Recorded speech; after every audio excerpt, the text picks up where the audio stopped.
Button Press presents The Dying Seconds, written and read for you by Cynthia Gunderson. Book 8 in the Canadian Played series. Copyright 2025, Button Press. Chapter 1. Present Day. This was the night. The one she'd dreamed about for almost 8 years. Her whole life, really. Not that she subscribed to the cultural dialogue that a woman's crowning achievement was watching a man slip a ring on her left hand. Theoretically. It was more that her life wouldn't be considered whole by the people she loved most, her parents, until she walked under a wedding arch. Kelty wanted to please them. Not because they nagged her, though her mother definitely did that, or because she felt like she needed to jump through hoops to earn their love. That was given freely and always had been. No, her desire came from a more wholesome place. She'd never gone through the teenage battle so many of her friends had. Sometimes she wondered if her parents had installed the voice of a wise old mentor in her head at the moment of birth. Any time she'd felt the urge to throw a fit or lash out, that little voice in her mind would remind her that her mom had packed her lunch for school, or that her dad went to work with the stomach flu because they were saving up for a Disneyland trip. They had sacrificed so much for her over the years, and thanks to that Gandalf in her brain, she was fully aware of it. After finding out her older brother wasn't interested in or planning on having kids, she was their only hope for carrying on the family line. If she didn't check the marriage and children boxes, her parents would never be the mother and father of a bride, or groom, for that matter. They wouldn't have the gauzy photos or the arguments over flowers or the something borrowed and something blue. And if she didn't have kids, well, that dragon's hoard of toys and clothes her mother had packed under the stairs since the 90s would die untouched. She wanted to give her parents every single one of those dream moments, and, truth be told, she wanted them too. A piece of paper didn't solidify commitment, but there was something about having the man she loved declare his devotion to her and make promises in front of their friends and family. Maybe it felt especially imperative because the man she loved was more skilled with a hockey stick than words of affirmation. Or, words in general. Are we turning here? Kelty shifted in the passenger seat, her puffy coat squeaking against the leather like a dying balloon. The soundtrack to every winter date she'd ever had. Outside, the city was a snow globe someone had forgotten to shake. The gray sky pressed flat against glass buildings. It was technically spring, but the cold had circled back. It was day 3 of a February weather repeat.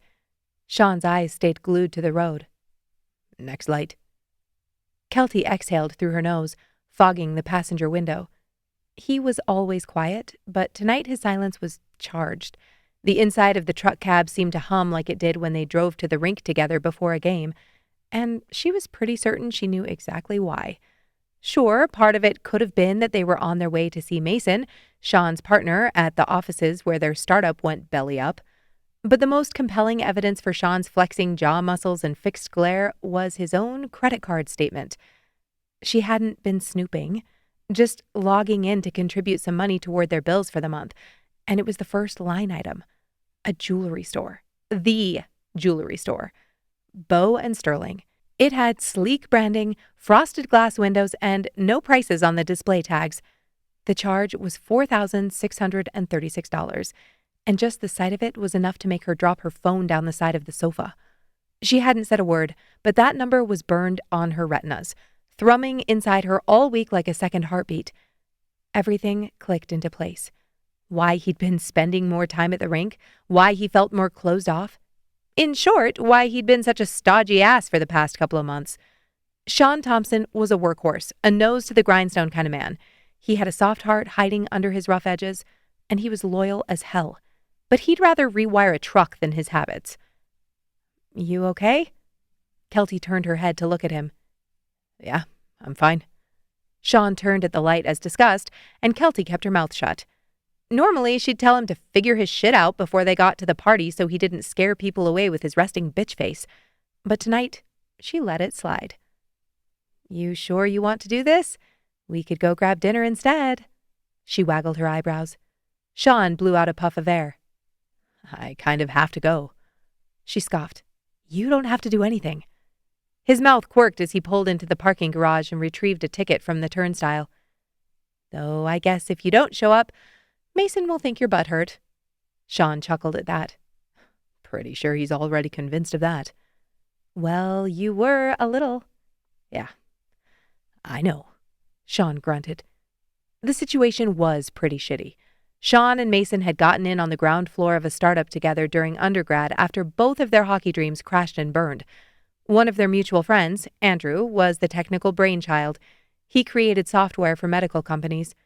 Since they weren't together at the beginning of it, Kelty hadn't wasted time trying to understand the logistical details. But since she helped with the acquisition, she'd been there when it went under. She knew all the gory details on the back end. They'd been trying to build an interface to streamline patient data between diagnostic machines and hospital records. A noble idea that sounded fantastic over beers, but crumbled when funding dried up and the health system's red tape strangled them. When it all went belly up, Sean, Andrew, and Mason parted ways. Sean jumped into a more practical field after graduation, taking a job with Prairie West Insurance in corporate risk management. It was steady, respectable work. Later, he moved into compliance at Foothill Financial, where he spent most of his days making sure mid-level managers didn't tank the company with dumbass decisions.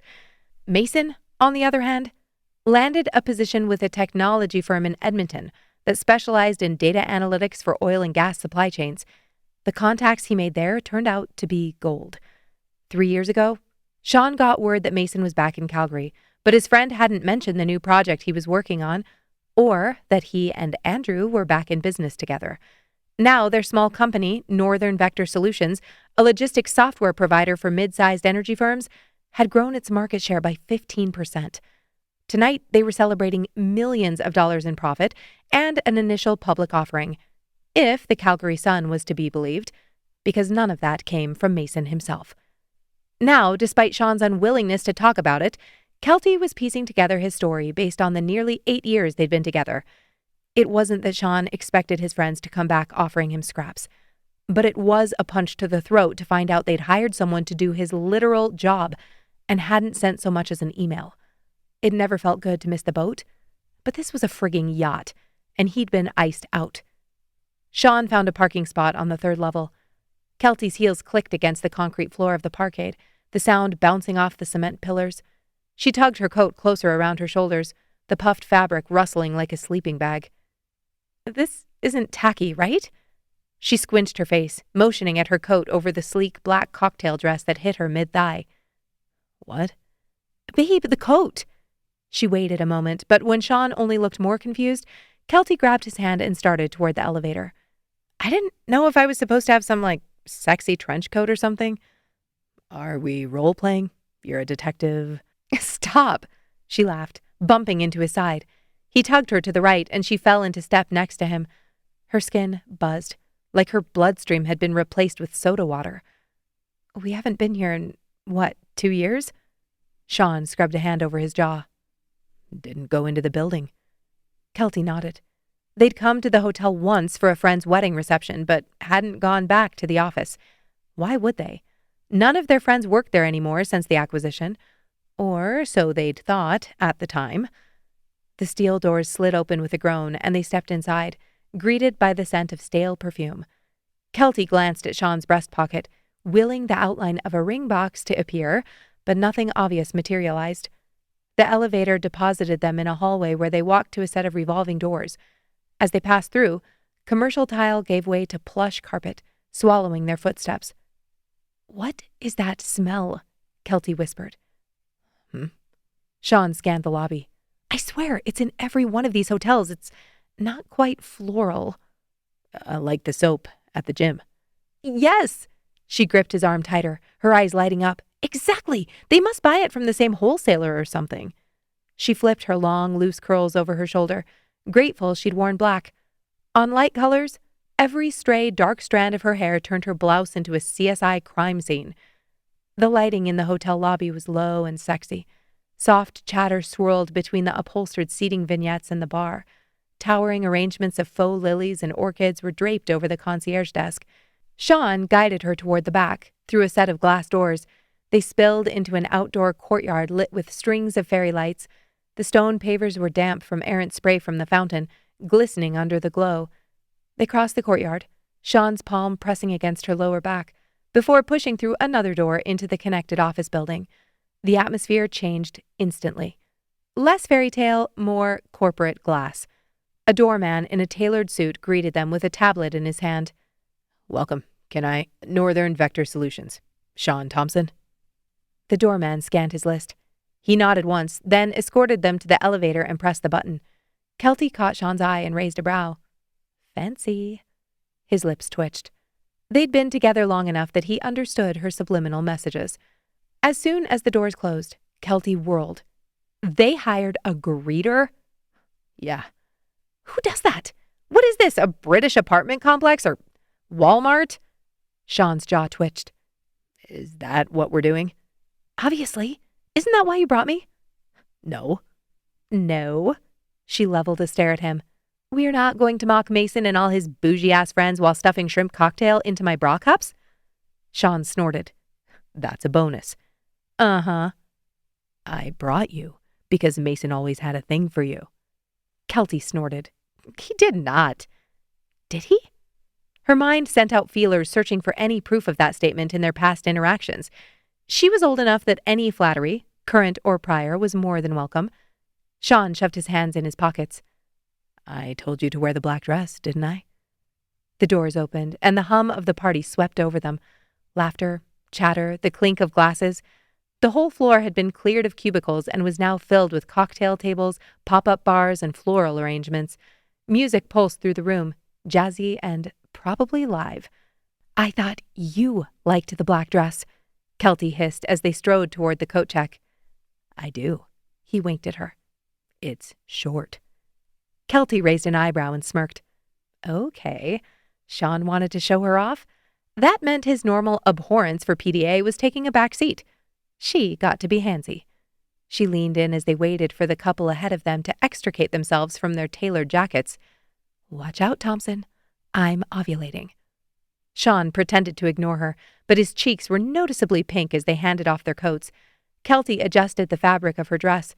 The neckline dipped into a dangerously low V. Wearing that was the one benefit that came with having a small but enthusiastic chest, and the hem settled across her upper thighs. She had great legs. Her quarter Korean heritage had made her virtually hairless, and, as had been well established in her various friend groups, gave her perfectly shaped knees. Sean laughed at her the first time she brought his attention to that fact, until his sister Emma corroborated her analysis. "Yours are straight from an anatomy textbook, and mine look like the face of that Spider-Man villain." Emma snapped her fingers. "What's his name?" Kelty tried to breathe through her laughter. "What?" "Oh, Kingpin!" Kelty looked up to see Sean watching her. "What?" "You're thinking about it?" "I'm not. Kingpin." Kelty pursed her lips, stifling the full-blown guffaw itching to get out. He shook his head. "I can't take you anywhere." That was kind of what made the two of them work. Sean kept his mouth shut in social situations, and Kelty made up for it by having no filter. But this was important to him. She could at least try. Kelty blew out a breath. "I'll be good. I swear." "Uh-huh." He pulled her to his side, his hand brushing down her hip and landing squarely on her right cheek. "I make no promises." Chapter 2. I make no promises? Could that have been intentional? Was Sean dropping hints, waiting for her to connect the dots? After their heated discussion in Edmonton, Kelty hadn't broached the topic of commitment. Not even to update their phone plan. Sean needed time to process things, and the only reason they were still together was that she was stubborn enough to wait him out. Kelty checked the back pocket of his pants. Nothing. She frowned. Where was the ring? He couldn't have put it in the coat. No way he'd hand over something that important to a stranger. His left hand was in his pocket. Probably holding it? Her heart galloped as they meandered. The room hummed like the world's most pretentious beehive, everyone pollinating with buzzwords about seed rounds and burn rates. "Sean!" a voice called out. They turned. Mason waved from across the room, weaving through guests as he made his way over. How long had it been? Since he first moved back to Calgary? Mason was classically handsome.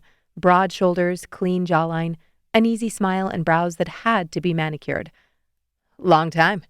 Mason gripped Sean's hand. Yeah. Sean clapped him on the back. Mason's eyes turned to Kelty and his lips parted. Kelty, you look... Air hissed through his teeth. Damn, Thompson. How'd you manage to hold on to this one? He laughed, his eyes dropping to her left hand. Nice to see you too. She reached for Sean's hand, giving it a squeeze. She'd spent plenty of time with Mason in years past, but had only seen him a couple of times when he visited Calgary since. She'd never responded to the DMs he sent her before moving to Edmonton. Mason adjusted the rolled sleeve of his button-up shirt. So how's life? You still working for Prairie West? Sean shook his head. No, moved on from that a while ago. He rocked on his feet. Looks like you built something good here. Without me, Kelty added in her head on his behalf. He had to be thinking it. She scanned the room, searching for Andrew. If he was there, he wasn't making it obvious. Mason exhaled. I mean, you know how it goes. Doesn't always work out to take the risk. We got lucky this time. Sean bristled beside her. Good for you, bud. Nice. That was big of him. Mason ran a hand through his hair. Thanks. It's been insane. We're onboarding 3 new clients this quarter. I'm flying to Houston next week, then Chicago. Kelty pounced. That must be exhausting. All that travel. No time for hockey these days? Mason shook his head. Not really, no. Did you know Sean's captaining? Mason's brows lifted. Hell yeah. The Snowballs still? Sean's jaw tensed. Okay, not the reaction she was hoping for. Mason reached out and took a flute of champagne from one of the passing servers. I'd love to get back on the ice. Can't be a priority right now, obviously. He motioned to the tray, and they both plucked up a stem. Obviously. Kelty plastered on a smile. Someone called Mason's name, and he held up a hand. I'm being summoned.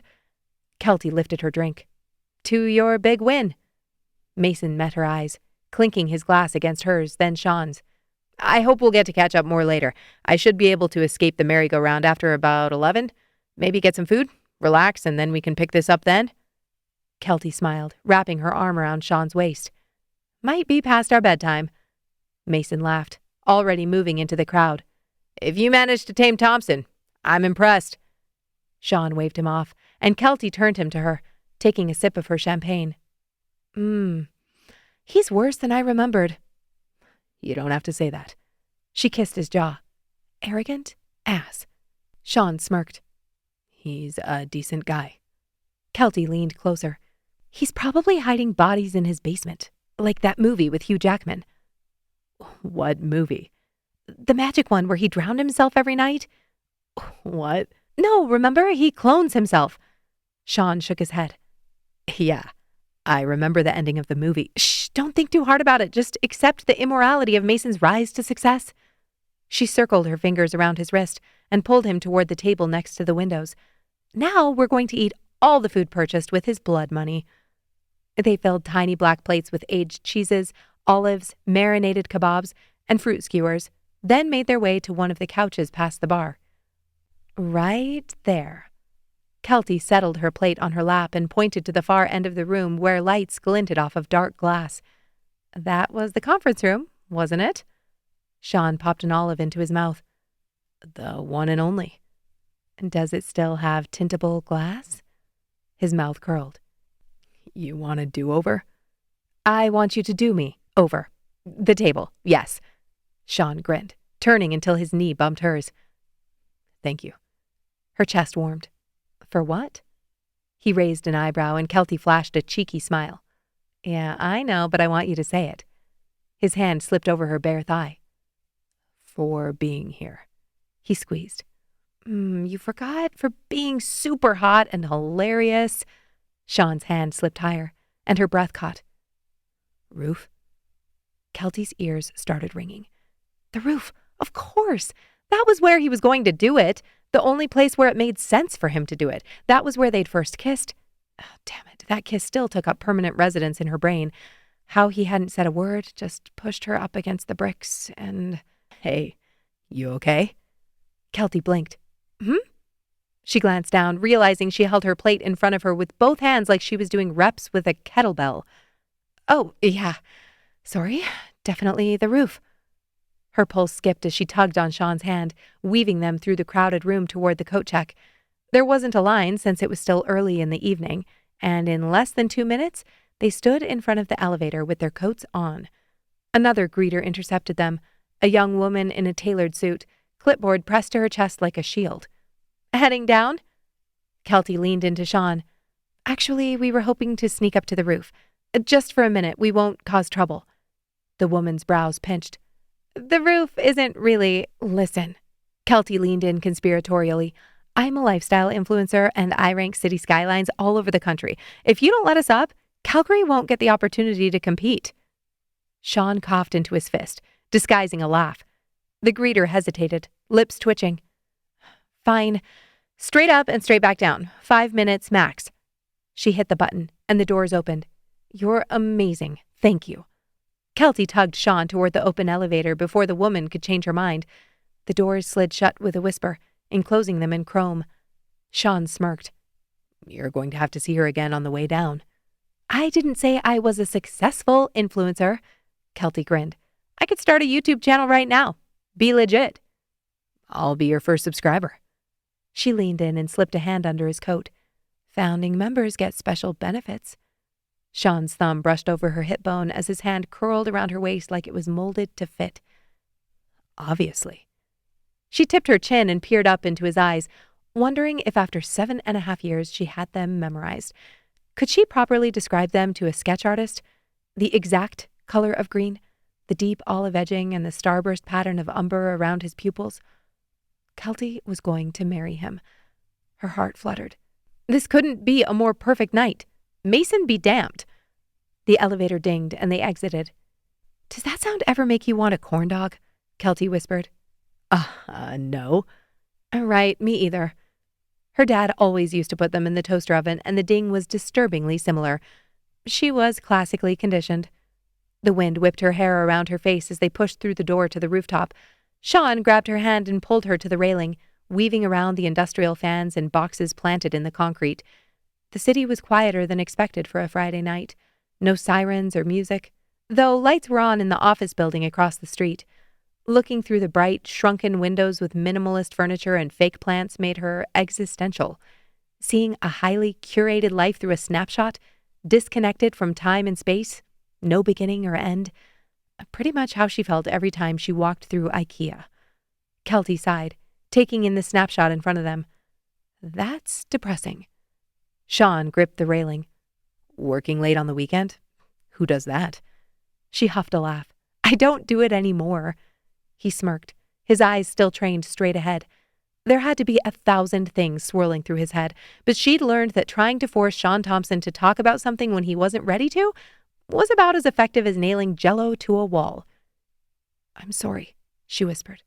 It sucks that they didn't bring you in. Sean grunted. Probably would have said no. She wanted to make some joke about how his ego couldn't have taken another hit like that, but bit back the comment. Instead, she sidled closer, leaning her head on his shoulder. I love you. The words were laced. Talk to me. Let me in. They were good at sarcasm, excellent at banter. But the real conversations? Kelty's cheeks heated. She knew the exact moment those started to feel off limits. Come here. Sean tugged her into his arms, wrapping her in warmth. This feeling had to be her favorite, like she was tucked behind the walls of a fortress. Sean's chin rested on the top of her head, and she closed her eyes, breathing in the crisp, clean scent of him. His fingers threaded through her hair, pressing her cheek against his chest. The solid ba-dump of his heartbeat was almost hypnotic, pulling her out of her head and into that physical moment. It was strange. She could almost exist in 2 places at once without ever realizing she'd left her body. Sean blew out a breath and relaxed his grip. Ready? Kelty pulled back to look at him. For what? He nodded toward the door. Her mind zoomed in, feeling everything. The chill seeping into the tips of her ears, the end of her nose, the prickle of goose flesh on her bare legs. Leave? He blinked. Unless you want to go back to the Kelty laughed. She stepped back and pressed her fingers to her temples. You are... I don't even know. Do you enjoy torturing me? Sean's mouth opened, then closed. His brow pinched. Don't know what to say to that. The commitment is impressive, I'll give you that. She leaned back against the railing, crossing her arms in front of her. If you're chickening out, I'm a little lost. The confusion on his face seemed genuine. A flash of heat zipped from the crown of Kelty's head to her toes. Sean? She said his name with a tone of warning. This was becoming less funny by the second. When he didn't respond, it was as if someone pulled the tab on an inflatable life vest behind her ribs. She couldn't breathe. The words erupted before her ribs cracked. I saw the charge. What? On your credit card. For around $4,000? Was he going to make her spell it out? Beg him to get down on one damn knee and ask her? Realization fell over his expression like the fade transition on a PowerPoint presentation. That... He scrubbed a hand over his mouth. My dad asked me to buy something for him. For my mom. It's their anniversary. Sean's mouth kept moving. He was saying words, probably English words, but none of them computed. They rolled through her head like hieroglyphics, in one ear and out the other. My dad asked me to buy something for him. The house she'd built card by card since catching sight of that purchase toppled. His standoffishness? Not because of her. His lack of discussion after the fight they'd had in Edmonton? Not because he was doing something about it. Had she not made her feelings clear? Had she not broken down enough about what she wanted and how much she longed to take those next steps with him? Or did he hear every word she said and decided he didn't care? Her legs moved before she gave the command. Kelt, don't! She slapped his hand away as she beelined for the door, her eyes burning, heels scraping against the concrete. Chapter 3. 7.5 years earlier. Sean didn't know endings had a sound. The paper shuffling, murmured voices, throat clearing, and box taping. All the soundtrack needed was an occasional clang of a metal locker and the smell of wet concrete to take him right back to the moments before he'd walked out of the blizzard locker room for good. He stepped around reams of copy paper ready to load onto the dolly, muttering under his breath. Sharing space with another startup had seemed like a great idea when they'd set sail. Now it was just another stab of indignity. Their neighbors were still thriving, still holding their Friday foosball tournaments, while his team was dismantling desks and bubble-wrapping monitors.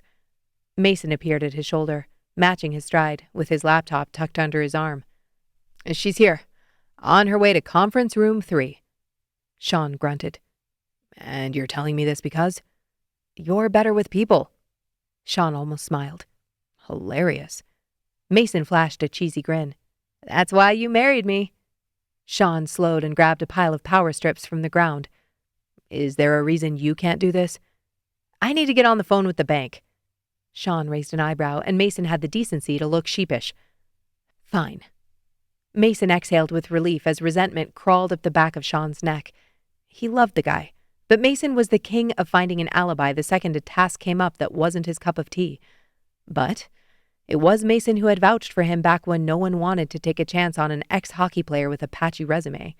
Mason, who understood what they were both missing after leaving their teams. Mason, who welcomed him into this ragtag group with open arms and gave him a new team to root for. If it had been anyone else, Sean would have walked months ago, cashed out what was left, and saved himself the humiliation of watching their work get sold off piece by piece. But Mason asked, and that was the difference. You didn't bail on the guy who'd stood by you when you were nothing, even if it meant sticking around on a sinking ship long enough to make sure your friend got to the lifeboat first. Thanks, bud. Mason clapped a hand on his shoulder. I would... He stopped mid-sentence, and it only took Sean a split second to figure out why. A woman with a smooth hourglass figure, tight pants, and dark hair layered in waves down her back stood at the end of the aisle, peering at the glass in front of her. Conference room 3. That was the woman he was meeting with? Mason's grip tightened as he pushed off Sean, bolting forward, but Sean saw it coming. He'd already grabbed the back of Mason's pants and yanked. What the hell? Sean grinned, passing him and turning to walk backward. You got that thing. With the bank. Mason laughed and flipped him the bird. Sean passed a row of cubicles where one of the developers was pulling down her sticky notes, rows of neon pink and yellow that used to look like strategy, now reduced to confetti. Someone else was folding their office plant into a cardboard box like they were sending it off to foster care. Walking toward the conference room, his brain did what it always did when things went sideways. It tallied his failures on the scoreboard. Motorcycle accident at 19.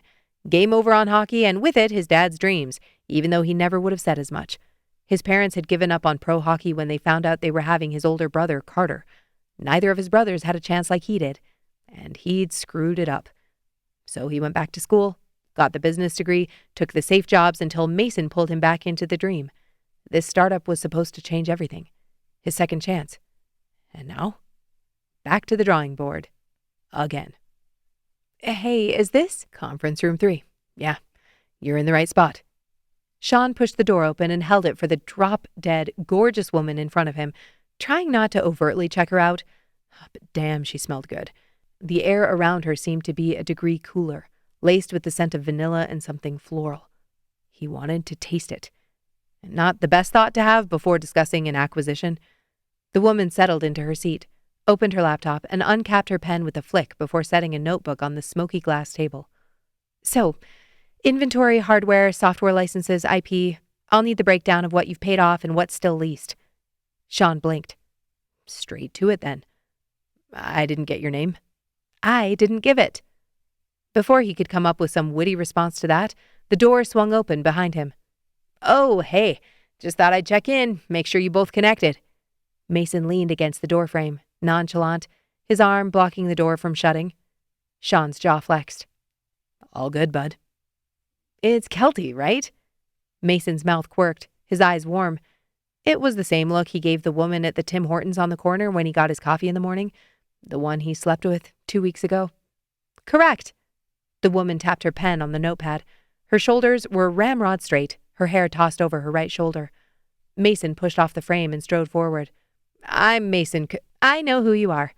Kelty smiled, ignoring the hand he thrust toward her. Did you need something, or... Mason chuckled. Nope. Just wanted to introduce myself. Thanks. Kelty never dropped eye contact. Mason's confident facade slipped. All right, well, I'll leave you both to it. He turned and shot Sean a look that said, I'm conceding the round, not the match. Sean smirked, then took a seat across from Kelty as the door closed behind him. He cleared his throat. That was... Don't say something right now to make it seem like we're buddy-buddy. She cocked her head to the side. Sean opened his mouth, then closed it. If he thought she was hot when she walked in, her Scoville rating was now off the charts. So, her eyebrow quirked. Men want to sleep with you. Kelty's eyes widened. I get it. Cock-blocking straight out of the gates. Smart move. She wet her lips. I'm here to do a job. Right. And assholes like Mason don't make that easy. He leaned back in his chair, setting his phone on the table. You're not an asshole? Oh, I'm definitely an asshole. She let out an involuntary puff of air that bordered on a laugh. At least you're honest. Ask me anything. The pen stilled in her fingers. About the acquisition. Right. Sean leaned forward, resting his forearms on the table. About the acquisition. Chapter 4. Present Day. Penny's house was the definition of cozy. The walls were a soothing gray, the couches in clean modern lines punctuated with pops of color that brought whimsy into the modern space. In the kitchen, lit candles and spring-patterned hand towels infused the space with warmth. The 3 pints of ice cream sitting on the island solidified the homey ambiance. The containers sweated rings onto the quartz as Penny prepared a mountain of toppings: rainbow sprinkles, crushed pretzels, coconut flakes, and a jar of homemade hot fudge. Kelty sat on a stool, clutching a wadded tissue, trying to stop crying long enough to taste anything but snot. Okay. Penny peeled off the lid on the chocolate chip cookie dough. Any requests? Kelty sighed. Just give me a scoop of all 3 with fudge. She nodded and started scooping. When they all had a bowl in front of them and the ice cream was all safely back in the freezer, Penny and Emma took up their posts around the bend of the countertop. Right. This was when she was supposed to start talking, but she couldn't figure out where to start. Everything with her and Sean was like the wires behind their computer desk. You couldn't find the beginning or the end, and the more you pulled on one cord, the tighter the tangle got. You went to that party tonight, right? The one for Mason's company? Emma prompted. Kelty nodded, tears already refilling her eyes. Mm-hmm. Not great? She sniffed and forced a spoonful of ice cream into her mouth, wincing as it hit her sensitive front teeth. No, it was great. That was the problem. She rehashed the night, their flirting, the whole bit about Mason. Oh, he definitely wanted you, Emma cut in. Didn't Sean tell you about that? Kelty frowned. About what? When you first met at the office, Mason wanted you bad. He kept trying to bid. Kelty thought back to that day. Mason peeking in. Yeah, he'd wanted to try something, but she'd shut it down. Truthfully, she'd found Mason attractive. Obviously, Sean too. But Sean was intriguing. Mason was always talking, letting it all hang out. Sean sat back, observed, and when he did speak, it was usually a gut punch. Ironic that his lack of words then had been a turn-on. Now it made her want to strangle him with a phone charger. Yeah. Kelty took another bite, letting the ice cream melt until she could chew the balls of cookie dough. They did have a bit of a sword fight back then.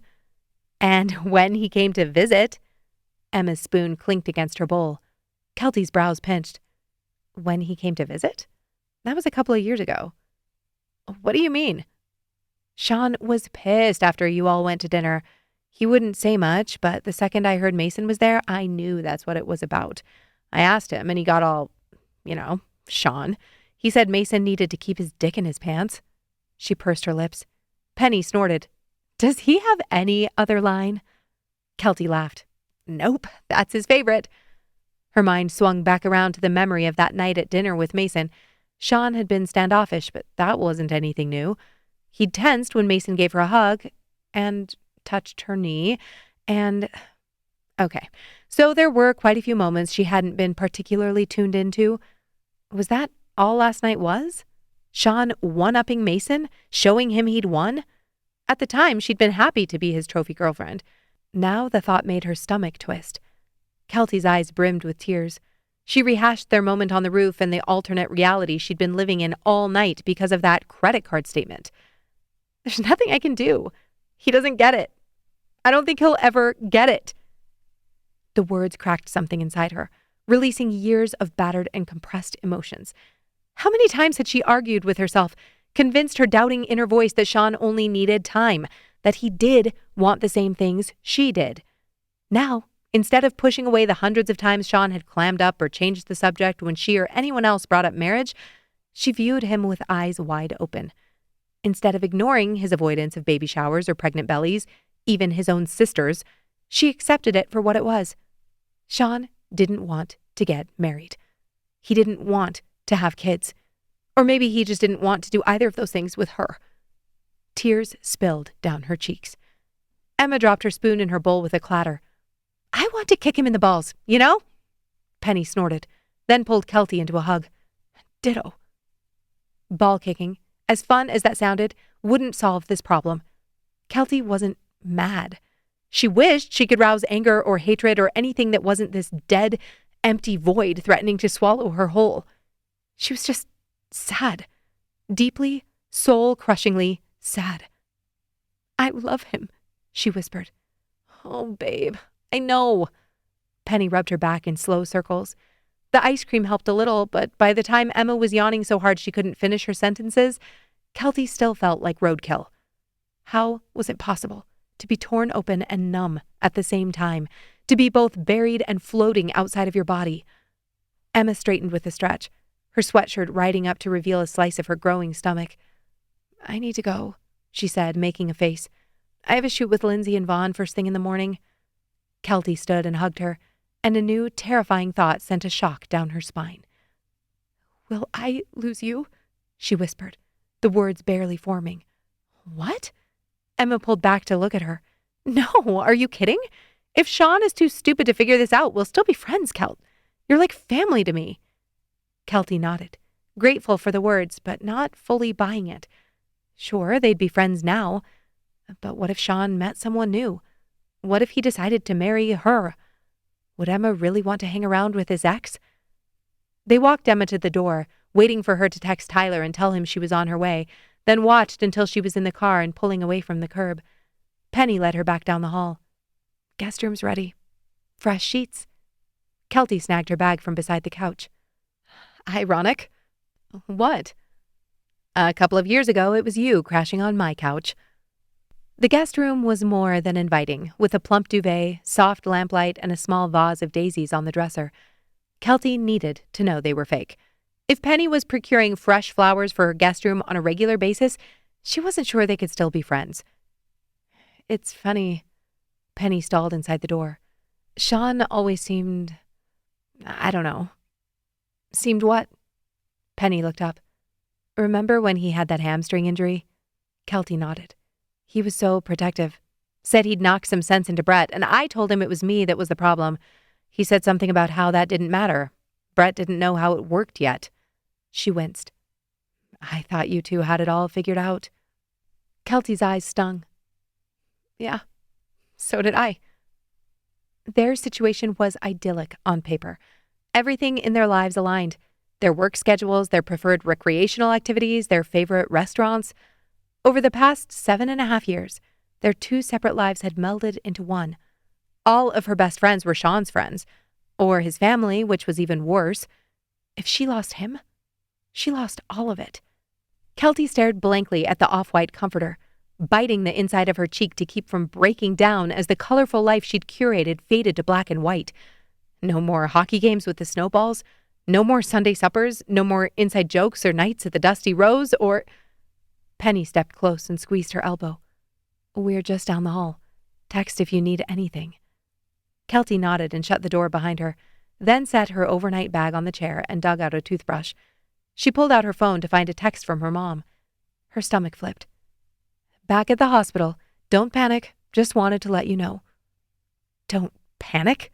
That was laughable. She texted, More info, please? She watched the phone, every second stretching to what felt like 10. A minute went by. 2. Kelty started to pace. She could call, but if they were talking with the doctor, she didn't want to cause more stress. Her whole life was falling apart. She should have gone back to Penticton the minute her dad was diagnosed. She waited for Sean instead. But now that had hit the fan, so what was the point? What was the point of any of it? Kelty dropped her phone on the bed, beginning to hyperventilate. She grabbed a honey mustard decorative pillow, pressed it against her face, and screamed. Chapter 5. Sean bent low on the back check, legs pumping, the roar of the crowd fading into white noise in his head. His calves screamed, lungs burned. He wanted it to hurt. He hadn't slept more than half an hour the night before, the image of Kelty walking out the front door with a backpack playing like a highlight reel in his head. That and the expression on her face on the rooftop. When he was 16, he'd contracted a doozy of a stomach bug, knocked him out for a week.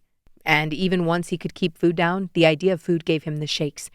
Walking back to the elevator and down to the parking garage felt like that. Garrison, a winger for Mills' hoodie, cut across the blue line, but Sean shadowed him, stick-angled, lungs clawing for oxygen. His body was half a second behind his brain, but he forced it, slashing to cut him off. The edge of his skate bit, his knees quivering under the strain, and the puck careened off his stick into the corner. He should have peeled for the bench. Every cell in his body was begging for it. But that meant he'd have to think, feel. Instead, he slammed the boards and pinned the kid just long enough for Darcy to scoop the puck and clear. By the time Sean pivoted back, his chest was a furnace, spots crowding the edges of his vision. Get the hell off the ice, Cap, Country chirped as he sprinted past. Sean choked on a gasp. He gave in, nearly stumbling as he cut to the boards. Shit, Thompson, whose dog did you kill? Andre shoved a water bottle into his hands. It's almost playoffs. Andre was already leaning over the boards, shouting something at Bowen. He was glad he didn't hear the comment. The fact that they were gearing up for playoffs was exactly why he shouldn't be dragging his ass on the ice. 100% effort, fast shifts. Wasn't that the speech he'd barked in the locker room? The horn finally blasted. 1-0. Not the score he'd hoped for, but they'd pulled it out. That secured them a bye in the first round. He threw off his helmet and forced himself off the bench and back onto the ice to tap gloves. Sweat dripped off his nose and chin. His only goal was to not puke on the center line. "Turn it up!" Andre was already grinding to a K-pop song in the dressing room when he pushed through the door and stalked to his locker. "Hey! Not sure if you noticed, but we won, bud." Siraj clapped him on the shoulder. Brett gave him a sympathetic smile, and Tyler's eyes darted away as he grabbed his towel and strode to the showers. Sean yanked his locker open. He hated that they both knew, but it wasn't like he could expect Kelty to go radio silent with her friends. Thankfully, both of them had kept their mouths shut. So far. Kelty hadn't texted or called all day. She was probably waiting for him to say something, but what the hell was he supposed to say? It wasn't his fault she misunderstood the situation. Probably his fault for not telling her, but with Mason's thing and the end of the quarter at work, they'd barely communicated about what time they were leaving for downtown. He stripped off his jersey and gear, heaped it on the bench, and found an empty shower stall. He felt like an insect about to molt. His skin was too tight, everything inside him roiling and hot. Thoughts rolled into his head as he washed the sweat off his skin. He couldn't let Kelty stay at Penny's, sneaking back in the house to switch out her clothes. He couldn't tell her to come back with him. But he could go to his parents so she could stay at their place. Though that would require him to endure an onslaught of questions that he couldn't come close to having any answers for. He rinsed the shampoo from his hair, the suds slipping over his shoulders and stomach. Then what? The question clogged his throat. He coughed and scrubbed the rest of his body, rinsed and toweled dry. "When were you going to tell us about the anniversary pot, eh?" Country sat on the bench, shirtless, a comb in his hand. Sean frowned. The only anniversary he was aware of was his parents', and they definitely weren't involved with any kind of pot. Boyd nodded. "Nora couldn't stop jabbering about it when I came in. Said it was a shit ton." Sean shoved his gear to the side and reached for his boxers. "Sounds like a shit ton of nonsense." When was the last time he checked the league chat board? Was there something in there he'd missed? Once his skivvies were on, he pulled out his phone and scrolled to the app, then had to re-download it. He checked the boards religiously at the end of summer when they were leading into a new season, but playoffs were starting. He couldn't afford to get sucked into their chatter and head games. "No, I think she said it was best out of 3. "So the same? Best out of 5 for the finals." Boyd and Country went back and forth. When the last piece of the download pie filled, he opened the boards and scrolled. The announcement sat at the top, pinned in red. Elite League 30th Anniversary Surprise. He squinted and skimmed. Holy shit. Please disseminate to your teams. Elite League founder and commissioner Madeline Wilson will be appearing for the playoffs held in Calgary this May. To celebrate 30 years of the league, there will be cash prizes for first, $50K, second, $20K, and third, $10K. The league will also invest up to $100K in your home rink for renovations. Sean let out a low whistle. No wonder Nora was running her mouth. The pot was a shit ton, and renovations for the rink? He scrolled past the sponsor acknowledgments, noting that the Blizzard was listed as one of them, and honed in on the comments stacking up under the post. Country leaned over his shoulder to read, "Am I reading that right? 50,000? That can't be right, bud. More than double?" Darcy pulled a clean t-shirt over his head. Andre raked a hand through his damp hair. "Is this on the team boards?" Sean shook his head. "Captains only." He didn't know why the league made announcements like this private. They were all going to show their guys anyway. Andre held out a hand, beckoning with his fingers. "Pretty please?" Sean grunted and tossed him the phone. "Don't believe me?" Andre smirked. "I want to see what Jord has said about it." Sean scoffed. "You two have nicknames for each other now?" "I'd give you one if you let me." Andre waggled his brows, then peered at the screen. "All logistics. No trash talk. I'm disappointed in our leadership." "No, that's perfect." Boyd leaned over to tie his shoe. "You can start the chaos." He didn't have to say no for them to get the message. After what happened with Jordan, after everything Rhonda said to the team, but mostly to him, he hadn't chirped Wheatville on or off the ice. It took all of his willpower, but Jordan and Rhonda were still together, and Rhonda was basically a part of the team. "I know that look in your eye." Tyler slung his bag over his shoulder. "Murder on his mind," Siraj winked. Brett snorted. "Just make sure to get their signatures first." "What would Chelios do?" Ryan held up his water bottle for a toast, and half the guys reached out to thunk plastic against plastic. $50,000. Their roster was only at 17, which meant they'd each get almost $3,000. That wasn't in and of itself life-changing, but upgrades to the locker rooms and showers would be. Something twisted in his gut. Playoffs. The rush, the fight, and then nothing. The end of the season always felt like a letdown, but the summer now loomed. He and Kelty had flights to Paris in June. It had taken her a year and a half to convince him that a 10-hour flight was worth seeing old cathedrals and eating the same chocolate croissants he could get from Claire de Lune.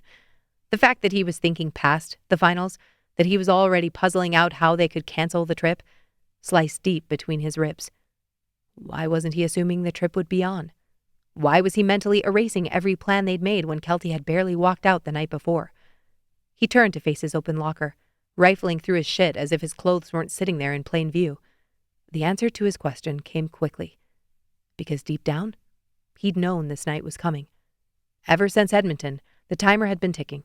He just hadn't known exactly when the clock would run out. The hardest piece to swallow was that he could put the pin back in the grenade with one question and a gold band. He knew exactly what he needed to do to fix this. He just couldn't do it. Oh shit, sorry. Andre handed his phone back. It popped up right as I clicked. Sean rotated the phone and read the text from his brother. Hey, been thinking about the parents' anniversary. I'm coming out with Alex and the girls for 2 weeks mid-April, taking advantage of cheap flights since our spring break is off norm. Remember Mom's dream? I want to make it happen. You in? Emma responded before he finished reading the last sentence. Hell yes! She'll never expect it since this is a random anniversary.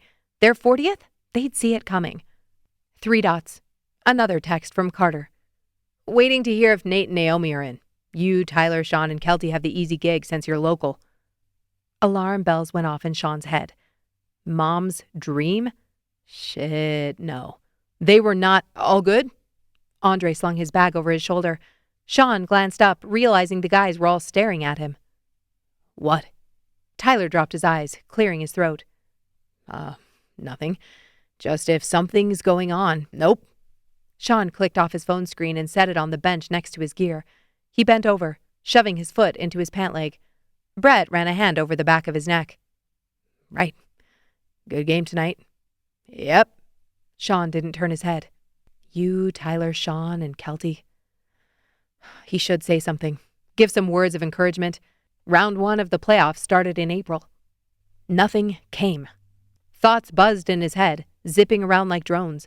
None of them hockey or playoff related. His parents loved The Amazing Race. How many times had his mom mentioned she wanted to be on that show?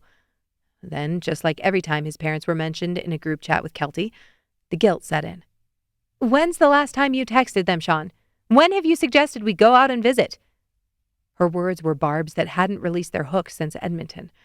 It would have been easier to extract them if they were false. And then I asked my chatbot how to best carb load for the game, Curtis said, laughing as he packed up. You specifically? Siraj looked skeptical. Bud, it doesn't have my genetic profile. Andre shrugged. It probably pulled it from Foothills. Curtis frowned. Andre looked up, buttoning his jeans. Where you dropped off your test tubes? Because 4 kids wasn't enough. Sean snorted as Curtis threw a roll of tape in Andre's direction. He finished dressing and waited for the guys to filter out, then picked up his phone and typed out a quick response. Not sure we'll be available. Playoffs at that same time. It was the truth. At least the truth he wanted to tell. He shoved his phone in his pocket, packed up, and headed for the tunnel. The walk to the parking lot seemed to take half an hour. When he finally got to his truck, he dropped into autopilot, stowing his gear and pulling out of the parking lot. When he stopped in the driveway, he barely remembered any part of the drive home. He stepped onto the sidewalk, and the haze in his head burned off in seconds. Emma stood on the step, arms crossed over her chest, brows pinched. He scanned the street and found her car parked by the curb. Sean blew out a breath and pulled his bag from his back seat. I didn't order pizza. You couldn't afford my delivery fee. He pulled out his keys to hit the lock button, momentarily considering getting back in and peeling out, staying at a hotel for the night. You know I'll follow you, Emma snapped, reading his thoughts. Fine. Better to get this over with. Chapter 6. 7.5 years earlier. The conference table was littered with lined yellow legal pad pages, mostly Kelty's notes because at a certain point writing numbers down with a pen and paper was more efficient than duplicating spreadsheet rows. Kelty sat cross-legged in the leather chair, her blazer abandoned on the backrest, sleeves shoved up, highlighter tucked behind her ear. Across from her, Sean slouched with his elbows braced wide on the table, scrolling through another set of asset sheets on his laptop. His tie was long gone, shirt rumpled. Tell me again why we're categorizing by purchase here when half this shit is already depreciated. Kelty didn't look up. Because the buyer wants clean buckets. She drew a box around the 6-figure number in front of her. Tidy little boxes. Sean leaned back, staring at the ceiling like he half expected an angel to appear and save him. It's a fire sale, not a showcase. Yet they still wanted gift-wrapped. She flashed a tired smile. Sean ran a hand through his hair, and it stayed mussed, boyish and carefree. She liked it like that. 4 MRI service contracts, 3 still active, 1 terminated. He rubbed a thumb over his lip. Expenses reconciled? He gave her a sidelong glance, and her mouth quirked sideways. "'Kay, I'll write this up and get it to you all." Kelty stifled a yawn while closing her laptop, then checked the calendar on her phone. "Probably Tuesday?" "Unacceptable." She scoffed. "Mm-hmm." He grinned, and her defenses sagged a little. All week they'd sat in this conference room, and she'd succeeded in keeping things utterly professional. Sean, to his credit, didn't push. He didn't make things awkward, even when Mason kept popping in with increasingly expensive coffee. He hadn't even bothered to ask whether she drank it or not, which she didn't. Kelty stood and picked up her bag, repacking her things. "I heard something about you." Sean's brow raised. "If it's about the thong and the maple syrup, I had nothing to do with it." She snorted. It was past 9, and her filter was wearing thin. "Oh yeah, I heard that was all Mason." She slung the strap of the messenger bag over her shoulder. "What about the part where you were drafted to the Blizzard?" The glint in Sean's eyes faded. His smile slipped. He wet his lips and pushed his chair back from the table. She could see it in him, the build of a professional athlete. He was at least 6'2", with broad shoulders and thick arms. His collared shirt stretched in all the right places. Not that she'd been checking him out, it was just hard not to notice. Or wonder what he'd look like in a wet t-shirt contest. Yep, didn't ever hit the ice with them, though. She'd heard about that too, but wanted to hear the story from his perspective. Why not? He plucked his phone from the conference table. Motorcycle accident. Took out my wrist. Kind of an important part. For hockey? Sean met her eyes and waited a beat before saying, "Yeah, second only to ankles." Her stomach swooped like she'd just tipped over the drop on a roller coaster. Was she making this up? Sometimes he said things like that, and she swore the hesitations, the twitch of his lips, and the held breath were all purposeful. But then he'd move on as if nothing happened, and she wondered if it was all in her head, if she wanted his comments to be laced with subtext. Maybe she needed to get out more, to go dancing, wear a slutty top, and put on lipstick for the first time in 6 months, to throw caution to the wind and make out with some guy in the parking lot. "Something funny?" Sean asked. Kelty blinked, realizing she'd been grinning. "No, sorry, just thinking." "About what?" Where to start? With how her little weekend fantasy was more fictional than the last novel she'd read about a dragon? How the dating scene in Calgary was like sitting in a too-warm plane on the tarmac while the pilot came on the intercom every 15 minutes saying, "Looks like it'll just be a little longer, folks," over and over again until you wanted to strangle yourself with the flotation device strapped to your foam booster seat? She sighed, tucking her hair behind her ear. "I don't think you'd get it." Sean rounded the table, beating her to the door. "Try me." Kelty scanned the office floor through the glass. "Are we the last ones here?" He shrugged. "Probably." "And you feel fine about that?" His jaw ticked. "Why wouldn't I?" "Like I thought." She waited for him to open the door, then strode to the aisle, cutting a path through the cubicles. Sean hurried to catch up. "That's all I get?" She nodded and picked up her pace. "Yep." "I said I feel fine about it." "I heard you the first, because I trust you." Kelty's mouth opened and closed like a goldfish, and she slowed, turning to look at him. All right, she was listening. "A friend of mine at university went to a party and ended up in a girl's room. He said they only fell asleep, but 2 weeks later she filed a police report." Sean shifted on his feet. "Since then, I don't stay anywhere alone with a woman I don't know." he finished. Kelty stared at him. Not at all the response she'd expected. After a moment, Sean asked again, What was so funny? Whatever remained of her filter fizzled with her inhale. That I'm going to drive home and probably not leave my apartment until Monday morning, but then I'll explain to my mom how it's impossible to meet anyone. Sean grunted. You could just be honest. Say you're afraid of commitment. He smirked, and the corner of Kelty's mouth lifted. Wow, best compliment you ever gave me. You're welcome. She wet her lips. Well, when you mentioned trust, I didn't think that was possible since we barely know each other, but clearly it's the shoes. Kelty's eyes flew wide. What? They look too uncomfortable for someone who wants to be in a relationship. A laugh burst out of her, and she nearly dropped her bag. These are the perfect blend of comfort and style. She held out her painted toes, peeking through the cutout on her leather slingback. And you read an internalized sales copy? Another red flag. Sean waited for a reaction. If he was hoping for anger or shock, he wasn't going to get it. This was the most intriguing conversation she'd had in weeks. Kelty's face split with her smile. So what's wrong with you? Why aren't you with someone? Who says I'm not? Her cheeks heated, her eyes blowing wide. Oh, I'm so sorry. I didn't kidding, he interjected. She froze mid-apology and Sean laughed. Sorry. Just wanted to make me feel like an asshole? Don't pretend you didn't walk into that. Kelty gave him another long look, then started toward the elevator bank. I might walk over to the Med for dinner, Sean said behind her. She reached out and hit the button down. And you're telling me this because... You asked what's wrong with me. I like garlic in my food. She snorted. Oh, instant pass. Right? Although, if she likes garlic too, I should have specified. I require excessive amounts. Ah, so the overall stench bleeds from my pores. A day and a half minimum. The elevator dinged, and they both stared at the doors, waiting for them to slide open. When they did, Kelty stepped on. They do have other food there. Sean moved in next to her. Besides straight garlic cloves? Right. And for anyone not sleeping with me, being present at the time of ingestion isn't harmful. Good to know. The doors slid closed, and without intending to, Kelty breathed in, trying to catch his scent. What she got wasn't garlic. It wasn't off-putting in any way. It was subtle cologne and clean soap. You have to get closer, Sean murmured. Even though this is a closed box. I don't know what you're talking about. The doors opened on the ground floor and Sean stepped out, stretching his arm over the sensors.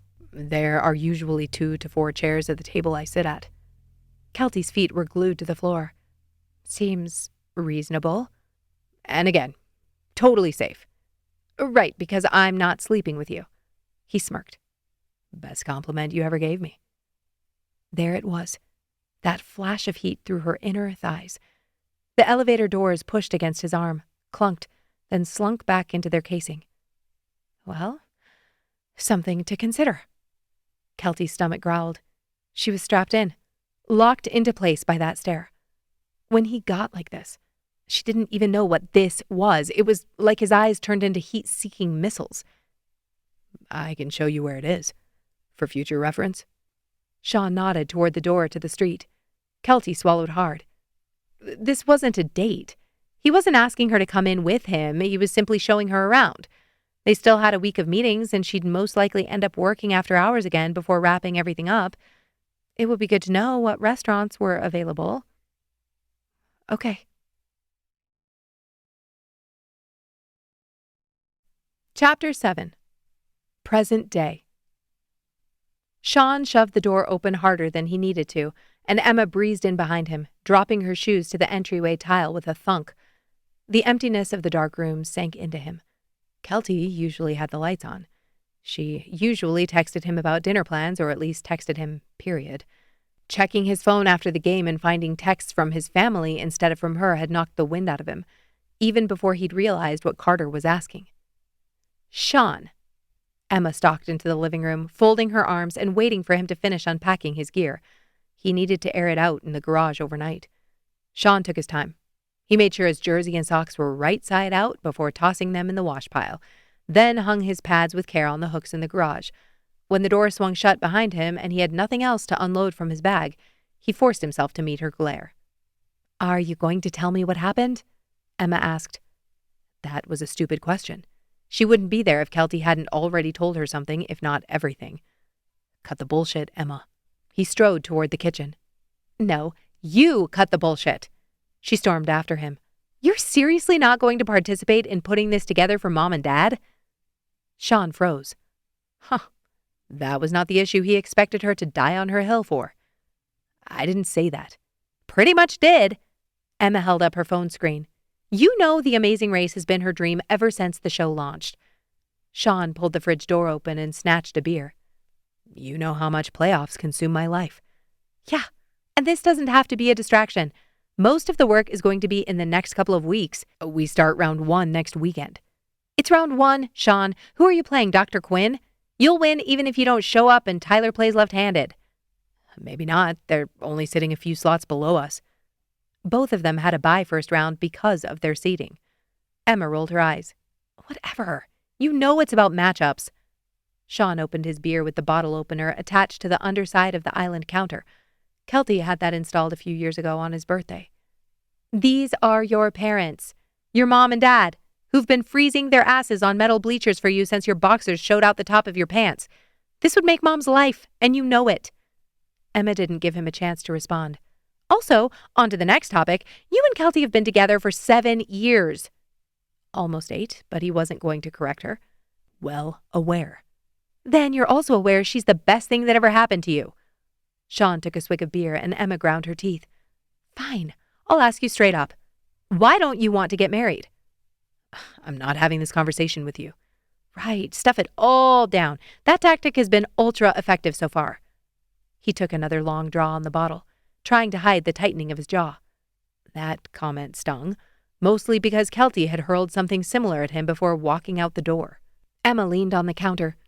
"I don't get it. She's done everything for you, Sean. What more could you want?" It wasn't about what he wanted. Kelty had been very clear about that in Edmonton. She'd asked about going to Penticton, and he hadn't understood what she was asking. He thought it was a theoretical, not a "we never see my parents and I'm pissed about it" situation. Could he have been more proactive? Definitely. But her parents didn't enjoy doing anything. Their idea of a visit was sitting around on comfortable chairs with mugs of tea talking for hours. It made him antsy. Sean swallowed slowly, willing his anger to settle. He couldn't drop mitts with his sister in the kitchen as much as he wanted to. He was seconds away from spouting some bullshit about how he didn't get involved in her relationship, so she needed to stay out of his, when he remembered his chats with Bowen when he first joined the team. He didn't have a leg to stand on. Emma groaned and spun on her heel, pulling out a chair from the kitchen table and dropping into it. "Sean, you'd really rather ignore this and lose her?" That was a bucket of ice water in his face. Lose her? The pinched nerve in his L4 started to throb. That's all he'd been trying to do for years. Not lose her. Not screw this up. He'd been working his ass off trying to hide that she was way out of his league in 1,000 different ways, to hide that he was terrified of the moment when she looked around and realized she deserved better. Now, here that moment was. And he was supposed to be surprised? Supposed to fight it or convince her to stay when he had zero leverage? "I'm tired. I need to—" "Sean, for the love of all that's holy, talk about your damn feelings." "Let's talk about feelings when I didn't just get home from a game." "And when would that be, exactly? You're always coming home from a game or a practice." "Not always." Emma ignored him. "Is that the excuse you gave to Kelty?" "That's not fair." Anger rolled through his middle like an unfurling flag, speeding up and snapping at the edges. "Seems pretty fair, considering you let her walk out of here with only—" "What? I should have tackled her to the floor?" Heat seared the skin under his collar. "This isn't hockey. You could have—" "You don't think I wanted to stop her?" Sean slammed his glass down on the counter. "I had no idea what the hell to say. She thought I was going to propose. She wants me to propose, but I'm not—" He sucked in a breath at the flash of memory. Every Sunday when they were growing up, they sat in the family room and watched family videos his parents had recorded over the years. First on a handheld recorder with tapes, then later on a digital camera, before the advent of smartphones. He hated it. dreaded the whole tradition. Every week he'd try to find an excuse so he didn't have to sit there with his family and watch the same thing over and over again. Sean, do you want to try flipping a pancake? Here, Sean, follow me. I'll carve a path. Sean, I'll teach you. Just jump. No. The answer was always no. A tantrum when he was a toddler, a shake of the head when he was in elementary school, an excuse when he was in middle. Every shot brought back the feeling of his heart pounding out of his chest, his skin flushed hot pink under the scrutiny of his parents or siblings. Then, when he'd finally gotten the courage to take the leap and fight for the things he wanted, to put his life and heart on the line, every fear he'd had came true. He'd failed, over and over again. It hadn't been worth it. Sean looked up to find Emma watching him, her eyes shimmering with tears. Don't. I can't take you crying right now. He scrubbed a hand over his jaw, his ribs too tight to draw a full breath. Guilt and shame washed over him. She wasn't even out of her first trimester yet. That meant she was vulnerable, and here he was stressing her out, making her cry. Emma swiped at her cheeks. Well, I can't take you self-destructing right now, so I guess we're even. He read everything in her expression. The worry, disappointment, fear. I'm not in that place again, Ems. I don't believe you. I promise. I don't believe you, Sean. He twisted his glass on the counter, the pressure in his chest choking. Well, you're going to have to. He turned and stalked to the bedroom, closing the door behind him. The silence filled in like concrete, heavy and cold. The bed looked exactly as it had when he'd left that morning. The bedspread was pulled tight the way Kelty made it last because he hadn't gotten in under the sheets. Kelty's side of the dresser still held her jewelry dish and that stupid candle that was supposed to smell like a volcano, whatever the hell that meant. Her shirt was tossed over the low bench at the end of their bed. He stripped, tossed his clothes in the hamper, and pulled on sweats. Every piece of the normally comforting nightly routine felt mechanical and empty. Brush teeth, rinse, use the toilet, flush. He returned to the bedroom and was about to turn off the lights when he thought better of it and instead walked into his closet. They each had one, a narrow walk-in with built-in organization. He always kept his door shut since Kelty didn't like to see the disorganization. It had almost gotten messy enough for him to feel the urge to clean. Almost. Stepping over a pile of old gear he needed to sort through, Sean reached for a small tin sitting in the back corner of the shelf behind his folded sweaters. He pulled it out and wrestled off the top. His heart picked up speed as he dipped his fingers in, rustling through its contents. This was something he used to look at all the time. The small metal spoon, the polished rock, the tiny, perfect shell. He moved a small swatch of fabric and picked up the item he'd been looking for. A miniature piece of sushi. Definitely factory-made, but he wasn't ever going to tell Kelty that. He flipped it in his fingers, then set it back in the tin and closed the lid. He probably wouldn't tell Kelty a lot of things. Sean replaced the tin and lay down on the bed, pulling the blanket folded at the foot over himself. Thankfully, he'd never been one to struggle with sleeping, even when his mind circled his issues like a vulture.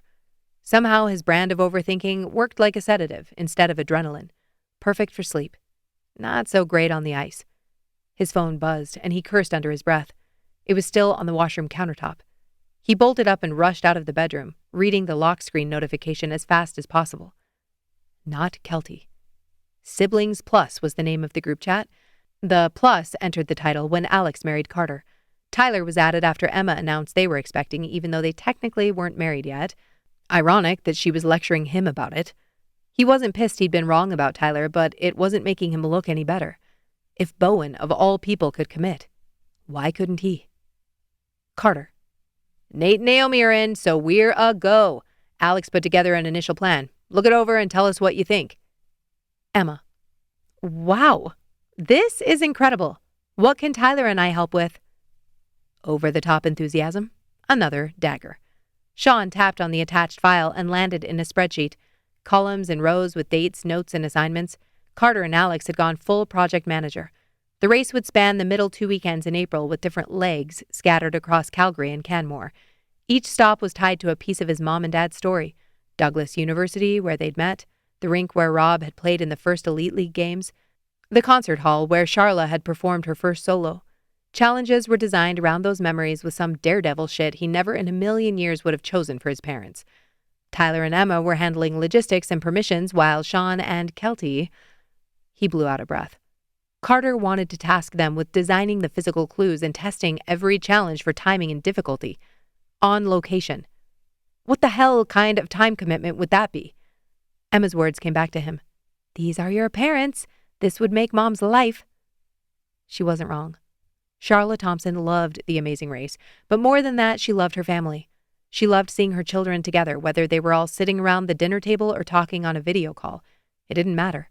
Giving her 2 weekends of that without any extras would send her over the moon. He couldn't do his assignments alone, but suggesting he work on tasks and locations with anyone else would set off warning bells. His parents loved Kelty. He couldn't throw a wet blanket over their celebration by airing their dirty laundry. And cutting her out felt like a shitty move. She was basically part of the family. That thought sent a shock down his spine. Before he could process the irony of it, a text popped up on the screen. Kelty. Anything for Rob and Char. Chapter 8. It was Sunday supper at the Thompsons. Kelty had debated all morning whether she should go or not, but ultimately decided that showing up was better than not. She wasn't trying to pretend her relationship with Sean was hunky-dory. She just didn't feel the need to make drama when she still wasn't sure what her staying at Penny's meant. Had she left because she wanted it to be over? Had she left as an ultimatum? Had she left because of everything in Edmonton, or was it the past 3 years adding up and that had only been the final straw? Her insides felt like Christmas lights that had been tangled and left in storage. Every emotion and thought was twisted around another, and she couldn't find the ends. Now she was staring the fact that her dad had another episode with his atrial fibrillation in the face. She'd talked through the medication changes and options with her mom that morning. Not that she was any help. All the options sounded crappy to her. She wasn't going to pretend that living next to her parents was a lifelong burning desire. For most of her adult life, phone calls and once-a-year treks to BC had been enough. Her family wasn't close-knit. Her older brother barely spoke to her or their parents, partially because he lived in Asia, 14 hours ahead, and had for the last 10 years. Mostly because she was convinced he had high-functioning autism and didn't know how to build relationships. But she felt it now, the need to be home, to be with them while her dad was sick. Yet here she was, standing on the Thompsons' doormat. The familiar scent of a home-cooked meal wafted over her before she knocked, a roast in the oven, butter glossing something on the stove, yeast from rolls browning behind glass. Had Sean told his parents what happened? Had Emma? Would her being here cause more of a problem than staying away? She wilted at the thought, but Rob opened the door before she could chicken out and retreat. There she is, he said, his burly arms shooting out for a hug. He half lifted her over the threshold. Hi, Kelty managed, toes catching on the runner. The entryway breathed family with a line of scuffed shoes under the bench and a row of framed school photos of each of their kids. If she wondered why she showed up, this was why. Everything she'd wished her family was growing up existed between these walls, at the ice center and at one place after the games. But without realizing it, she'd given up handfuls of her own life to wrap her arms around this world, and it didn't feel quite right anymore.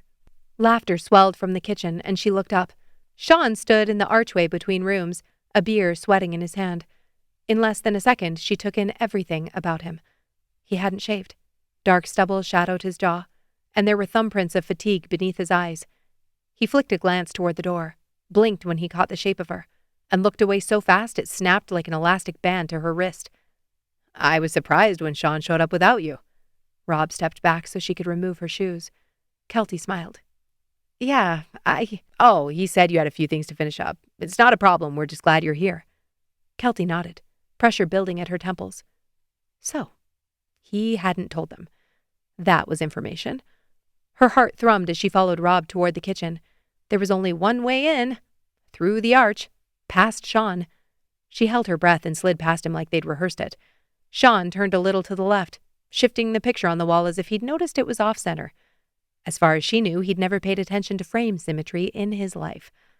Kelty said a louder-than-necessary hello to Emma, scurrying past the island to jump into the conversation she was having with Rhonda and Jenna in the dining room. Penny and Brett had gone to a church service that morning and hadn't been available as emotional support friends. Emma promised she'd be there on time, and she'd come through. You made it.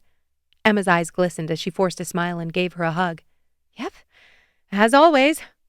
Kelty couldn't think about the emotion behind Emma's reaction. She was already teetering on the edge of tears at any given moment. For the next 3 hours, she needed to disassociate, to embrace short-term memory loss, or she wouldn't be able to get through this. I can barely reach you past the boobs, Kelty said, pulling back and checking her out. Rhonda snorted.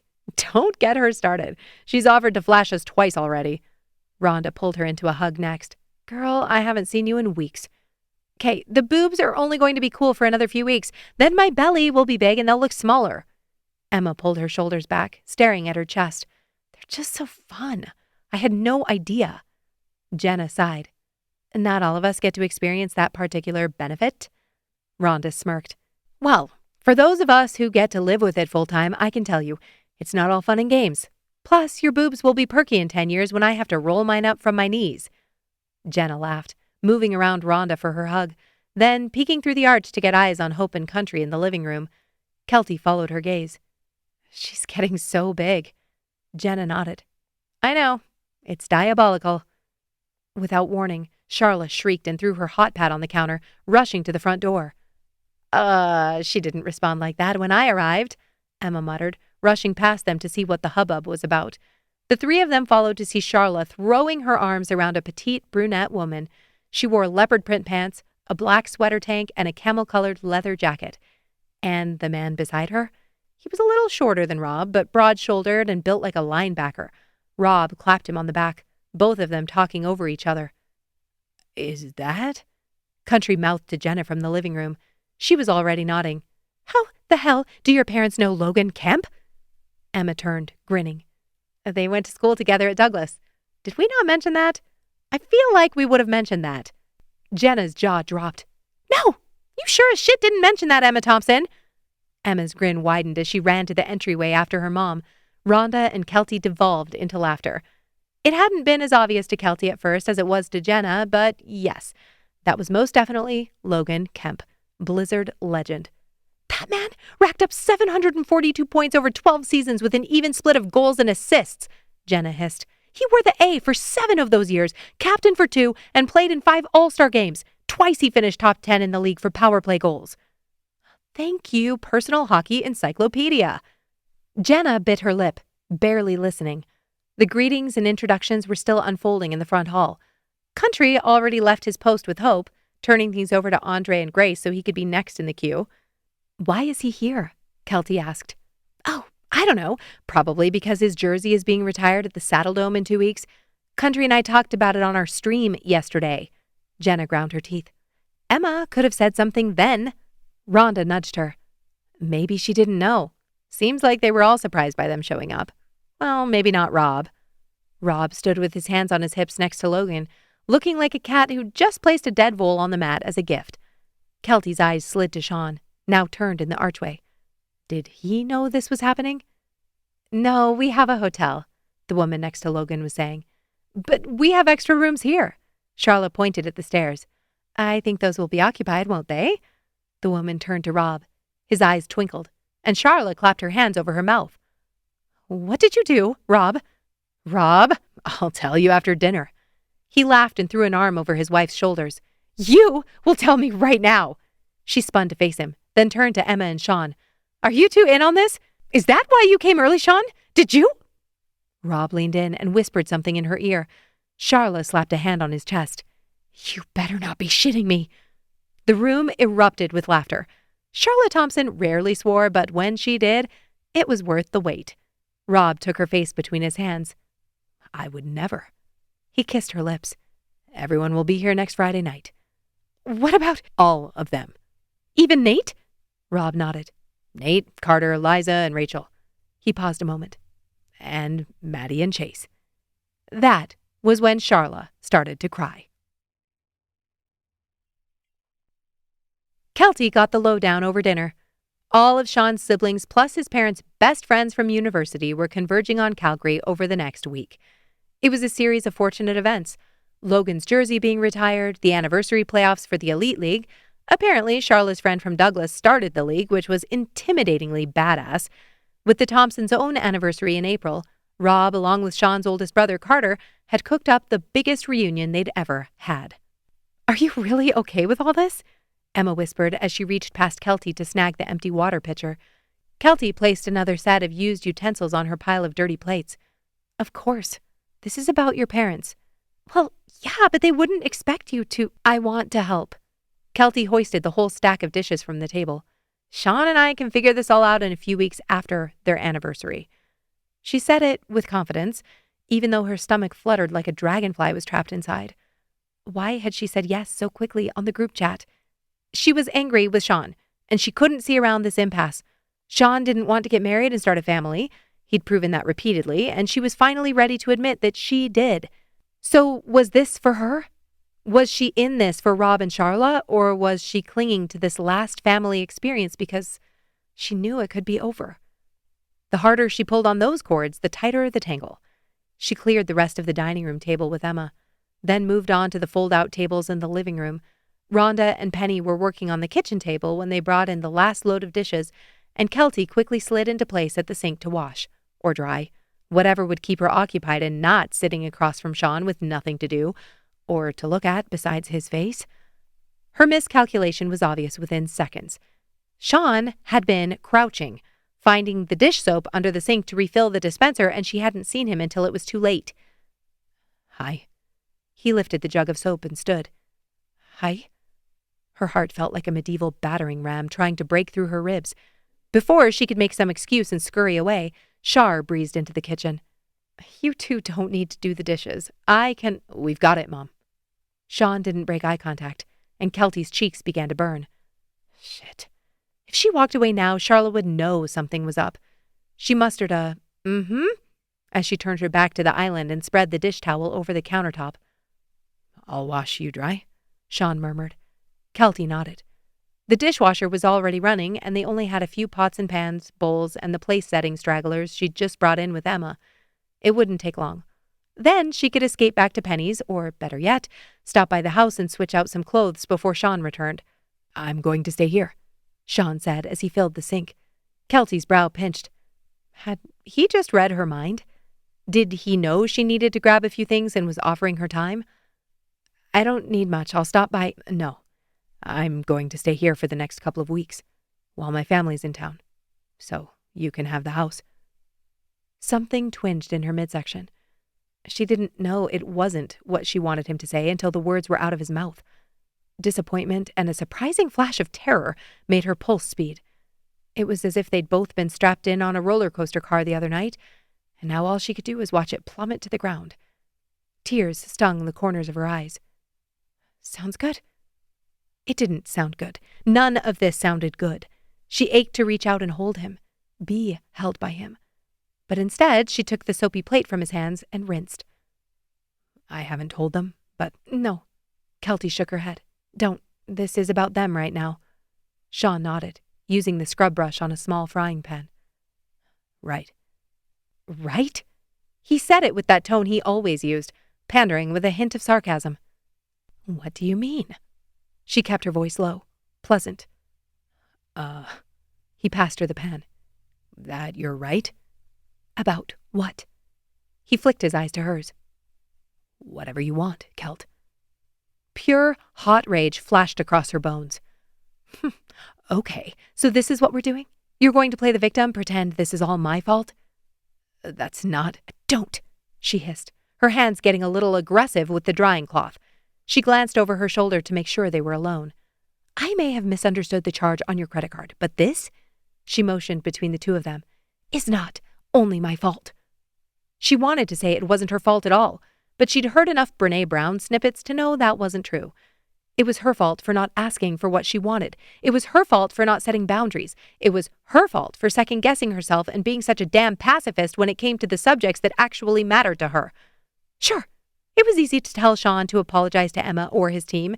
It was no problem to tell him she was going to cook vegetables and he sure as hell better eat them, or push him to get Christmas gifts for his parents. But give her something? Apologize to her? Tell her all the things she wanted to hear? She may as well have been mute over the past 2/3 of a decade. Did I say I was blaming you? Sean's voice was rough. He didn't have to say it. You're acting like it. Sean scrubbed out a bowl, water and suds clinging to his hands and wrists. She loved his hands. There was something about them that always turned her on. He kept his nails short and clean, and the sheer size of them, the masculinity of his knuckles. Kelty forced her eyes to the bottom of the stainless steel sink. Sean cleared his throat. I don't know. how to act right now. Kelty gritted her teeth. She didn't have anything to say to that, especially since the lump in her throat was giving a good old college try at choking her out. She toweled off the bowl, then dried the plates and cups, stacking them like Jenga tiles until there was no more room on the countertop. Sean drained the sink and rinsed off his hands. All done. Kelty hung the damp cotton towel on the handle of the oven, then turned to leave, but Sean's voice stopped her. What do you want to do? About this whole anniversary thing? Kelty swallowed hard. She didn't fully turn toward him. We find a time to go and check them off. Maybe Tuesday or Thursday evenings when you don't have practice. Sean leaned against the counter, folding his arms in front of him. His biceps flexed, his chest tight under his shirt. And those damn puppy dog eyes. Kelty pretended to be entranced with the veins in the marble top of the island. That should work. We might have to do this weekend to get through them all. I have a thing on Saturday. She felt his frown before she looked up. A work thing? Kelty shook her head. She didn't have a thing. She didn't know why she'd said it, except for the growing discomfort at being fully available to him. No, she wasn't going to cater to his perfect schedule like she had for years. Sean has practice. Sean has a game. Sean can't go because he has a tournament. Never mind the fact that she loved his hockey life and had never resented it in the past. Now it felt intolerable. Sean ran a hand over the back of his neck. Okay. How about Friday or Sunday? Wait, I think my sisters are coming into town Friday night. They'll be here that soon? The belt around her ribs tightened another notch. Eliza and Rachel had become like little sisters to her over the years. They'd been around for holidays when they were younger, but now they both had their own lives. Rachel with her husband living in D.C. and Eliza with her girlfriend and their wolf of a mountain dog in Montana. The last time they'd all been together was probably 3 years ago. Wait, sorry. My dad said next week on Friday. Rach is on her way to Montana end of this week, then they're driving up together. Kelty pursed her lips. Okay, we can just be in touch, I guess. Start with the first ones on the list. Sean pushed off the counter and nodded for her to follow him. There's something we should start with first. Her heart kicked up like she'd just taken a shot of espresso. Sean, I should go. I know. It'll be quick. His shoulders slumped as he walked. He didn't reach his hand up to slap the wall as he descended the stairs to the garage door. That was almost enough to make her walk a little faster, to wrap her arms around his waist and bury her cheek against his shoulder blades. Instead, she shoved her hands in her pockets. Sean pulled the door open and flicked on the lights. When they were both inside the garage, he pointed to a banker's box sitting on Rob's organized workbench. I came early to get this. Kelty walked with him, peering inside as he lifted the lid. On top of what looked like a stack of papers and memorabilia sat a small framed picture. Her eyes widened. Is that? Sean picked it up and handed it to her. Rob and Charlotte Thompson. I think she was barely pregnant with Carter in this one. Kelty ran her finger over the dusty glass. It looked like they were at a parade or something, some kind of celebration. They stood on top of a small stage with Rob's teammates surrounding them as Rob pulled her into his chest so tight her back bowed. Kelty returned the picture to the pile. What is this for? She stepped back, folding her arms. Sorry, I thought you'd looked at the challenge list. I looked at it. I didn't memorize it. Sean's jaw twitched. They looked at each other a long moment. Then Kelty blew out a breath. I'm sorry.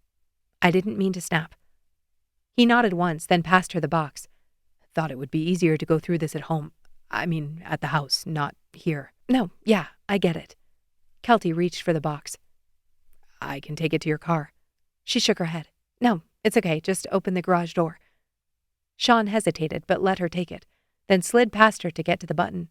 His hand grazed her hip, and tingles exploded across her skin. Damn it. Her body had not received the message that Sean was off limits at the moment. She jumped at the sound of the mechanism springing to life, then strode onto the driveway, ducking to exit before the door had fully lifted. Chapter 9. 7.5 years earlier. The conference room smelled like noodles and soy sauce. White cartons littered the table between laptops, little red dragons curling around grease stains. Kelty had chopsticks in one hand and an employee pension spreadsheet in the other. Anytime she could mix work with food, it was a good day. Mason slurped up a noodle beside her, his elbow far too comfortable on the arm of her chair. So you're telling me we've been overpaying into extended dental for a year and nobody noticed? She tapped the sheet with the end of her chopsticks. Not overpaying, misallocating, which means when the acquiring company runs this through due diligence, they'll ding you for being sloppy. He grinned. Sloppy isn't the worst thing. Andrew chuckled, but across the table, Sean made a sound somewhere between a grunt and a growl. What do you recommend? Mason ignored his comment and leaned in. You've caught more in 2 weeks than our accounting team has in 2 months. She rolled her eyes, but her cheeks warmed. Best compliment you ever gave me. Sean's pen froze mid-scratch. His gaze lifted, and something in her chest tightened. Why had she said that? It had become an icebreaker she used over the years, but using it now, it felt like she'd betrayed him somehow. Which was ridiculous. All they'd done was flirt a little and talk about employee reports. Andrew, oblivious to the tension in the room, reached for another dumpling. Doesn't matter. None of this matters. We're circling the drain. Let the new guys deal with it. Sean shook his head. If we dump this on them, we lose leverage on the closing terms. Andrew shrugged. Like we have any leverage left. Kelty cut in before Sean could bite. Actually, you do. Cleaning up your benefits reporting shows good faith. It's not about leverage, it's about optics. You want them thinking you're professionals. Ironic that she was giving that advice when she'd woken up the night before from a particularly vivid dream that involved this conference room table and the man sitting across from her. She dropped her hands to her lap. Mason finished his noodles and pushed the container aside. Professionals, got it. Your wish is my command, Kelty. He stretched, muscles shifting under his dress shirt. Sean's jaw tightened. It looked like he'd swallowed glass. She could have said something to put Mason in his place, but she was enjoying this a little too much. Your fortune cookie. Kelty held out an open palm and Mason grinned, handing it to her. She held it for a second, then set it back on the table in front of him. Just making sure you were serious. Okay, on to... Mason's phone buzzed on the table. He glanced down, a frown etching his forehead. Shit.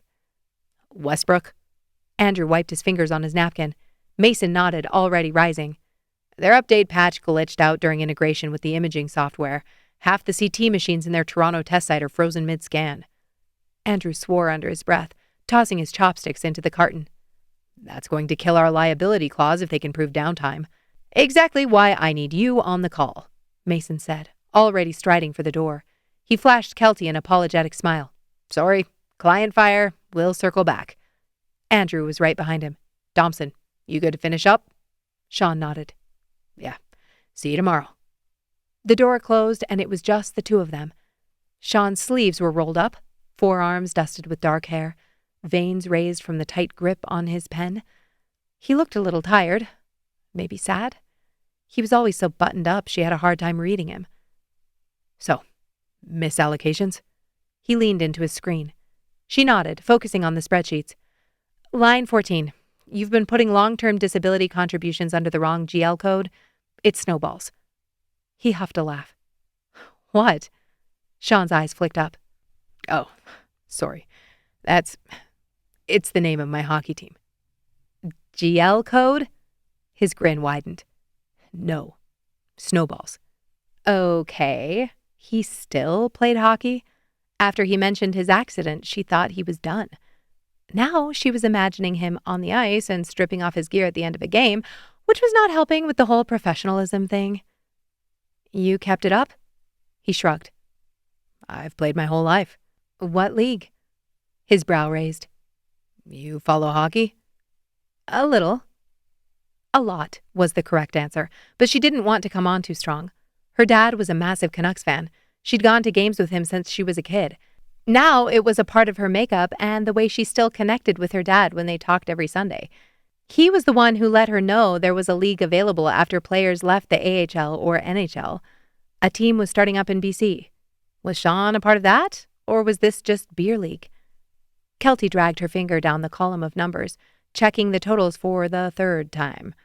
Across from her, Sean hunched over the acquiring firm's template.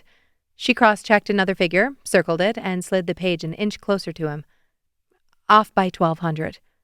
Sean didn't look up, just scratched something out on his sheet and grunted. The way he concentrated, shoulders tight, jaw flexed, made her want to run her hands through his hair. force him to take a breath and relax.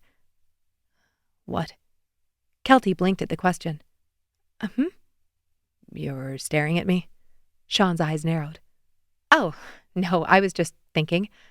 He twisted his pen between his fingers, the movement disturbingly slow, almost sensual. She straightened. Finish this page and call it a night?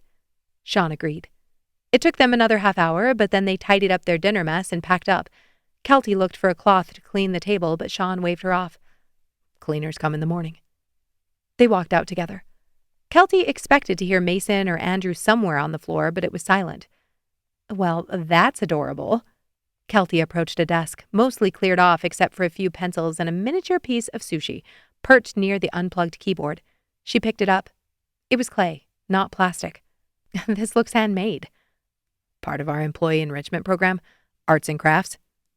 Kelty rolled her eyes and set it back on the desk, continuing on down the aisle. The dim lighting and empty cubicles brought back memories of her first job after university, when she worked for a mid-sized consulting firm in downtown Calgary. Back then, she'd been the junior who always got stuck on the 11 p.m. runs or chasing down straggling invoices, reconciling numbers until her eyes blurred.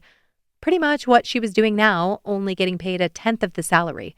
By the time she left that firm, she'd built a reputation for spotting gaps others missed. HR liabilities, pension obligations, benefit accruals. That skill set made her valuable. She didn't miss working 50-plus hours a week, but it was fun to revisit the late, cozy nights a few times a year when timelines were tight. You okay? Sean's voice pulled her back to the present. They were already standing at the elevators. She nodded. It's just nice when it's quiet. Sean's finger hovered over the buttons. He pressed. Kelty frowned. You hit the wrong one. Did I? Sean stepped back, clasping his hands behind him. A smile played at the corner of his mouth. Kelty's pulse kicked. She loved surprises. Ever since she was little, her mom would find little trinkets at thrift stores or garage sales and bring them home, kind of like that piece of sushi. She'd set them up on the table, have them waiting for her when she returned home from school or sitting on her nightstand when she woke up. Parenting magazines probably said that kind of behavior would spoil a kid, but it only gave Kelty a sense of wonder. Life could be beautiful at the most surprising moments for no reason at all. The elevator opened. Sean motioned as if to say, Please, after you. If he was going to murder her on the rooftop, at least he was chivalrous about it. They didn't talk on the way up. It was like walking into a movie without watching the preview, hoping your friend wouldn't say a word about it so you could experience it blind. Sean stepped off first at the top, and Kelty followed him down the hall to a solid door. He pushed it open and held it so she could walk through. Cool air swept across her cheeks. She strode to the railing and set her bag on the ground. It wasn't a cutesy rooftop patio or garden, just a basic concrete slab with a fan of some sort and other external manifestations of the internal guts of the building. It was beautiful. The city sprawled below, lights glittering like spilled jewels across a velvet blanket. The Bow River cut a silver line through downtown, and it made Kelty smile. She loved that river. For a high desert in the middle of a grassland, it felt like an impossible gift for a river to run through the city, especially since it kind of looked like a moat around a castle. The Calgary Tower didn't really count as a spire or turret, but she could make it work. Wow. Sean stepped to the edge, hands shoved in his pockets. There's no restaurant, and it doesn't rotate. My hopes are crushed. He grinned. It's one of my favorite places in the city. She hugged her arms around herself, the wind tangling her hair. Sean shrugged off his jacket. I'm fine. He ignored her and looped it over her shoulders. Why was such a simple thing so comforting? She didn't need a guy to keep her warm on a rooftop, but hell if she didn't want him to. Thank you. She clutched it closer and leaned against the brick. She drew in a breath, her senses full of him. I feel like you were lying. About? The garlic. This jacket smells... She wanted to say amazing, but opted for smooth. Sean cracked a smile. Not a smell. Okay, olfactory expert. He chuckled. Fine. Explain. It's clean, crisp. What cologne do you wear? CK1. She laughed. I knew it. Okay, cologne expert. Kelty grinned. He had a quick wit. She wished she could peer inside his head to see every smart-ass comment he wasn't saying when he sat across from her in the conference room. A guy I dated at UBC wore that. Sean grimaced, but she hurried on before he could take it the wrong way. No, it's not a bad thing. I loved his cologne, to the point that I didn't give back one of his sweatshirts when we broke up. How long were you together? 6 weeks. His cologne was the best thing about him. She wasn't positive, but there was a good chance that sweatshirt was still in a storage bin in her parents' closet. I get attached to scents. Not in a weird way, I don't think, but certain smells just make me happy. She kept a box of barley tea bags in her apartment at all times, not because she liked it, but so she could feel a warm hug from her grandmother whenever she wanted. Sean considered that. He leaned over the brick, staring at the cityscape. Kelty's pulse fluttered at her throat as she second-guessed everything she'd just said. Why had she talked about her ex? Why had she said anything about his cologne? She just revealed that she was constantly smelling him, which was embarrassing, to say the least. As she was about to word vomit something else to distract from her prior diatribe, Sean straightened and turned. His expression was unreadable, his eyes dark except for the reflection of the lights. I'm more of a touch person. Kelty blinked. As in, touch over smell? He nodded, running a hand slowly over the rough brick until it sat next to hers. We touch 1,000 things every day and barely notice. Kelty's heart was a bass drum behind her ribs. Her lips were so hot they felt swollen. His hand was so close. Before she could overthink it, she lifted her fingers and moved them barely on top of his. This was the opposite of professional, but as she was being microdosed with aerosolized Calvin Klein, she could hardly be blamed. How do you think we can notice more? Sean rotated his wrist, putting their hands fingertip to fingertip. He didn't answer right away, instead dragging his fingers down the inside of hers, centimeter by centimeter. We take our time. The entire rooftop shrank to the feel of his skin against hers. She wondered if she'd ever truly felt anything before in her life. This was electric, like her battery had been drained and she'd finally found an outlet. Kelty's eyes fluttered closed. There was something about the dark combined with the warmth of his jacket that made her feel utterly safe, like she was tucked in under her blankets at home. But unlike most nights of her life, this time she wasn't closed in alone. Sean circled his fingers around her wrist and tugged her closer. She blinked her eyes open, her body moving through syrup. He was taller, but not so much that she had to crane her neck to meet his eyes. It was a comfortable gap. Kelty dropped her eyes to his lips, hoping he got the hint. She didn't want him to talk about it or tell her he was going to kiss her. The wondering, the tension, was far more exciting. Sean's jaw set, his brow pinching like he'd made a decision but wasn't sure if it was the right one. Kelty tightened her fingers at his waist, her heart beating at the speed of a hummingbird's wings. That was all it took. Whatever he'd been grappling with disappeared as his hand lifted from her arm and landed against her cheek. His fingers threaded in her hair as he cradled her jaw, pulling her into him. His nose grazed the tip of hers before he tilted his head and took her lips between his. It was as if the pins of an unseen combination lock tumbled into place. Everything Sean held back, everything he didn't say, poured out of him. Sentences of lips and tongue and teeth, of chests and hands and hips. Kelty melted into him like warm honey slipping from a spoon. Her hands climbed the back of his neck as he pressed her against the brick, and the sounds of traffic below faded behind the hiss of their combined breath. She smiled against his mouth as the scruff on his jaw chafed against her cheek. What? He asked before taking her bottom lip gently between his teeth. Shh. A few more minutes. That made him grin. Somewhere you need to be. She reeled him back in close and slid her tongue into his mouth. No more talking, because it wouldn't take long for her to remember she was working for Sean's company, that making out with him on the rooftop of his building would be optically terrible for both of them. And did she really know him? Shit. It was already happening. Chapter 10. Present Day. Sean pulled into his driveway 5 minutes early, then sat in his truck. Like an idiot. This was his house. It wasn't like he couldn't go in, but being with Kelty alone after Sunday made him antsy. He'd rather lace up for a triple overtime playoff game than ring his own doorbell because, at least on the ice, he knew the rules. He was about to sort through his parents' university memories with the one woman who had good reason not to want to see him. The one woman he couldn't stop thinking about. She'd occupied his head since the moment he saw her in that conference room years ago. That had been dangerous territory. He'd gone all in once before with Claire. He was young and smitten, positive she was his one and only. He looked past every red flag, skipped extra practices when she wanted him to, drove 3 hours to catch her for 15 minutes before she left on a trip. That's what love was, wasn't it? All-consuming, unhinged. Then she'd slept with Wheatville. And he didn't find out after the fact. Sean walked in on it. His so-called best friend, his line mate, the guy who felt like a brother to him. One night and it blew apart both halves of Sean's life. Friendship over, relationship gutted.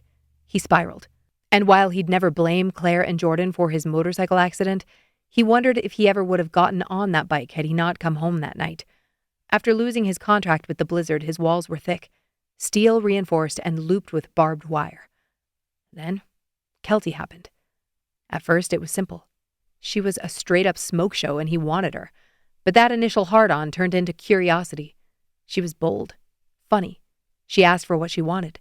Being near her was a perpetual contact high. He let her in before he knew what he was doing.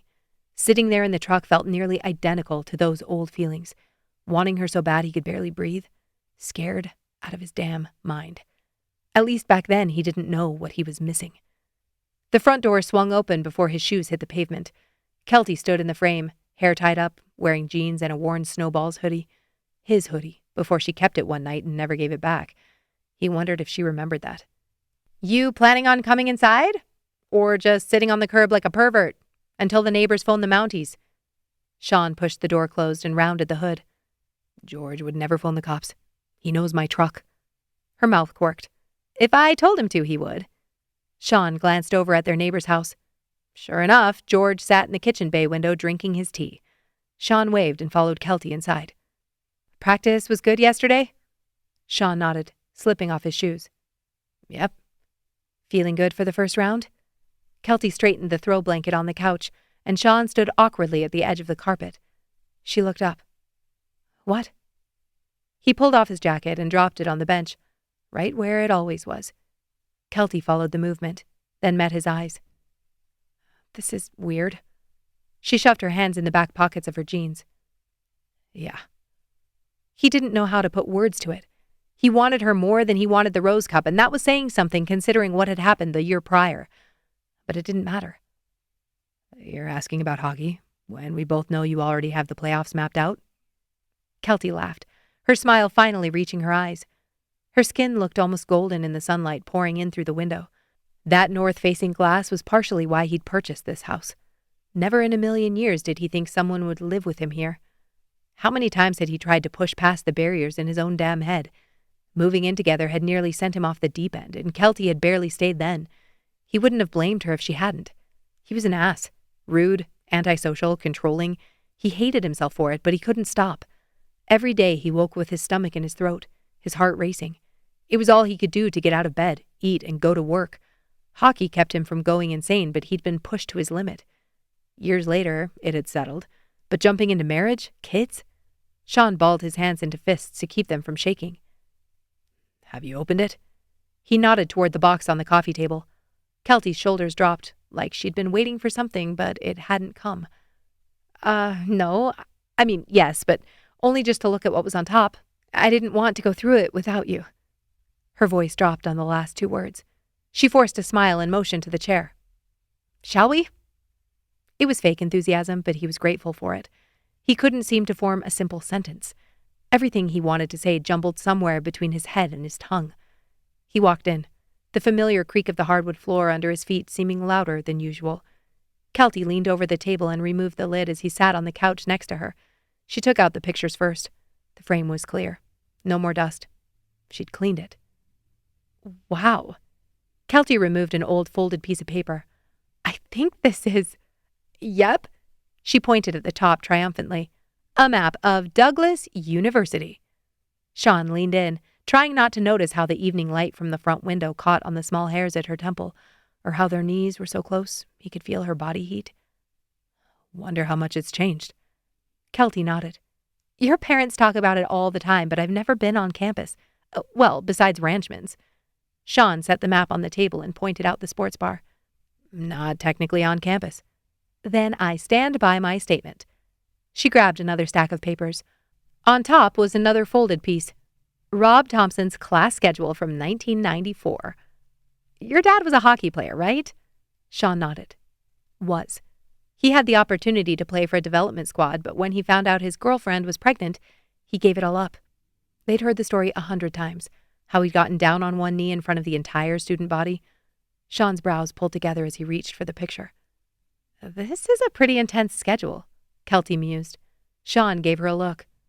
Because hockey players are stupid? Kelty snorted. No, I just meant they should only take remedial classes. She shoved his shoulder, laughing. Stop, I'm not criticizing anyone's intelligence. She tapped the paper. Look. Sean's hand was frozen on the picture. Kelty's thigh pressed against his, and the contact shocked him speechless. Your dad was taking advanced physics and math. He was at Douglas because he didn't make the AHL. Probably didn't think he had another shot. After getting married before his senior year, Rob graduated and went into satellite communication and system design. He'd worked for a few companies over the years, but the physics and advanced math had done him good. Kelty sobered. Yeah, I didn't think about that. She sat straighter and glanced down at his hand. She sucked in a small breath before asking, What were you looking for? Sean forced his fingers to move, to lift up the picture. He really didn't want to say this out loud, but he'd spotted the item he'd been curious about. A ring, on his mother's left hand. He hadn't noticed before how she'd been proudly fanning her fingers to display it. You know the Thompson family lore?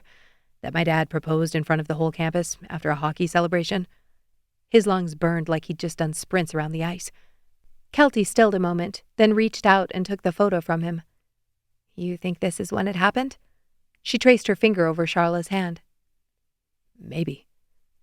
They stared at the picture, and Sean worked to ease the pressure in his chest. It felt like he was sucking oxygen through a coffee straw. Of course, Rob Thompson would throw caution to the wind, give up his life dreams, and jump into love and family with both feet. That was who he was, the best husband and father in the world. And Sean was a dick. What was his response when Kelty had asked him to give up a weekend to go to BC? Not a speech and a proposal. He wasn't sure whether a grunt and, I think I have practice, was the exact opposite, but it was likely close. Why hadn't he shut his damn mouth and thought about it? Taken a second to ask questions instead of assuming that because she was putting on her bra and he was mildly distracted by her bare breasts, it was a casual ask. Now it was too late. He'd done exactly what she expected for the 1,000th time, and apologizing now wouldn't solve a damn thing. Ugh, your dad is such an asshole. Kelty set the picture on the table. Who does that? Asking in front of everyone so she couldn't say no even if she wanted to? Sean coughed a laugh, and Kelty grinned next to him. It didn't reach her eyes. He's been forcing her into things ever since, she snarked. 6 kids. Sounds a little controlling. This had always been Kelty's superpower. Diffusing awkwardness, making people laugh. He hated that she had to use that skill in this moment with him. Kelty rifled through the box and pulled out a small book. Ooh, this looks like Charla's, she said as she flipped over the front cover. That's Crystal, Logan's wife who stopped by Sunday. Kelty rolled her eyes. You say that like you're not talking about Logan Kemp? She turned to look at him, flipping her hair out of her face. Did you know him growing up? My dad name-dropped him every chance he got. She scoffed. Then why is this the first time I'm hearing of him? Sean shrugged. He hasn't played in a long time. That was partially true, but the other piece was that all of the kids knew there were some things they talked about that didn't leave the walls of their home.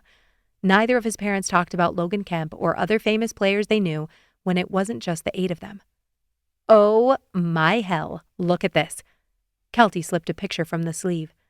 I thought this looked like a trivia night, and your mom labeled it. It's at the Den. Does that mean anything to you? Sean shook his head. Kelty leaned to reach her phone, and he immediately missed the contact. When she sat back next to him, her thigh wasn't touching his. Sean, it's the student pub or bar or whatever on campus at U of C. Her head snapped up, her eyes bright. Okay. Okay, this is perfect. We're supposed to put together a trivia night, and your mom and her friends used to do trivia there. She gestured with her hand. Pull up the spreadsheet.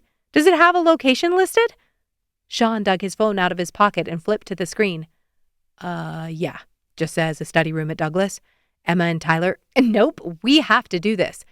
Kelty checked the time, then tapped something on her phone and held it to her ear. She listened for a few moments, then dropped the phone. They're not answering. It was 7:30. Prime student drinking time.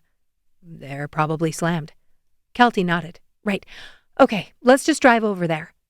Sean frowned. We could wait and phone them tomorrow. The site didn't list their hours, and we know they have to be open now. She stood. It's okay if you don't want to go. No, I'll go. Sean pushed off the couch to stand next to her. He might not be able to give her the yes she wanted, but he could give her this. We can take my truck. Chapter 11. The drive down Crowchild felt shorter than usual, probably because Sean wanted to capture the moment and bottle it. Everything felt so normal it ached. Calgary lights shimmered in the dark while Kelty hummed along to the radio. He tapped the wheel, pretending not to notice the way her hair brushed her cheek in the glow from the dash. So, she said, turning toward him, we'll still have to come up with more clues. Is everyone playing? I'm assuming we aren't, since we're making everything up. Sean nodded. Yeah, Carter thought this would be the best fit. Kelty laughed. For you? He didn't think you'd want to participate? Sean's grip tightened on the wheel. You know me, Kelt. She leaned back against the seat, running a hand through her hair. I know, but it's not like you're a total stick in the mud. Thanks. She grinned. Best compliment I ever gave you. The words tore through him like a tornado. Kelt. I'm sorry, I shouldn't have. She turned toward the window. I just thought, if we had to do this, I didn't want it to be weird. Kelty spun back to face him as he pressed the brakes and stopped at a red light. I did some thinking after Sunday, and I'm not mad, Sean. I mean, I was really pissed, but then I realized I was mostly just sad. His palms started to sweat. And that's better? I think so. The words came out on an exhale. You were pretty clear when we started this whole thing that relationships were difficult for you. It was my fault for thinking that could or should change. Her voice caught. Kelt. No, let me finish. She paused, swallowed a few times, then drew a deep breath and continued. I love your family, Sean. I don't want to be harboring this, she gesticulated, swirling her hands in front of her midsection, toxic thing inside me while we're celebrating your parents and this incredible life they've created. Sean pressed the gas. He followed the instructions on his phone as student parking signs started to appear. Kelty pressed her hands into her knees. I thought we could just have fun, but I get it. I won't say, our things. Something inside him cracked. He didn't know if she could have said anything more soul-crushing than that. As they pulled into the parking lot at the University of Calgary Student Center, Sean could only think of one thing. She wasn't angry. While this wasn't hockey, being on the ice had taught him plenty of life lessons, and if he wasn't fired up and a little angry before a game, it usually meant he'd given up hope. He put the truck in park and killed the engine. He needed to respond, to say something, but as usual, the translation between his heart and head was offline. He gave the wheel a snake bite. I didn't. She put a hand on his arm. It's okay. We can just go in. Kelty pulled on the handle and pushed the door out with her knee. I'm sad, too. The words slipped out, and a wave of nausea rolled through him. Kelty turned back, her eyes shimmering in the light from the street lamp. Yeah, I know. Kelty walked ahead of him into the student center, and Sean was grateful. It gave him time to compose himself. He wasn't a crier, but moments like this seemed to be happening more frequently. Emma announced she was pregnant. When Hope was adopted, Country's wedding, or even Fly aging out of the league. The sensation of his eyes burning and his throat thickening, his chest turning into an overinflated balloon, had to rank close to torture. It wasn't about toxic masculinity or any of that bullshit. His dad cried at the drop of a hat and never made him feel like he couldn't. But something inside of him locked down like a crocodile any time that emotion swelled, sinking its teeth into the meat of it and barrel rolling until it faded. He didn't know if he was capable of actually crying, of not fighting that tidal wave to the death. Kelty turned and motioned for him to hurry up. The student center halls were empty, but as soon as they turned the corner, heavy bass and an amorphous voice over a loudspeaker drifted into the atrium. She waited until he was close, then ducked through the entrance. The den had low ceilings, sticky floors, and neon signs advertising Molson and Labatt's. The place was packed, the sound deafening. "This is a Tuesday night?" he called after Kelty. She turned with a grin. "What?" He shook his head and followed, touching his knuckles to her lower back so he wouldn't lose her in the crowd. No wonder they weren't answering the phones. "I'm going to the bar." Kelty pointed to the left side of the room. As soon as she approached, a bartender who looked like an Eastern European EDM dancer made a beeline for her. He slung a towel over his shoulder and leaned over the bar. "Here for the contest?" She blinked. They're all in the back. You just need to sign in." Kelty shook her head, cutting him off. No, I'm not here for the contest. I wanted to talk to your manager, actually. I tried calling. Yeah, not available tonight." He nodded as a student waved to get his attention for a drink order. "Wait, it's important." Kelty put a hand on his arm. Sean did not like that. The hairs rose on the back of his neck. He stepped in next to her, doing everything in his power not to slide his arm around her waist and pull her into him. "Can you take a message?" The bartender looked up. His mouth quirked. He turned his attention back to Kelty. "Are you alum?" She paused, then said, "Actually, yes. I took an online class here years ago." "Good enough for me." He pressed his hands into the bar, ignoring the cacophony of voices clamoring for his attention. "Listen, this is a fundraiser. We were supposed to have 5 guys and 5 girls, but one of the girls bailed. If you can step in as a special guest alum, you can meet with the manager." Kelty laughed. "You have that kind of power?" He grabbed a glass from under the bar and filled it with beer on tap. "I do." He waited for the foam to slip over the lip of the glass, then handed it to a girl on their right. "I happen to be him." Sean grunted, nudging her. This guy was an asshole, and he didn't like how he was looking at her. "We can come back later." Kelty ignored him. "What would I be signing up for?" The bartender pointed to a sign at the front. "90s throwback. Wet t-shirt contest for Bow River." "You've got to be shitting me," Sean muttered. The bartender somehow heard that comment through the fray. He held up his hands. "Hey, it's creative, and it's equal opportunity." Kelty laughed. "That's hilarious." Sean wasn't surprised in the least when Kelty started stripping off her sweatshirt. Of course she'd say yes to this. Not because she wanted the attention, but because someone issued her a challenge and she loved the environment possibly more than David Suzuki. Kelt, I'll come back tomorrow. You don't have to." "It's for the Bow River, Sean, and the good of the family." She handed him the sweatshirt and dug a hair elastic from her jeans pocket. She wore a thin tank top and no bra. The bartender tossed her a white cotton tee. "Sign in at the back." "Got it." She pulled her hair up into a ponytail. "Aw." Her eyes snagged on a small basket on the bar top. "Who makes matchbooks anymore? Those are adorable." Sean followed her gaze. A collection of compact matchbooks sat next to the register. When was the last time he'd seen one of those? He turned his attention back to Kelty. "You're going to keep the tank top on, right?" Kelty looked up at him through her lashes. "Depends." "On what?" He set his jaw. "How much money I want to raise." She bounced past him, and Sean grumbled something under his breath as he turned to watch her approach the guys at the back. Then he slipped a matchbook into his pocket. Chapter 12. Would Kelty normally jump on a bar in a university campus pub and allow someone to dump a bucket of water over her? Hell no. But with her dad dying, her family fractured, her forever relationship in shambles, the Thompsons' anniversary dreams on the line, and Sean so obviously disapproving? Yeah, she sure as shit did.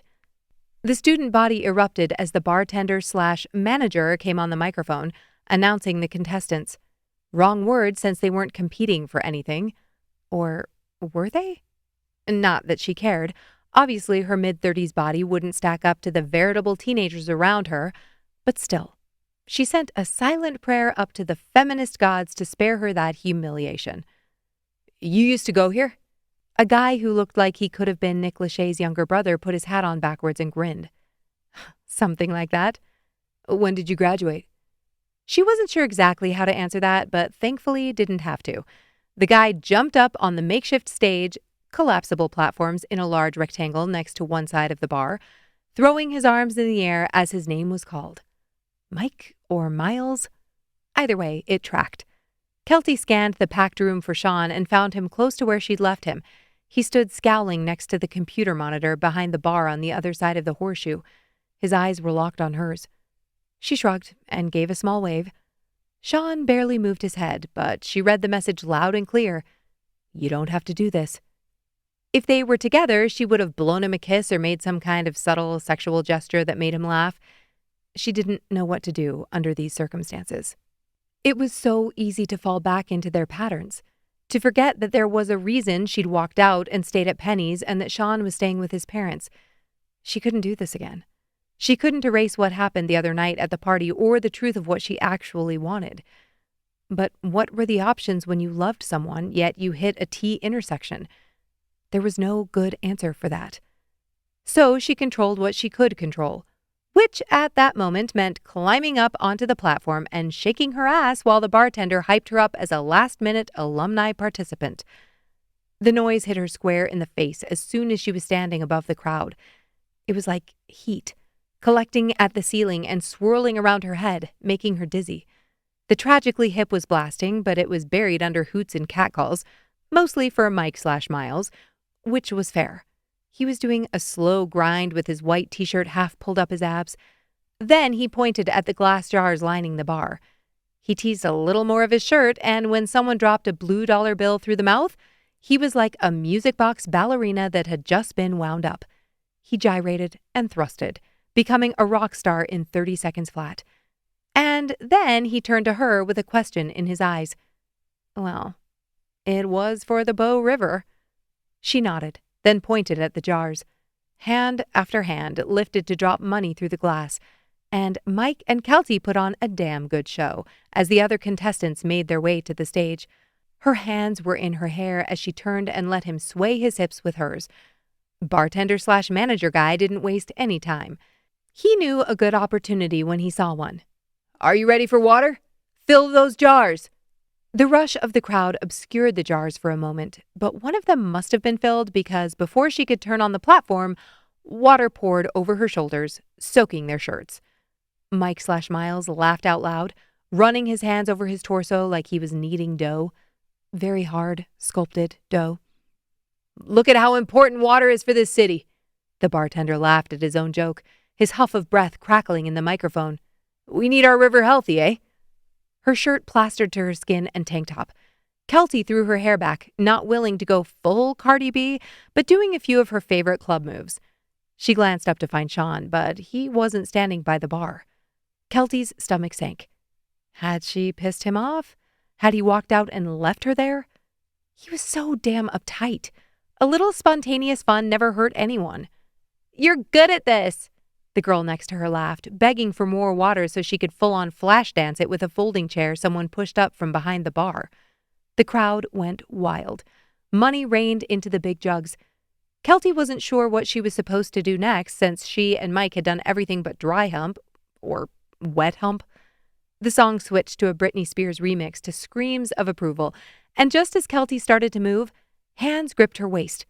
She whirled, ready to push Mike/Miles off of her, but instead she froze. Sean? Come on, let's... What are you doing? She held him at arm's length. He stood on the platform, his jaw locked, his eyes wild. He shouted over the music. We're leaving. I need to get that reservation. I'll get the damn reservation. The bartender called up to them. Hey, bud, only contestants are— We're getting off, Sean barked, tugging on Kelty's waist. No, we're not. Kelty adjusted the wet fabric and shivered. I'm finishing the competition. His pupils blew wide. No, you're not. He looped a finger in her belt loop with a growl. Okay, no. He was not going to pretend he had any claim on her right now after literally refusing to stake a claim. What was his problem? If he wanted her, if he didn't enjoy watching her dance with another guy, then why wouldn't he do something about it? He acted like someone was pulling out a toenail every time he said, I love you, but then he pulled crap like this? Sean! Kelty yanked on his arm, oblivious to the crowd hurling expletives in Sean's direction. He spun, his eyes blazing. Oh, shit. That was his, we're losing by 2 going into the third period or Wheatfield didn't get called for a slashing look. Sean, we can talk about this after. I'm not talking after. He turned, his hand now full of the waistband of her jeans. Kelty scanned the bar, trying to keep her balance. Anger flared like a lit match. While it was the tiniest bit hot that he was pissed enough at her dancing in a wet shirt to lose his shit, he did not get to tell her what to do.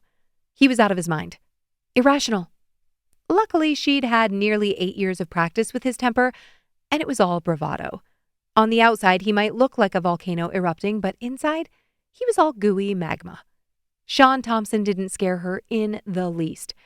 As soon as she spotted the bucket, she lunged, snatched it up from the counter, and threw the water forward in a sloshing waterfall, directly onto the back of his head. Chapter 13.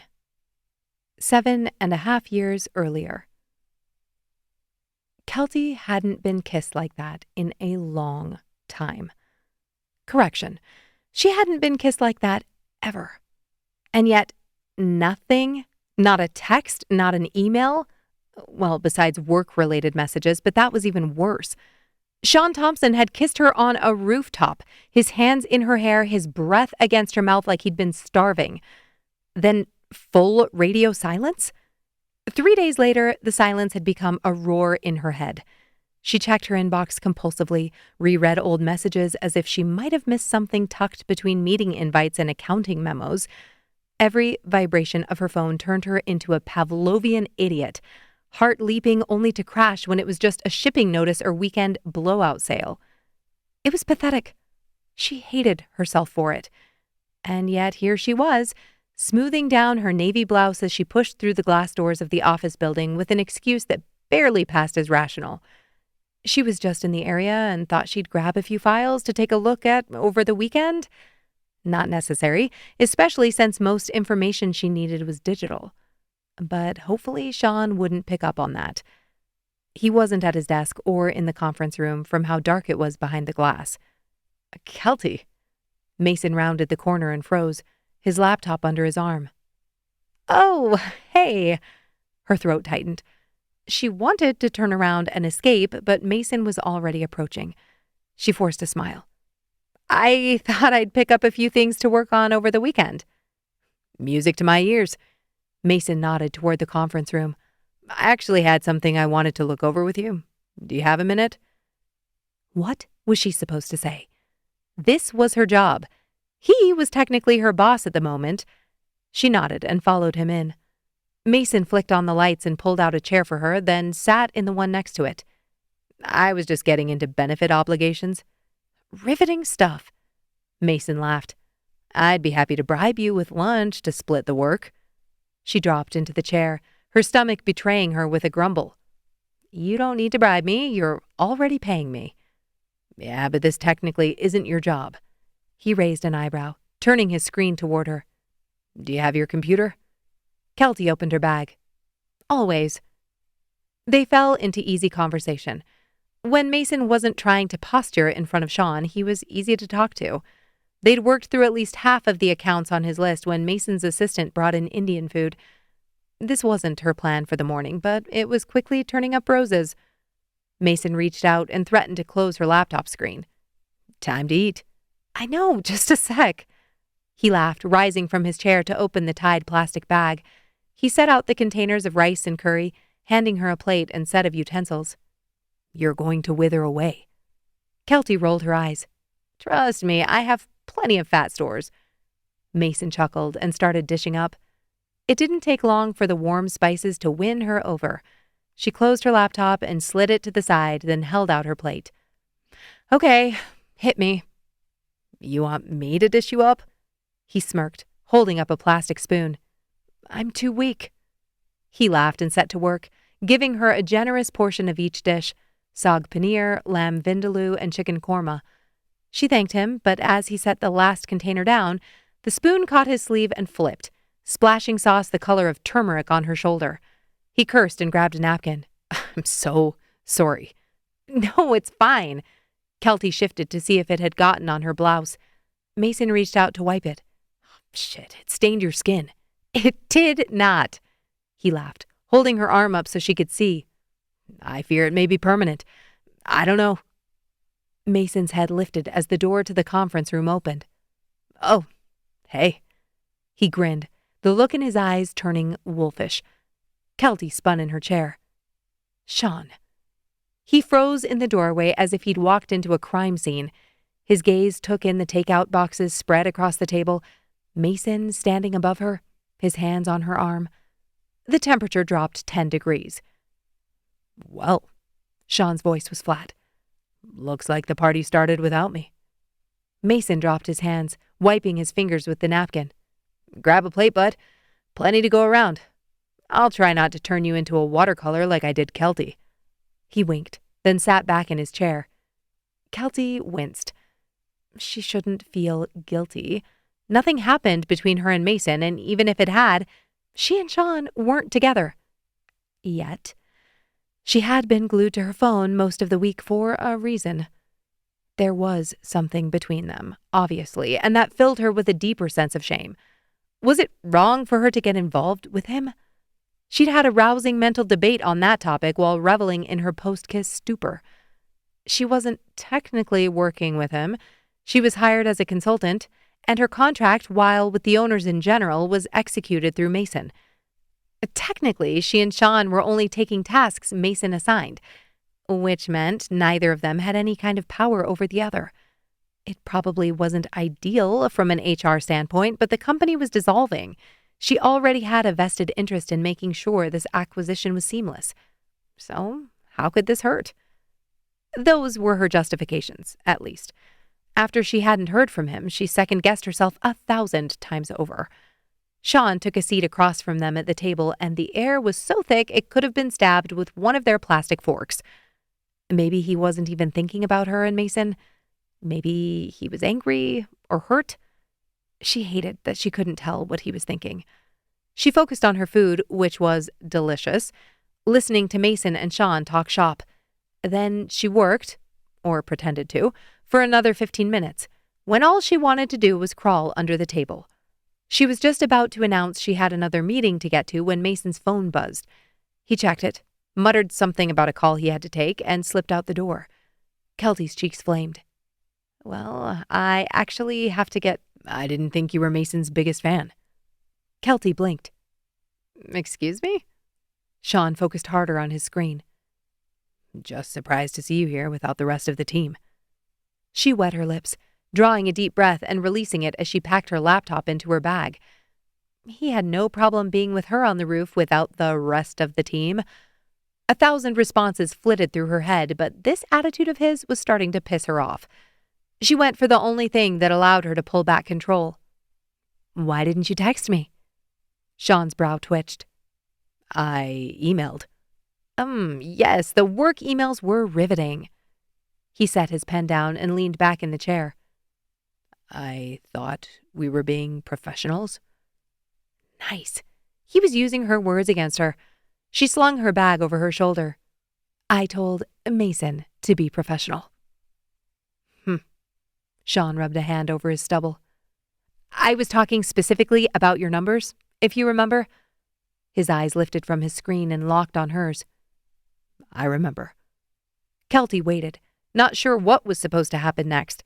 She wasn't going to slink out of there with her tail between her legs. He'd been the one to kiss her. Yes, she technically made the move to hold his hand, but he'd put his arm out and taken her up to the roof in the first place. "Did you want me to text?" His voice was low. Kelty swallowed hard. Some form of communication is typically a good thing after a meeting like that. The corner of Sean's mouth quirked. "A meeting? What else would you call it?" He let out a puff of air, pushing away from the table and leaning back in his chair. "Was this a meeting with Mason?" Kelty rolled her eyes. "I came in to see—" She stopped herself. She didn't need to admit she'd come there for him. "I needed to get a few files." Sean watched her. "You're working over the weekend?" "Sometimes, yes. This weekend I might do a little cleanup." She stumbled over her words, and that wasn't like her. He made her so nervous. Why didn't he blink? His eyes were just always there. "I should probably—" "Yeah."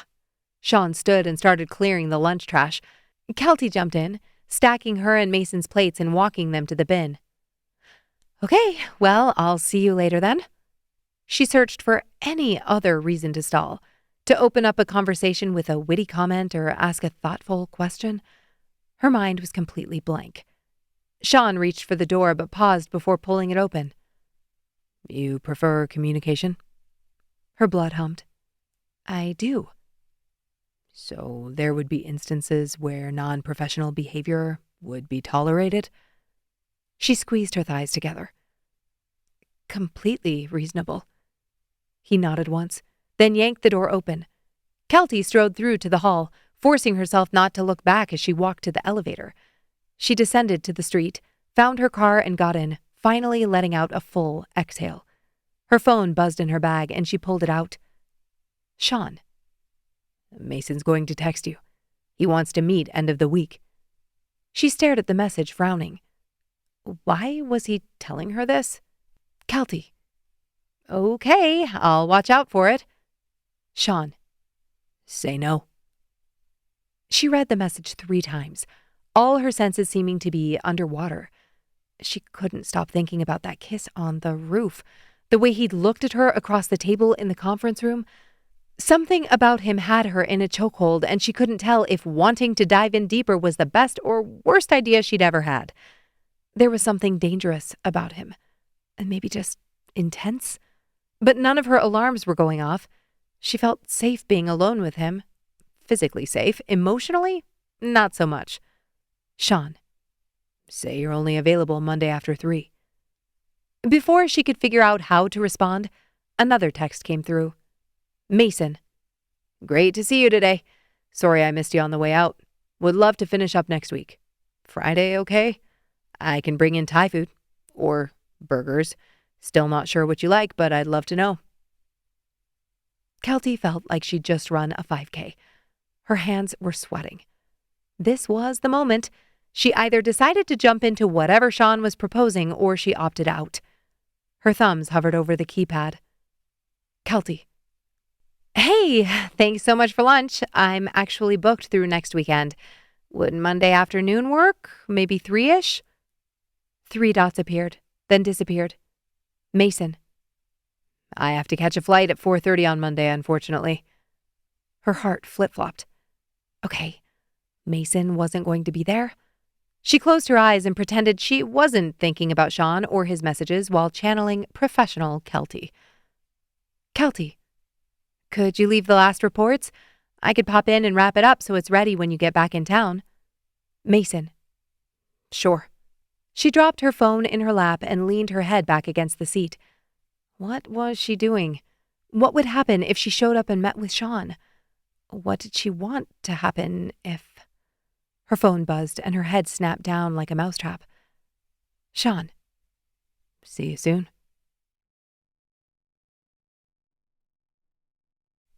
Chapter 14. Present Day.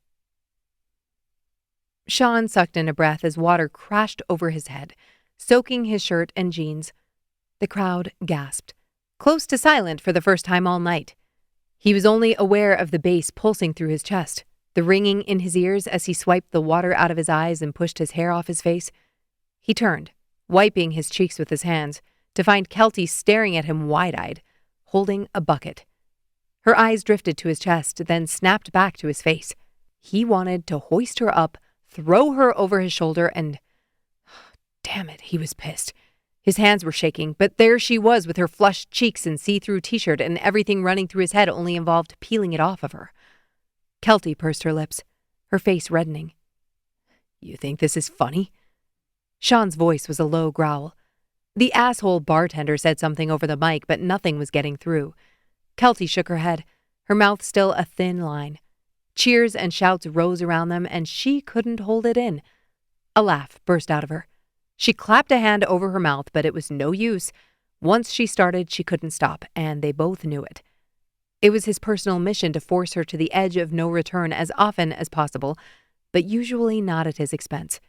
She bent over, her ponytail swinging forward, her t-shirt stuck to every curve he'd spent years memorizing. Sean's blood pressure skyrocketed. He told himself he was mad, furious, actually, because she hadn't told him she was signing up, because she hadn't even glanced at him before bounding onto the stage like it was no big deal, because some moron had immediately started feeling her up, like she'd forgotten that she belonged to him. Except she didn't. Not technically. Not anymore. Kelty tossed her head back, eyes sparkling, a bubble of laughter escaping her throat as she swiped at the water dripping down her arms. Sean's gut twisted. She was so damn beautiful. She complained about her laugh lines or freckles on her cheekbones. She said her hair wasn't as thick as it was in her 20s. It was all bullshit. She'd never been more gorgeous, and the whole bar could see it. Sean spun on the platform before the lump in his throat could choke him. He dropped to the floor and pushed through the crowd, miraculously ignoring the elbows in his ribs. "Sean!" Kelty called from behind him, but he didn't turn. Every step he took, the heat in his chest spread. She'd made an ass out of him. Or maybe he'd done that for himself, but the root of why he'd gotten on stage was simpler. He couldn't stand the idea of anyone else seeing what he saw every night before he closed his eyes. The last few nights had been hell, and she was rubbing his face in it. "Sean, stop!" she called again. It made his vision go white at the edges. He reached the bar in a handful of strides and smacked his wet palms on the wood. The bartender had the mic tucked against his shoulder and a smirk that Sean wanted to sand off with a brick. Instead, he dug into his back pocket, pulled out his wallet, and slapped a stack of bills onto the bar hard enough to make the glasses hop. "I want the second Saturday in April." He had to pitch his voice above the music. The DJ had turned on an old pop anthem that had the crowd screaming the words like they were scripture. The bartender pretended to be busier than he was. "I said I'd meet with her, bud. Not..." Sean peeled off more bills. He didn't count. "All this for the Bow River," he shouted, and the students erupted. Sean leaned in, not writing off the need to hand this bastard his ass. "For charity." "We've got bands on Saturday." "Not at 6 o'clock, shithead." Kelty pushed through the crowd, crushing into his side, her breath hitching. "I'm sorry, Fine. Second Saturday." The bartender huffed a laugh like Sean was a toddler throwing a tantrum. Kelty grabbed onto his arm. "Let's go, Sean." He didn't want to go.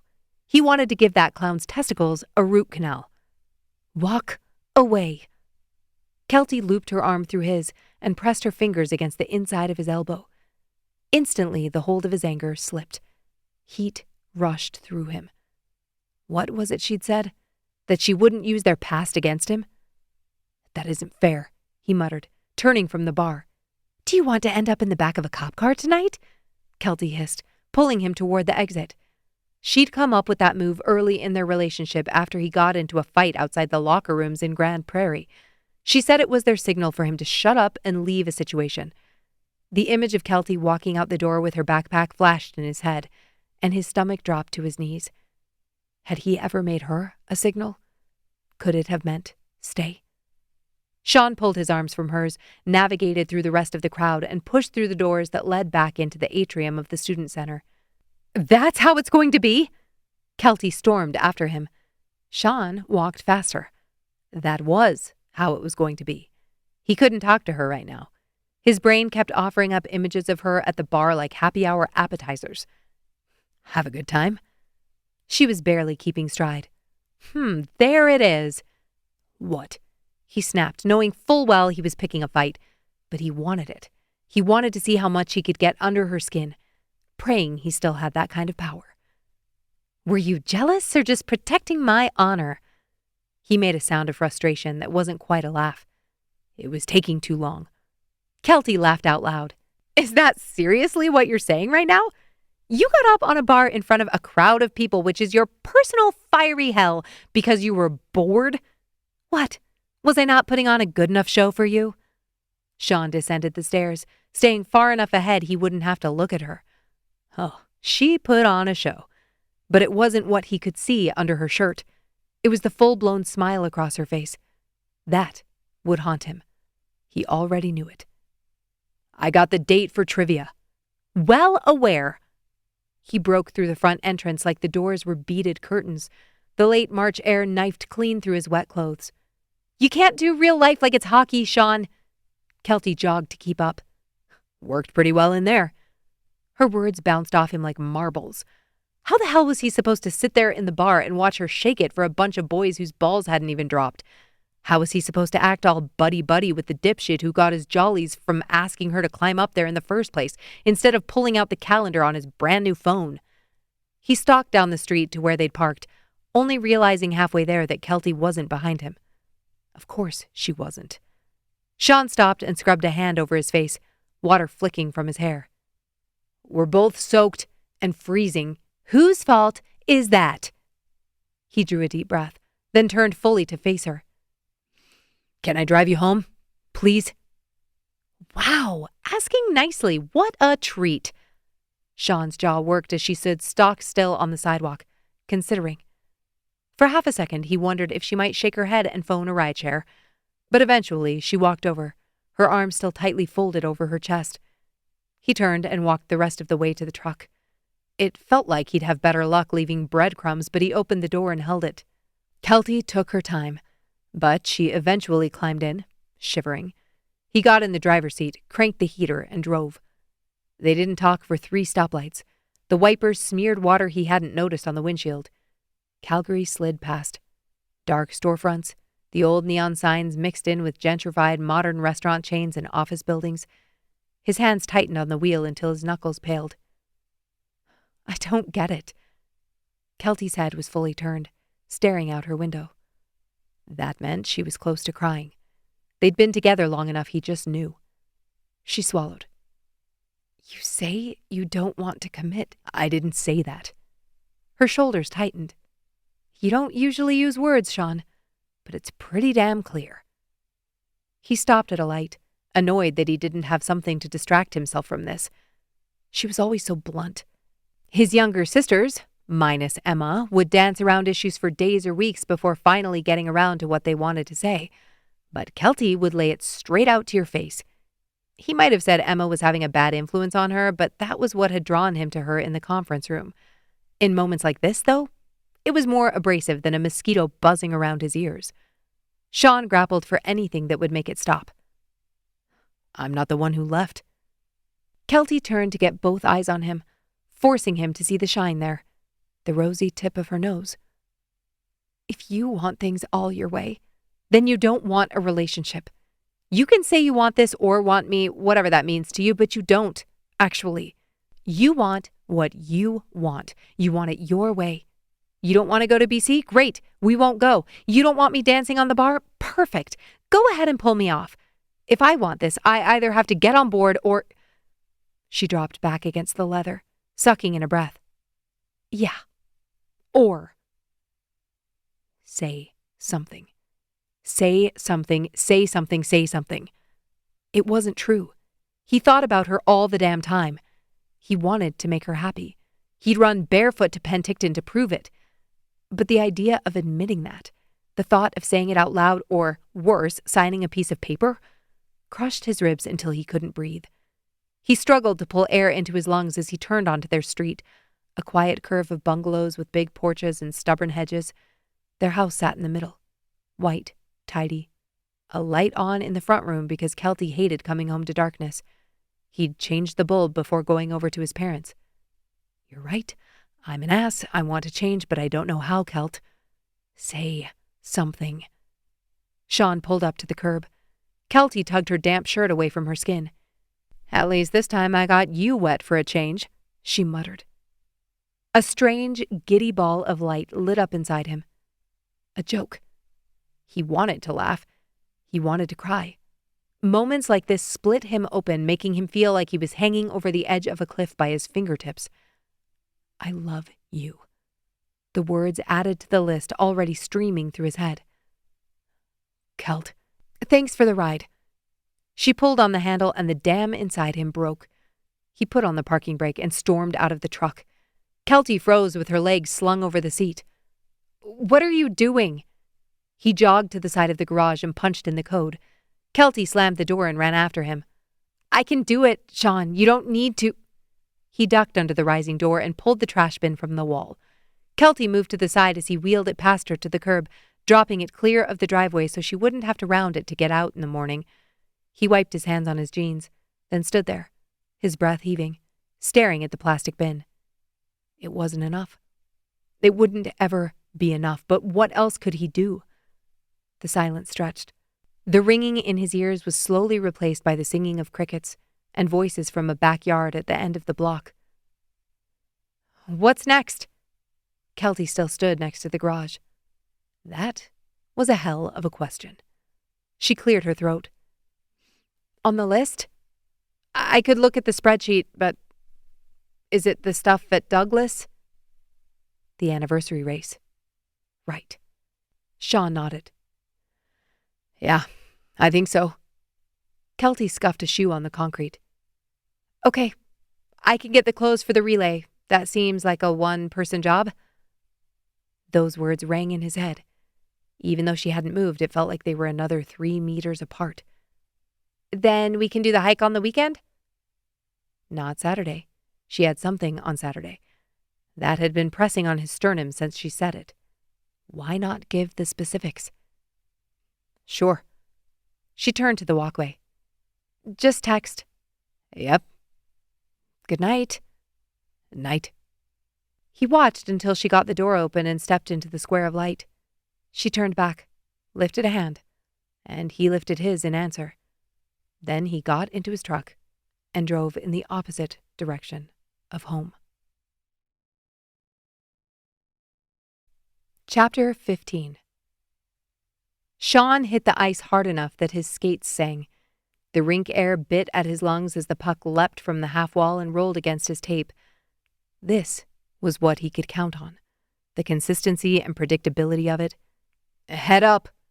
Tyler's voice ricocheted off the boards. Sean toe-dragged around a cone and snapped a pass across to Brett.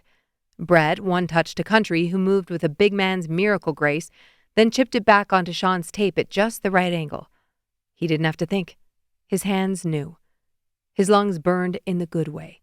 Mental noise that had been swirling in his head all day dropped through his feet and froze there on the ice. Andre called for it with a jut of his chin, the universal sign for, don't be selfish, bud. Sean floated a saucer over a stick blade by the width of a nickel and grinned when Andre caught, settled, and lasered bar down. Ryan whooped, and Siraj hammered his stick against the ice in approval. Sean felt like Stoico on the Victory's semicircle glide after that one. Don't look so smug, eh? Country chirped. Sean saluted him for good measure. Bar downski, bud, Andre crowed, and the guys guffawed. Mike and Darcy worked a 2-man weave along the boards with the precision of dudes who liked their socks ironed. That also did Sean's heart good. There wasn't a guy on the ice dinking around. They were locked in on playoffs, and he wouldn't have to slap them upside the head to get them focused. $50K. With everything happening over the last week, he'd momentarily forgotten that number, and it acted like lighter fluid on an open flame. It wasn't just the money. The Snowballs needed this. The Ice Center needed this. He needed this. They rotated through reps as a team until the edges in Sean's head sanded down. Neutral zone regroup, weak side support, strong side pressure. Get water, boys, Sean huffed. They drifted to the bench, helmets pushed back, breath clouding. After giving them all a few seconds to regroup, he continued. Playoff Saturday. We're tapping sticks with Dr. Quinn. Andre snorted. If she's tapping my stick, I'm not complaining. Just hope she warms her hands before the exam, Country quipped. Curtis grinned. Never gets old, but Country pretended to tip his hat.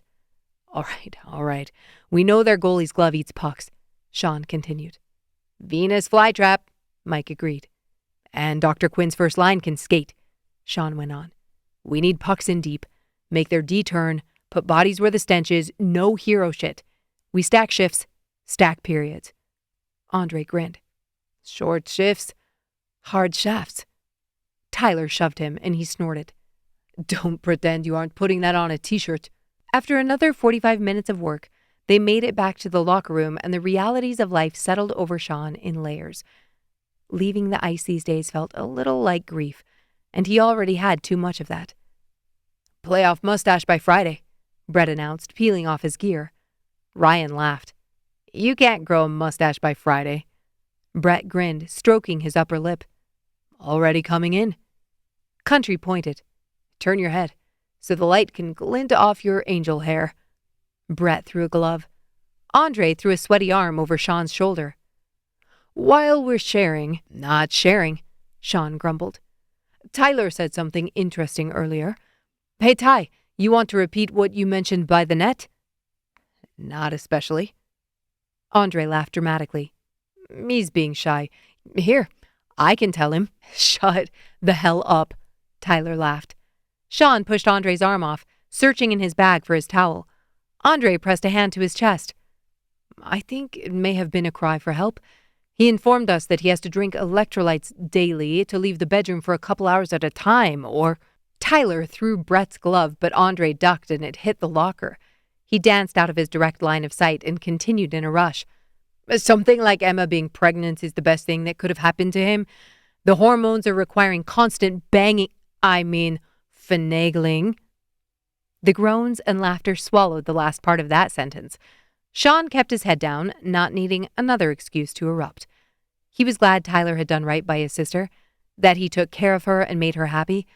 But hearing about their sex life still made him want to throw Tyler into the boards like he had the first time.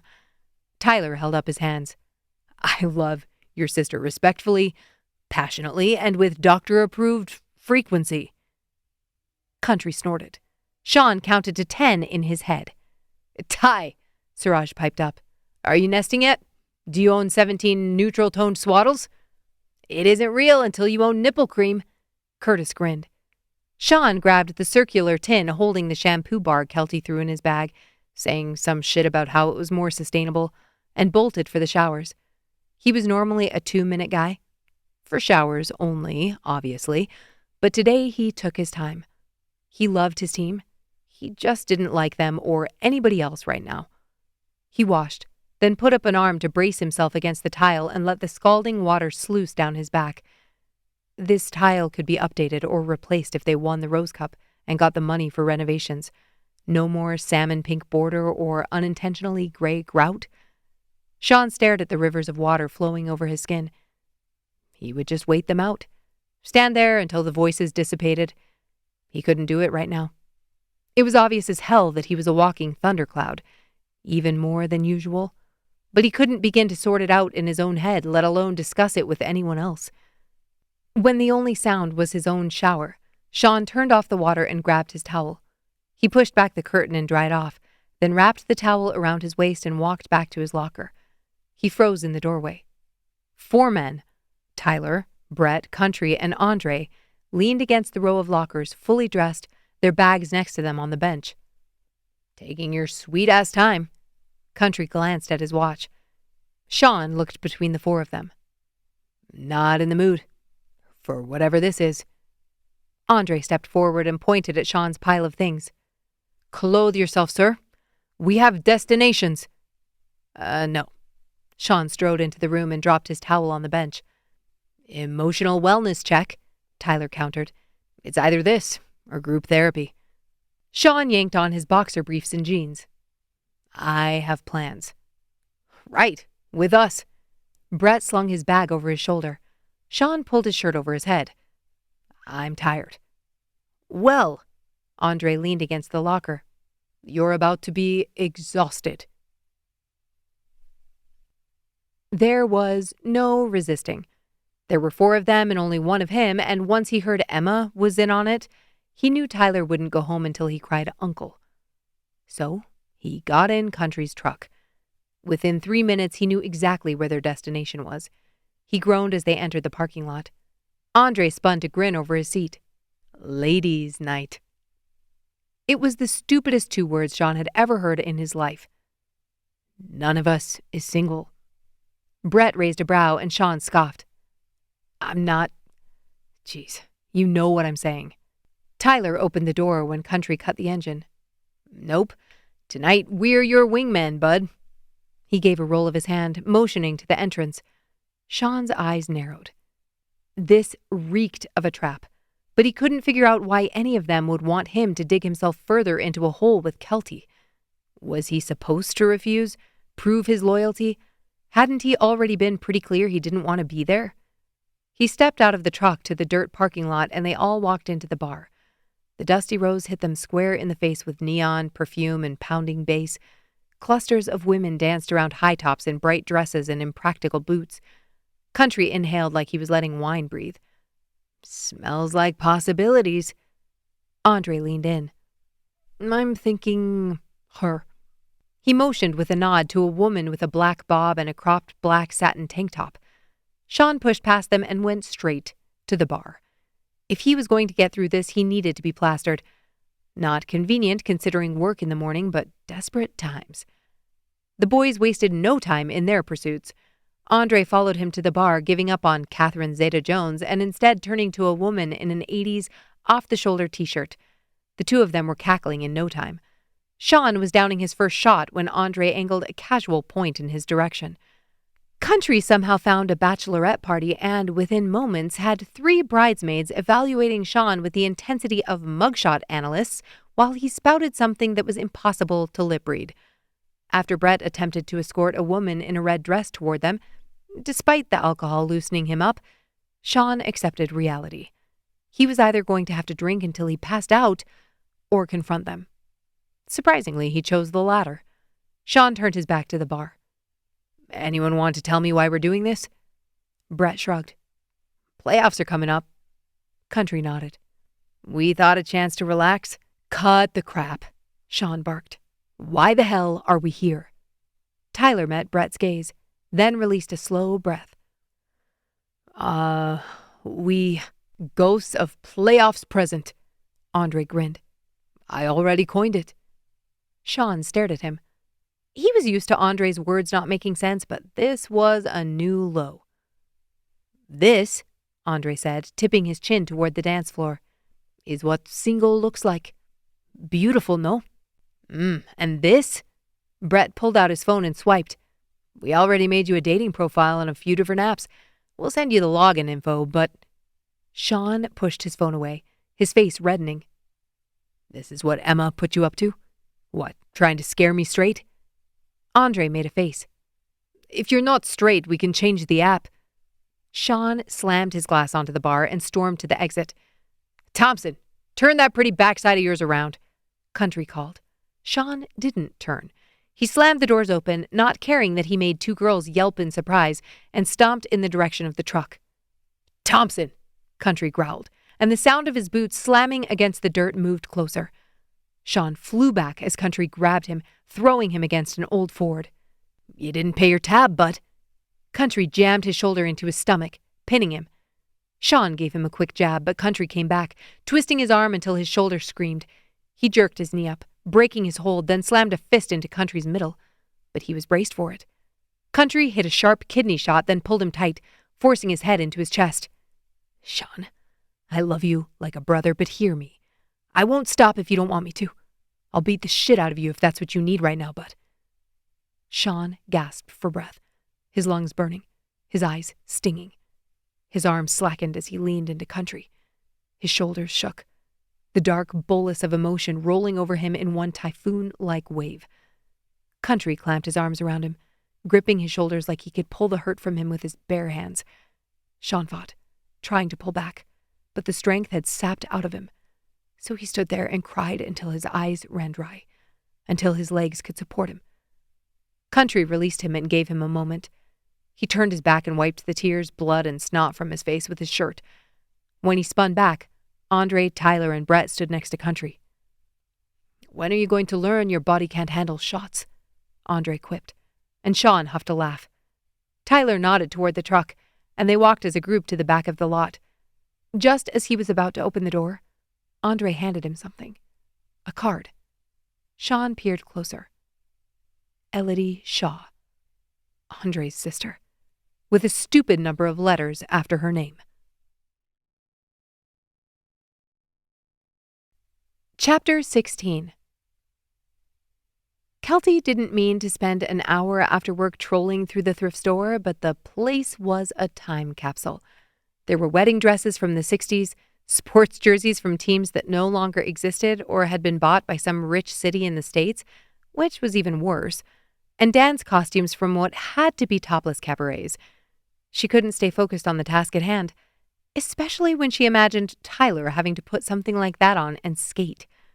At least the clothing was related to the goal. What she spotted next definitely wasn't. A taxidermied gopher wearing a tiny red Mountie hat. She had to get that for the white elephant. The thought stopped her cold. Would she be at the white elephant party? Tears sprang to her eyes. She gritted her teeth and pulled out her phone, then snapped a picture and sent it to the girls' group. "New team mascot? He swears he's good luck." The text chain lit up immediately. Emma. "What is that?" Rhonda. "Why is that?" Penny. "So that's where that went." Delia. "New album cover." Hearts and laugh cry emojis littered her screen, and she instantly felt better. She set the gopher in the child seat of her cart and buckled him in with the strap. Safety first. Next aisle over, she discovered a vintage curling sweater, cream-colored with red maple leaves knitted across the chest and Lethbridge Bonspiel 88 embroidered proudly on the sleeve. She held it up. It was an extra large and smelled like mothballs. Yeah, that was it. She threw it in the cart. She wandered through the aisles finding bowler hats, cat-eye glasses, beads, boas, cat sweaters, and polyester bell-bottoms. The piece de resistance, though, was on the far back wall. A vintage neon snow bib with the words, "Banff 1989 Winter Games," hand-lettered along the sides in black marker. Whoever owned them had been an optimist or had a troubling personality disorder. Kelty stood in the middle of the aisle, grinning like an idiot. The cart of champions. Her smile slipped at the first thought that came to her head. It would be so much funnier if he were standing there too. Saturday morning came with a bright sky and a dump of spring snow. Of course that would happen today when she'd planned to tackle the rest of her spring cleanup. Kelty tugged on her hoodie and boots anyway and headed out back. Her task was simple but annoying. Rake up the thick mat of dead leaves and gravel that winter plows had scattered across her side lawn. It was south-facing, and from the window it looked like the snow had already melted off half of it. If she had to wait until... Kelty stalled at the side of the house, about to reach for the rake that was sitting there instead of inside the garage. She frowned, rounding the fence. The snow was, in fact, mostly melted, but the leaves were gone. The lawn was already spotless. What now? She walked across the yard slowly, as if the culprit might leap out from behind the compost bin. Nothing. Just bright green shoots of grass poking up through the brown in her perfect yard. She hadn't hired anyone. She definitely hadn't done it last weekend. Which left... No, absolutely not. Sean hadn't been over here. She would have noticed it. And he'd balked when she asked him to do it a few weeks ago. But he had taken out the trash bins. Something pinched in her chest and she tightened her grip on the rake. Had he come that morning? Was he still there? She scanned the street for his truck. Nothing. It was Saturday and she told him she had plans today, which meant if he saw her at home, he'd know she lied. Which meant she needed to actually have plans. Kelty hurried back to the house and put the rake in the garage. All she wanted to do was curl back up in bed, but she could take a quick trip to the store or something. Or, she smiled to herself, no yard work. She could make it to the bakery before they sold out of pain au chocolat. She quickly dressed, put on a little concealer, and pulled her hair up. Then she hopped in the car. The sun was bright, reflecting off the patches of snow and making the whole world light up like it had a flash. She cranked up her car stereo on the drive and sang along, drumming the steering wheel with the beat to drown out the thoughts fighting for attention in her mind. Had Sean come over? It had to have been him, but why? Why was he doing things for her when any time they talked he sat there brooding? None of it made any sense. His actions said he loved her. Sometimes in a weird, possessive way, but still. So why couldn't he just spit out what he was thinking? It was beyond maddening and confusing and all the things. She finally drove into the parking lot, pulling out of her Sean spiral. The bakery smelled like heaven the second she walked in. Sugar, butter, coffee, and the faint tang of yeast rolls fresh from the oven. She ordered at the counter 1 London fog, a chocolate croissant, and a piece of quiche because why the hell not? She turned, scanning for a table, and stutter-stepped at the sound of her name. Kelty whirled. Hey. Mason stood from a corner booth, giving a small wave. What the? Since when did he come here? She scanned her memory, wondering if she or Sean had ever mentioned the bakery, which was ridiculous because the entire city knew about it. It wasn't like it was theirs. Mason motioned to the table with an invitation in his expression. No, she did not want to walk over. But what was she supposed to do? She'd obviously come in alone and her food wasn't wrapped up for takeaway. Hey! She forced a smile to her face and strode over. Mason looked pleased. What are the odds?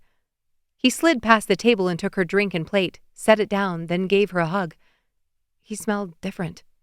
Like money. Are you on your way out? She pulled back and glanced at the table. His coffee was nearly empty. Mason shook his head.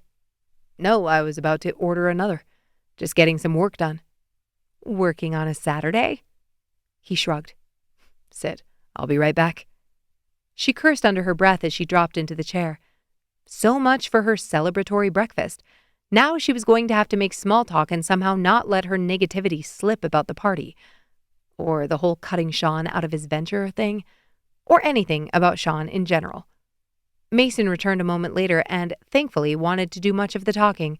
He told her about meetings that weekend, about his latest ski trip to Jasper, about dating horror stories, slipping in the occasional probing question. Probably been a while since he had to deal with that, eh? Or her personal favorite. Any life changes on your end I missed? Kelty deflected, sipping her tea and focusing very hard on her quiche. She wouldn't have noticed the jingle of the bakery bell had Mason not stopped mid-sentence. Were you? Mason frowned, looking down at her plate. Kelty turned and her heart jumped into her throat. Charla and Rob walked toward the counter, followed by Emma, Logan and Crystal, 2 people she'd never met, and there was Sean, standing just inside the door, his eyes locked on both of them. Chapter 17. 7.5 years earlier. Kelty pulled into the underground lot already sweating. The clock on her dashboard read 4:41. So much for punctual. To her credit, the only reason she was late was to avoid arriving 2 hours early. She'd booked a pedicure and manicure. Waxing had been on the table until she realized she would have looked like a plucked chicken. You know, if anyone were going to see her down there, which she wasn't expecting but also maybe hoping since her lady parts had been intermittently on fire since receiving such blatant instructions from Sean. He'd told her what to do. No questions, no please or thank you.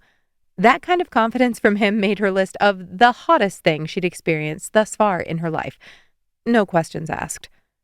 So, she'd cleaned her apartment, menu planned and shopped, done anything and everything to make a torturously slow week move a little faster.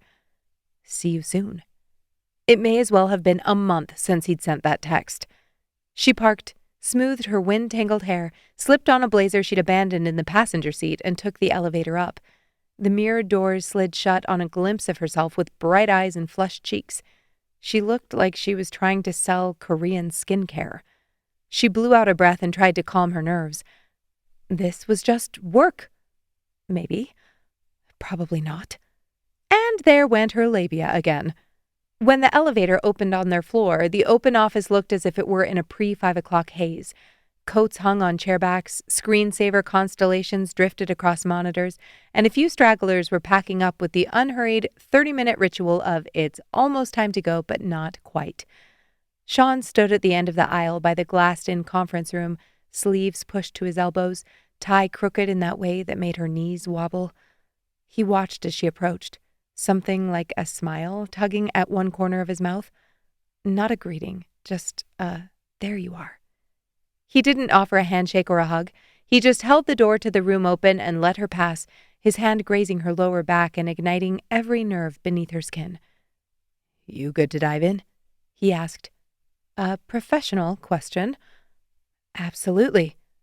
Her response was made awkward by the fact that she couldn't catch her breath. What was he doing to her? Either this was the most masterful foreplay or he was an idiot. If he didn't kiss her again after all this, there was a high probability she was going to slash his tires. Kelty set her bag down.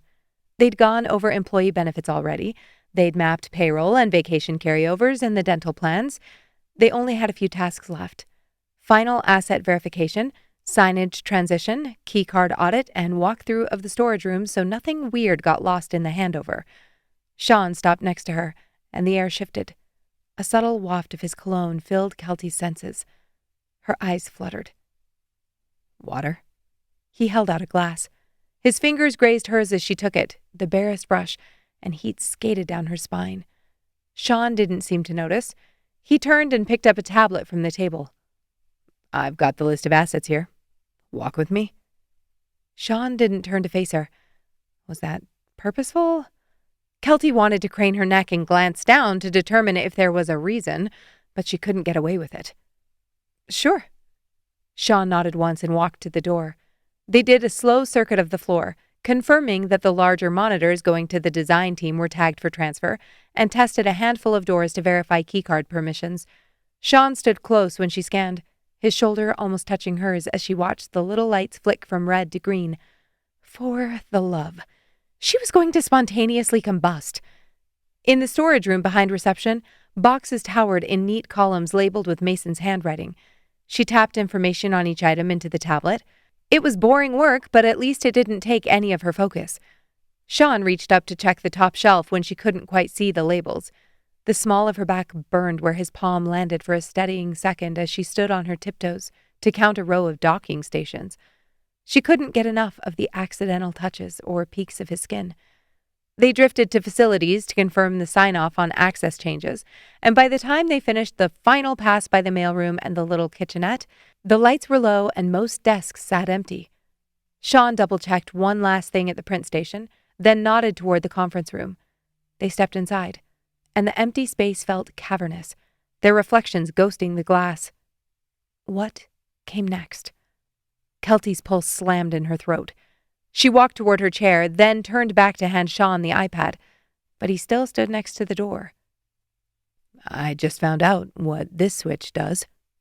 Sean lifted a hand, hesitating. "It's not the lights?"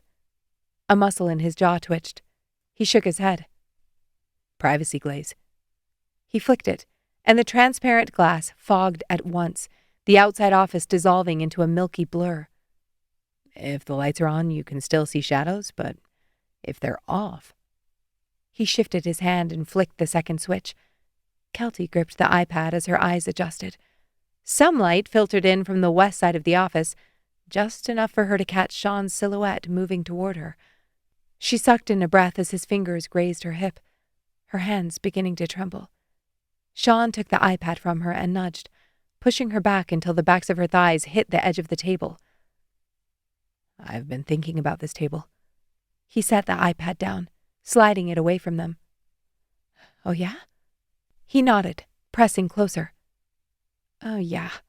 There was one very big reason he'd been keeping his back to her most of the evening. "Every time you're in here." Her mouth went dry. "It's a nice table." Sean tugged at her blouse, untucking it from her slacks. Her skin prickled as his hand slid beneath the fabric. "You're sure nobody's here?" she whispered. He lowered his head, scraping his stubble against her cheek. "Door's locked." His other hand slid to the back of her neck, fingers threading into her hair, and then his mouth brushed hers. It wasn't ravenous. It was a slow lean into gravity, the gathering of a tide. He tasted clean, just like he smelled, masculine and something that reminded her of a day at the lake. The kiss deepened out of inevitability, and they tumbled the only place they could, closer together. Her hands climbed his shirt of their own accord, learning the path of buttons, the give of fabric over muscle. "Can you be quiet?" he whispered against her mouth. Her blazer fell open, and his fingers slipped beneath it, over the thin fabric of her blouse. "It's hard." "Correct, but can you be quiet?" She laughed, accidentally clipping his front teeth with hers.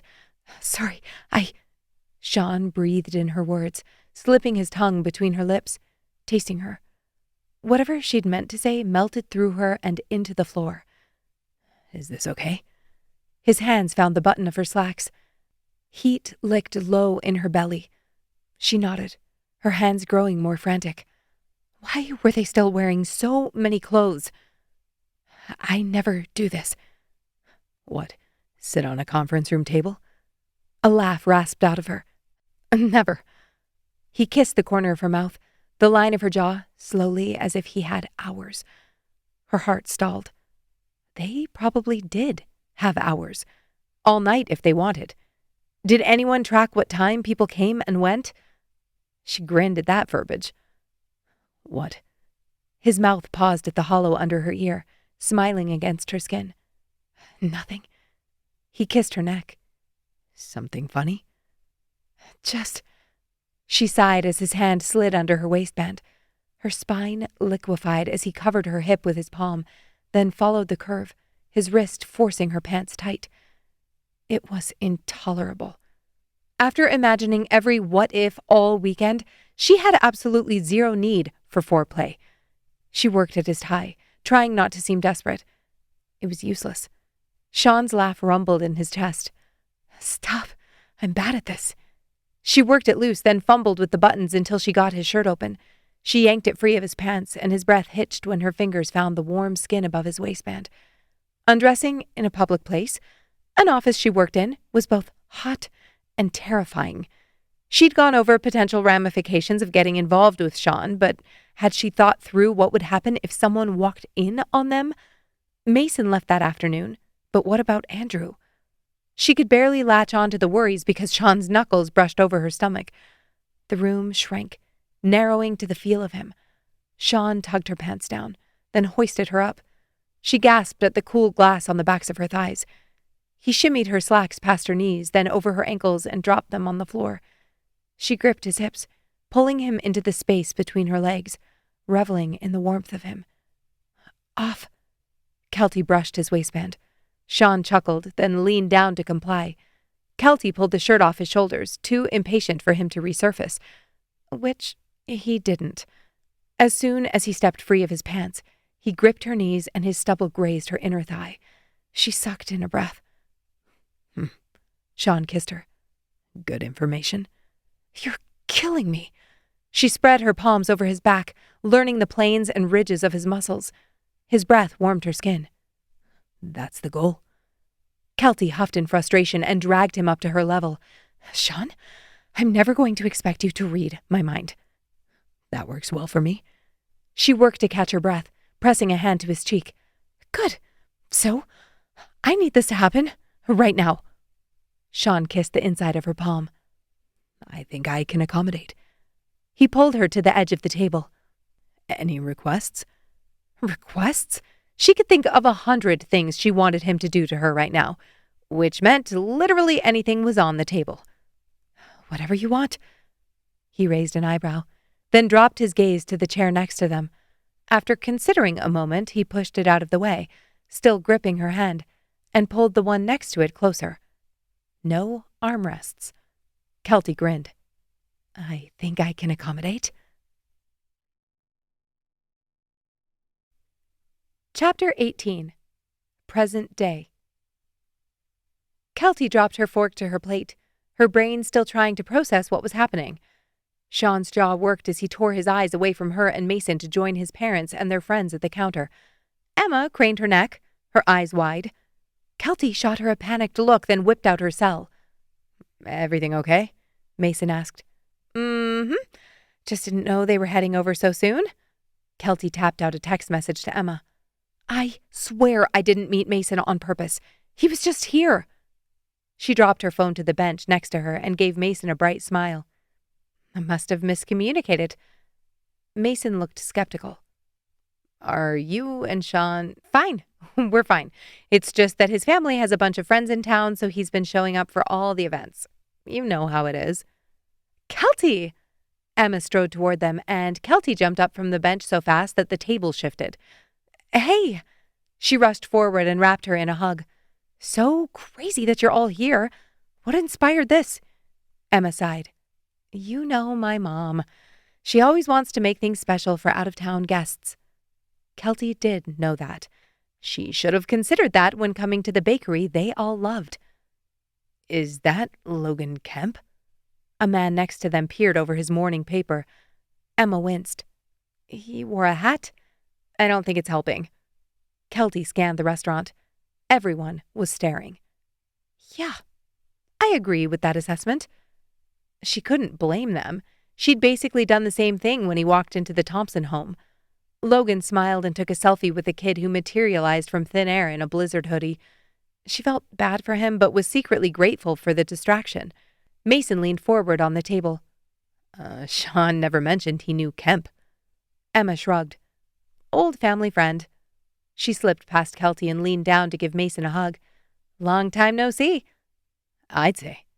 Emma gave a polite smile just as Sean arrived next to Kelty. He'd probably done the same mental math she did. His parents would expect them to be excited to see each other. "Hey!" Kelty pitched her voice up, going for light and airy. "You made it!" Sean's gaze flicked from her to Mason and back. "Looks that way."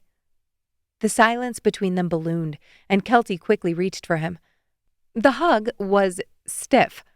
She wanted to rip up the floor tiles and disappear under the foundation. "Should we—" Kelty gestured vaguely toward him, then panicked when Sean didn't move. "Good to see you again, Mason." Mason stood and clapped him on the back. "Yeah, didn't know you were coming." Kelty groaned internally. What the hell? Why was he making it sound like she'd planned this? She'd told Sean she had a meeting. Anything she said would sound like an excuse. She turned, searching for anything to pull her away from this soul-deadening 30 seconds. Logan had become a one-man photo booth. Kelty nudged Emma. "Should someone save him?" She sighed. "Pretty sure he's used to it." Mason stood, pushing his mug to the middle of the table. "I should let you all—" He gesticulated with his hands, swirling the air between them. "Great running into you." Kelty nodded. "Better. At least that didn't sound like they'd agreed to meet." Sean nodded. "Good to see you." Mason smiled. "I'll reach out." He tossed it off like a casual thing, but his eyes lingered on Kelty just long enough to make her throat lock. She plastered on her most diplomatic smile. "Safe drive." He was gone a moment later, and Kelty bolted to the coffee caddy under the guise of filling a glass of water. She made a stop at the Thompson table, said hello to everyone, then made her exit. What kind of cruel joke was this? The literal worst thing that could happen in this situation was Sean finding her meeting up with Mason. How? It was like walking down a street with no traffic and then crossing paths with another pedestrian, 2 cars, and a bicycle all in the same 10 seconds. Was there a scientific law that demanded the attraction of chaos? She retreated to her car outside the bakery, heart still thudding like she'd sprinted a mile in heels. She opened the girls' chat with shaking hands. They all knew what was happening at this point. Once she'd stayed at Penny's, there was no point in trying to hide it. Kelty. So, went to Eclair de Lune and found Mason there. But wait, it gets better. I couldn't avoid him, so I was sitting there chatting with him when Sean and his entire family walked in 5 minutes later. I want to swerve into traffic. The dots popped up immediately. She breathed a sigh of relief. Jenna. Oh, no. Penny. Surprised emoji, poop emoji. Kelty, it looked so bad. Grace, did you explain? Kelty, what do I say? You know Sean. Jenna, yeah, ask Emma. Kelty, she's still in there with her family. Penny, maybe she can do damage control. Kelty dropped her head back against the headrest and closed her eyes. Hopefully Emma would say something, but Grace was right. She needed to clear the air. She blew out a breath and lifted her phone, scrolling to Sean's contact. Her thumbs hovered. She started typing, deleting, retyping, until she finally settled on something that felt right, and pressed send. Chapter 19. It was only one day, but Sean already missed his Sunday mornings. Sleeping in, waking up next to Kelty, coffee and toast with eggs on the porch. Waking up next to Kelty. Sunday mornings were not for watching four women turn his mom's kitchen into an episode of Iron Chef. He leaned in the doorway, mug in hand, hoping his coffee was enough to protect him from the chaos or the ache building in his chest. It wasn't. Kelty had walked in 5 minutes before, cheeks flushed from the early spring chill, wearing hiking pants, trail runners, and a hoodie with the strings pulled tight. Before he could even process the sight of her, Charla had yanked her inside with a squeal and announced, "You're just in time!" She kicked off her shoes and now stood at the island beside Charla, apron tied over her hoodie, peeling carrots next to Crystal, Logan's wife, while she chopped onions. Madeline Wilson, a celebrity of her own right in the Thompson household, measured flour into a mixing bowl, laughing and dancing along with the 90s music his mom was pumping. Sean hated it. No, he hated how much he liked it. How much he loved the sight of Kelty sliding into his family like she belonged there. He scowled into his mug. Crystal noticed him first. Someone woke up on the wrong side of the bed. Sean took a sip of coffee. I'm good. Thanks. Madeline smirked. You had that same look on your face when you were 2. Kelty glanced up at that, her eyes flicking to his. Sean felt a stupid lurch in his stomach. He turned away, pretending to study the family pictures on the wall that he'd memorized years ago. I'm surprised you're awake. Charla glanced at the clock while she stirred a pot on the stove. We're going on a hike, Kelty said, setting the now naked carrot on the cutting board. The faces of all 3 women lit up. Ooh, where at? Charla asked. Kelty shrugged. Not sure. Sean planned it. This inspired even brighter smiles. Charla beamed at him. Is it a surprise? Sean took a long sip of coffee, wishing he could drown in it. You know me, Mom. Big on surprises. He felt like he was 17 again, his mom praising him for asking a girl to grad with chocolate bars taped to a poster board. Which he never did, by the way. That was Jordan Wheatfill. Charla swatted him as he took his mug to the sink. He hadn't talked with Jordan much since he and Rhonda became a thing. There wasn't a need to do more than tap gloves after the games, but all signs pointed to them meeting in the finals again this year. Kelty had mentioned more than once that it would be nice to have a real conversation, make things less awkward when Rhonda brought him out. But of all the conversations he should be having to make things less awkward, that didn't make the top 10. Well, I didn't realize you were leaving now. Get going. We can take care of all of this. Charla shooed Kelty out of the kitchen. You'll be back for supper, right? Sean nodded. That's the plan. His head felt fuzzy. His body was so antsy his hands shook. Want me to drive? Kelty asked, leaning over to put her shoes back on. We should take the truck. Might hit some water on the road. She nodded and straightened. Okay then. She twisted her hoodie in her hands. I can contribute gas money or... No. Sean herded her out the door. I'm just saying no. Why the hell would she think he wanted gas money? Never once in all the time they'd been together had he asked her for that. The fact that she thought of it, that she offered, made his head throb. This was a task for his family. They were heading out to Norquay to test the course, make sure it wasn't going to kill Sean's parents and their septuagenarian friends. Kelty was giving up her time on a Saturday to be there, and she was offering to pay him? The pounding at his temples only got worse once they were in the truck. Kelty was dead silent. Sean kept his eyes on the road, but every nerve was aware of her beside him.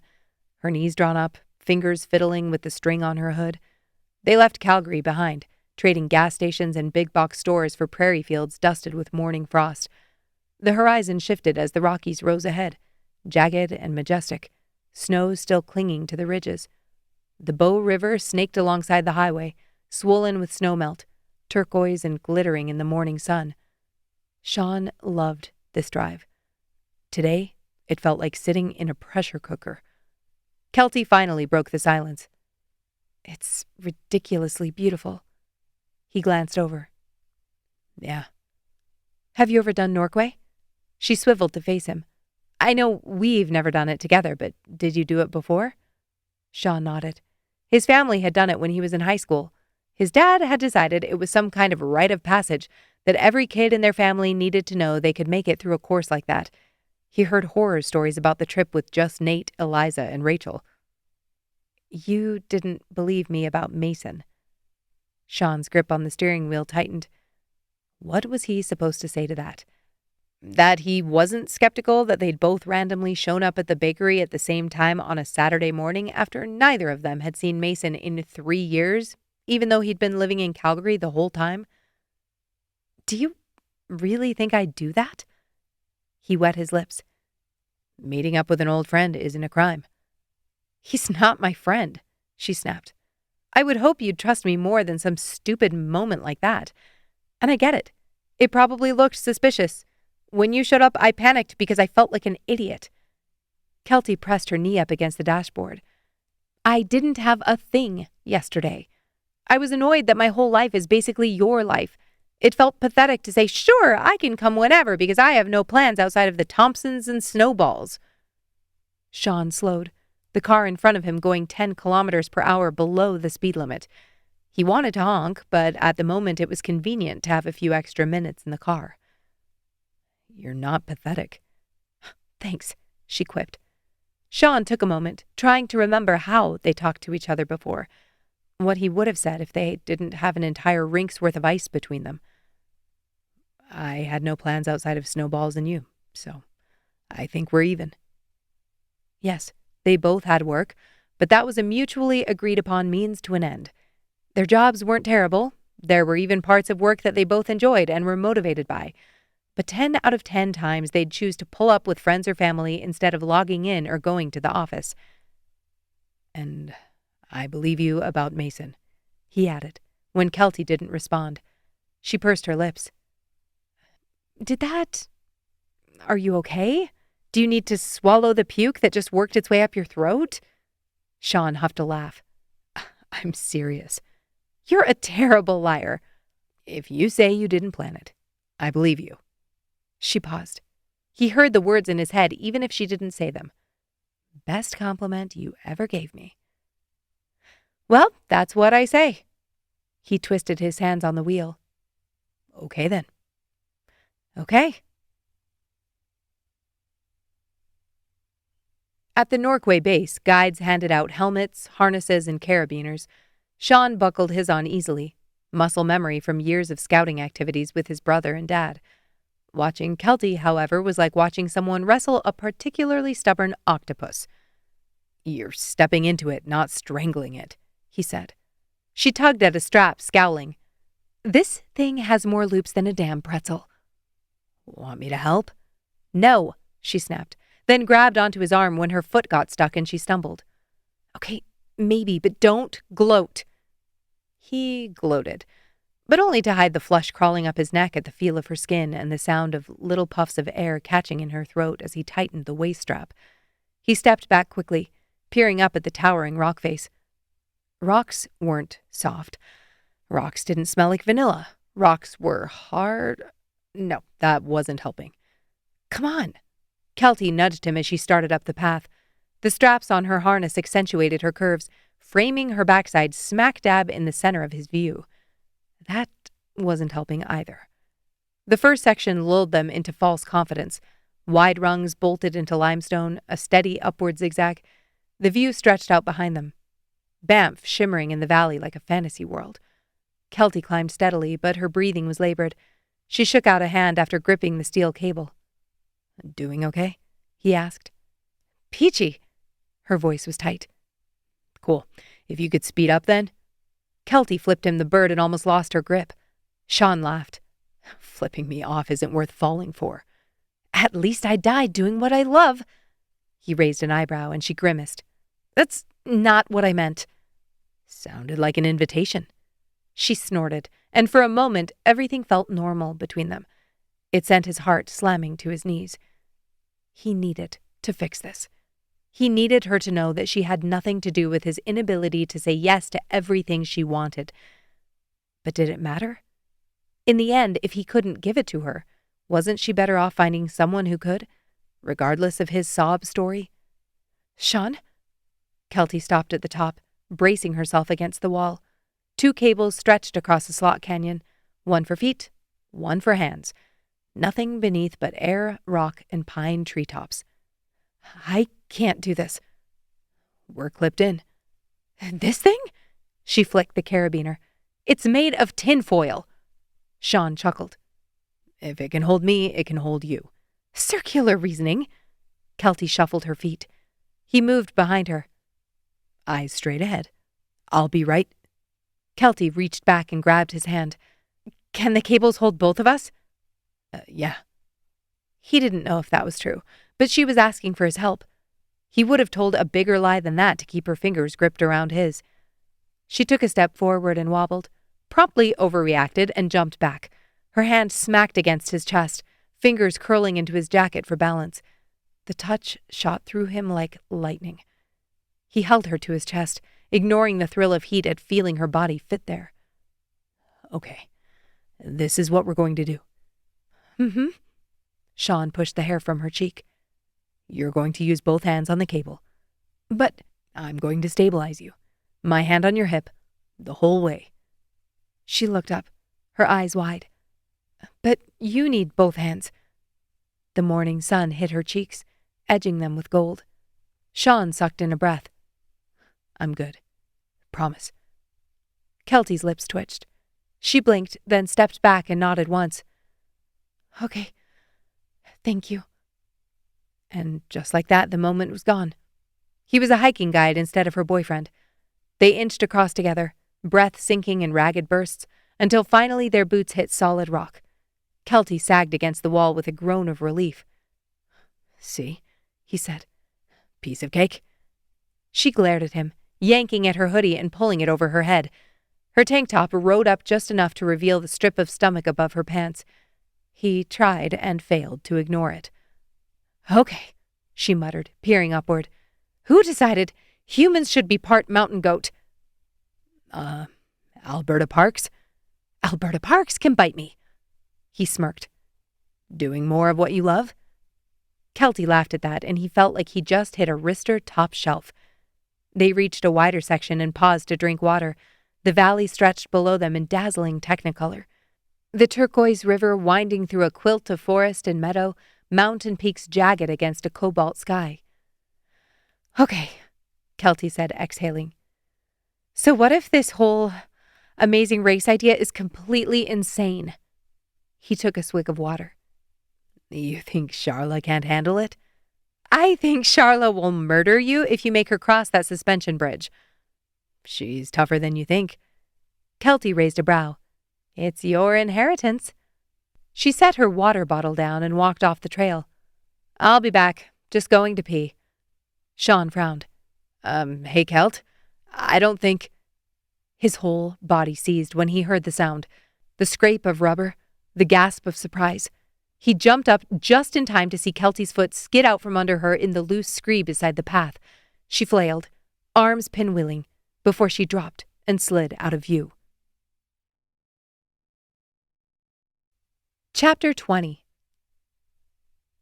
The pain was sharp and white-hot, radiating up from her ankle into her knee and hip. Kelty sat on the rock, clutching her leg, trying to swallow the hiss that escaped through her teeth. Sean was there instantly. "Don't move," he barked, dropping to his knees beside her. He cradled her ankle like it was made of glass, his fingers gently pulling down her sock. "It's just twisted." She grimaced as he touched the skin that was already swelling. I can walk. The hell you can. His jaw was tight, his eyes blazing. You scared the shit out of me. Something in his tone silenced her. He moved his hands up her legs. What else hurts? Nothing. I saw you go down. What else, Kelt? Her stomach flipped. She straightened and showed him her palms. Scraped up, bright red, but only a little blood. My ass probably looks like that too. He nodded. Let me see. Sean, I'm not joking. If you're bleeding, we need to bandage it. Kelty allowed him to help her up, balancing on one foot. Right side. Sean nodded, holding her against him while he slipped her pants down and checked her skin. At least she'd worn good underwear. Just scraped, he said, but didn't move. You need a few more minutes back there? He carefully slid the waistband up into place. I was being thorough. Uh-huh. She rolled her eyes at his smirk. Sean lowered her back to the rock and pulled out the first aid kit from his pack. She stared at her scratched-up hands. Nothing's going to stick there. Wow. Not much faith in me as a medic. You're not a medic, he scoffed. I patch up my guys every night on the ice. Andre does that, and you know it. Sean grinned. Who do you think taught him? He pulled a package of gauze and a roll of bright pink something out of a plastic bag and motioned for her to put her palms up. With his head lowered, concentrating, Kelty could observe everything without notice. His hat turned around backward, his hair curling around his ears, the dust smudged on his cheek, probably from her. He spread antibiotic ointment over the gauze, and she winced as he layered the squares on her cuts. Sorry, he murmured. When he pulled a strip from the pink roll, she balked. What is that? He tore a piece off with his teeth. Horse tape. What? Sean started wrapping her hand. Country brings it in. It's stretchy, doesn't have any adhesive, sticks to itself. He circled it around and affixed the end. Too tight? She shook her head. Feels good. Sean nodded and started on the second hand. When he was finished, he shoved the supplies back in his pack and offered her water. She grimaced. I still have to pee? Sean did a commendable job of not looking excited. They both knew she wouldn't be able to hold onto a tree branch with her hands like that. Go ahead. You can laugh. Do you want me to crouch so you can sit on me like a toilet, or just... Shut the hell up. Kelty tried to get up from the rock but struggled to balance. Sean assisted her, and she couldn't help but laugh. It was funny. Straight out of a romantic comedy if real-life, non-sexy comedy was allowed to be a thing. Just hold my wrists. His brows pinched, his hands still holding her waist. What do you mean? She sighed. I'm going to pull down my pants. I'm listening. She smacked him and winced. Be nice. You don't want to hurt yourself. Kelty ground her teeth. I'm going to pull down my pants and crouch. You're going to hold my wrists so I can lean back and not pee on myself or fall on my already scratched ass. His lips twitched. Perfect. Get it out. She waited as Sean's face split into a smile. He loved accidental comedy, especially if it was at someone else's expense. His Instagram feed was almost entirely people wiping out on skis or tripping in public. I'm sorry, you're hurt. Thank you. Very sincere. Kelty motioned to the trees. Can we just get this over with? Sean nodded, helping her hobble over. How do you want me? Can you not make that sound sexual? It's a simple question. Just turn around. He winked. From the back. Good choice. Kelty growled in frustration. Just stand there until I'm ready. I'm so hot right now. Sean! He laughed, holding his hands out behind him. Just a second. I can help. No. Kelty worked at her pants, trying not to dislodge the horse tape. It didn't matter if he saw her naked. He'd seen every part of her body 1,000 times, but it was the principle of it. Finally, she got her underwear over her thighs. Okay, just don't let go. Got it. I'm serious, Sean. She held out her hand so he could grab her wrists, then lowered to a crouch. Is it happening? No, it's not happening, she hissed. This was worse than trying to pee in a lake. Her body didn't know how to let go under these circumstances. Do you... Just shut up, Sean! His shoulders shook, and she had to close her eyes to keep the red-hot rage at bay so her urethra had any chance of opening. It took a few seconds, but her body finally released.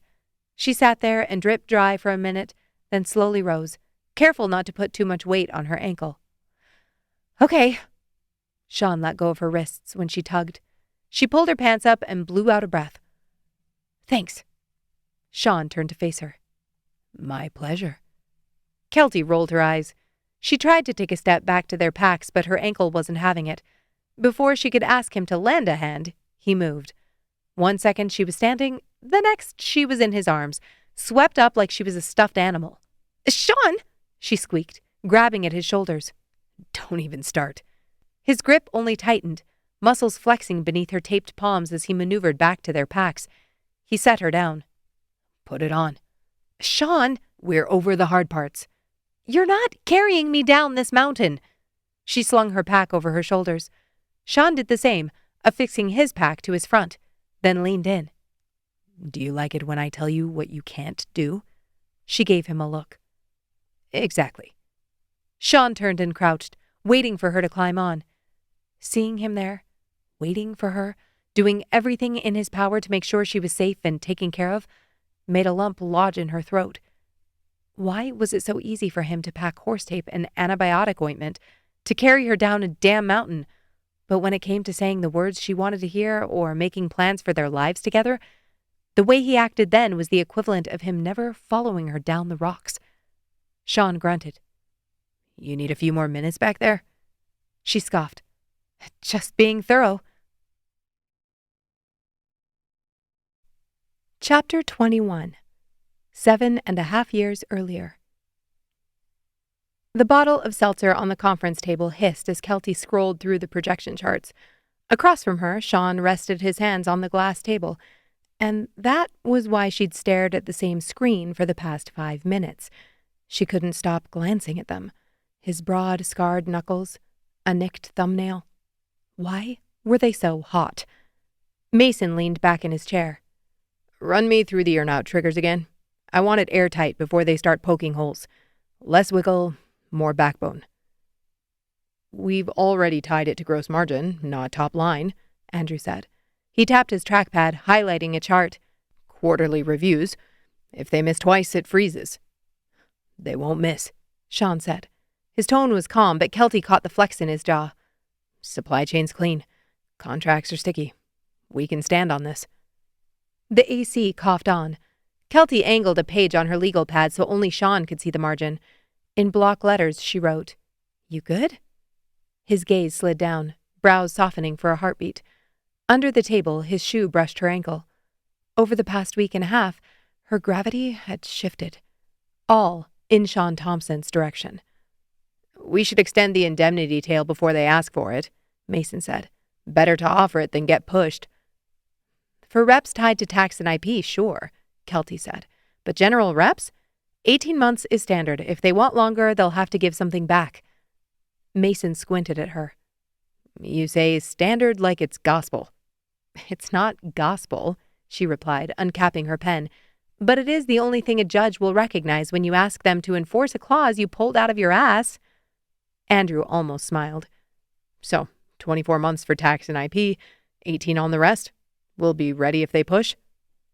Escrow? Mason asked. 10%, Andrew said firmly. They'll try for 12, Mason muttered. Then we make it clear anything north of 10 cuts into price. Sean wasn't looking at his screen, instead frowning at the phone sitting in his lap. Kelty tapped her pen to her lips. 10.5 isn't a number most men reach. Sean's eyes flicked up. There he is. Mason laughed out loud. Why aren't you coming to the negotiations again? They moved on, covering reps, warranties, schedules upon schedules, HR rollover narratives, and risk-sharing strategies. Kelty scribbled notes, translating legal and financial jargon into plain language, building a bridge between Mason's aggression, Andrew's precision, and Sean's steady pragmatism so they could all be on the same page after the weekend. By evening, the sky outside soaked the windows navy. Someone ordered Thai that congealed on the credenza. Sean hadn't touched it yet, which was strange. She didn't know much about him outside of this office, but the fact that he liked to eat was probably the first thing she'd stored away. "Nice work," Mason said, closing his screen. "I'm happy with how this all looks going into Monday." Kelty smiled. "That's the goal." Mason cocked his head to the side. "What are you doing tonight? We all deserve to go out and celebrate." Kelty's heart galloped. "Oh, no. I actually have some projects to finish up at home." "That's what the weekend is for." She laughed. "They're big projects." 10.5 big? Mason watched for a reaction, but Kelty didn't get a chance to respond. "He'll be prepped for the harassment case you file tomorrow." Sean brushed past them on the way to the food. "What?" Mason threw out his hands. "She's the one who brought it up." "She brought up a fact. She didn't ask how long your dick was." Andrew snorted, and Mason shifted his weight. "Got it. Well, I'm sorry. Just making a joke." "It's fine." Kelty stepped back. "Sorry I can't come celebrate." Mason nodded. "If you change your mind, you have my number." He touched her elbow, then stalked out of the room. Andrew whistled. "Nice." Sean filled his plate with rice and basil pork. "Someone's got to save us from lawsuits." He looked up and winked at her, which made it quite difficult not to think about what he'd done while she sat on that table. She turned to grab her things, trying to hide her blush from Andrew, and saw a message on her phone. "Stagger. Meet at the truck. 10 minutes?" She worked to keep the grin off her face. That's why he got his food late. "All right, well, good luck on Monday. I don't think we'll have much more to work on as long as all goes well." Andrew nodded. "Fingers crossed." Kelty threw out her trash and paused at the door. "It's been great working with you." Sean nodded, walking back to his seat. "Thanks for everything." She exited the room and stopped at the washroom first. She killed a few minutes there, then pretended she was on a phone call and paced to the far end of the floor, looking out the windows at the city below. It wasn't the rooftop view, but it gave a perfect snapshot of the restaurant strip. Sean and Andrew's voices drifted across the room, then disappeared. A few people still worked at their desks, but in another 15 minutes this place would be empty. Kelty counted to 10, then walked back to the elevator bank. The ride took forever. On the ground floor, she paused near the revolving door to chat with the night security guard who loved showing her the crossword clues from the morning paper. And the realization hit her. She was going to miss this job. Her palms started to sweat. After Monday, there was no guarantee she would see Sean again. They'd have no reason to get together, and they hadn't talked about what came next. She stepped onto the sidewalk, cool air pressing her cheeks. Their building sat where the river pulled the wind straight up the avenue. She let it strip her thoughts until she reached the far corner, where Sean's truck crouched under a street lamp. He leaned against the driver's side, watching her as she crossed to him. "Hey, what happened in there?" Sean nodded for her to get in the truck. They'd been doing this for a few days now, meeting up and talking before she got in her car to head home. This time, when she closed the door, all he did was hand her his phone. It was a screenshot. Texts to a girl named Emma. "She's my sister. Those texts are from her ex." Kelty read over the message chain. Holy shit. Yeah. Kelty looked up. When did this happen? Sean ran a hand over his face. She just sent them. Kelty reread the first few texts. He cheated on her? Yep.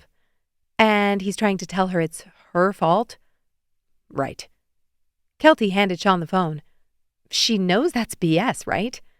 Sean blew out a breath. She broke up with him. Good. And this is him, what, trying to convince her to come back? He nodded. He's done it once before. Kelty reached for her seatbelt. Well, we have to go over there. Sean looked up and Kelty clicked in. She's out, which is amazing, but she's vulnerable because breaking a pattern hurts more than keeping it. It doesn't mean she wants the pattern back, but my guess is she's lonely, especially if they've been together for a while. He studied her face. What about your car? Where does she live? About 15 minutes from here. Kelty settled into the seat. You can drive me back. Oh, and we have to stop for chocolate. That's... The words stuck in her throat as her seatbelt released, and Sean yanked her across the bench, tipping her head back and kissing her.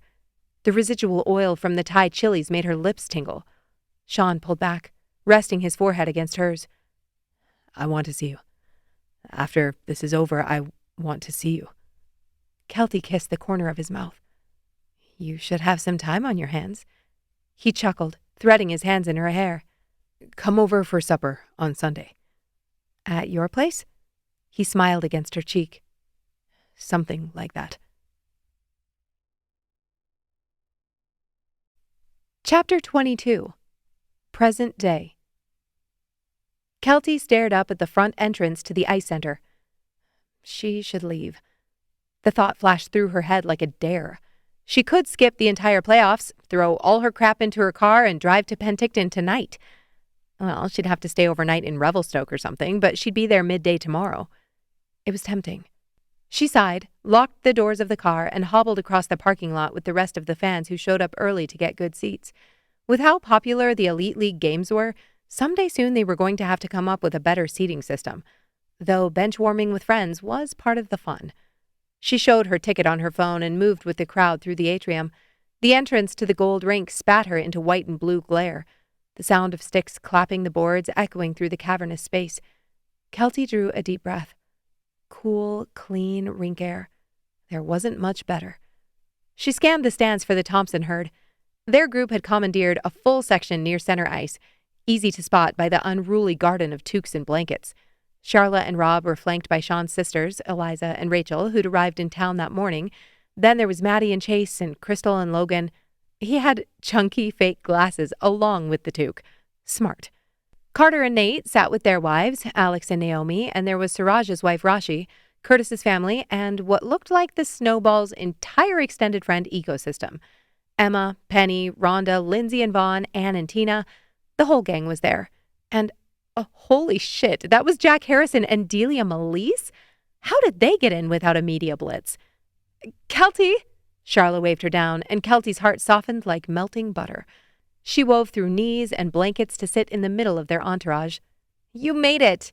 Maddie scooted over so Kelty could drop into the gap between her and Charla. I was about to start a betting pool, Penny called out. I would have won, Emma noted. I said you'd be 30 minutes early just because of the limp, and I was only 2 minutes off. She held up her phone screen as proof. Your accuracy is commendable. Kelty grinned and set her water bottle on the concrete floor under the bench. She could have called when Emma would arrive, too. She hadn't been attending games as long as Kelty, but they'd settled into a rhythm. Her whole life with Sean was a rhythm. Maybe that was part of the problem. Maybe it wasn't just about marriage and kids. Maybe she just felt stuck. He had goals and finish lines he was working toward, but her? Kelty scanned the benches, taking in the cowbells and blankets, the mitts and snacks. She was only a spectator. Rob leaned around Charla to squeeze Kelty's shoulder. How's the ankle? So much better, Kelty said. Charla's Epsom advice helped. Charla patted her knee. Of course it did. Hydration, too. I brought vitamin waters. She always brought something. She had a Mary Poppins tote full of snacks, tissues, and emergency meds. The bag rustled as she passed Kelty a bottle of dragon fruit-flavored water. Down on the ice, the Snowballs lined up by their bench, a sea of baby blue. Boyd squatted and shuffled in the goal, stretching while girls filmed him for TikTok. The opposing team clustered near the far face-off dot. Dr. Quinn Medicine Hat Trick wore ox-blood jerseys with a silhouetted stethoscope on the crest. They had serious beard game this season. It was almost too easy to sink into the typical chatter before the game, to pretend these playoffs were just like any other in the past 8 years. They delved deep into Emma's hormonal changes, Penny's PT office she just opened with Brett, Jenna's new sister YouTube channel. Kelty was so happy for them. And each new exciting thing was another knife to her ribs. She was grateful when the DJ cut the music and they stood for the national anthem. When it was finished, the guys circled on the ice.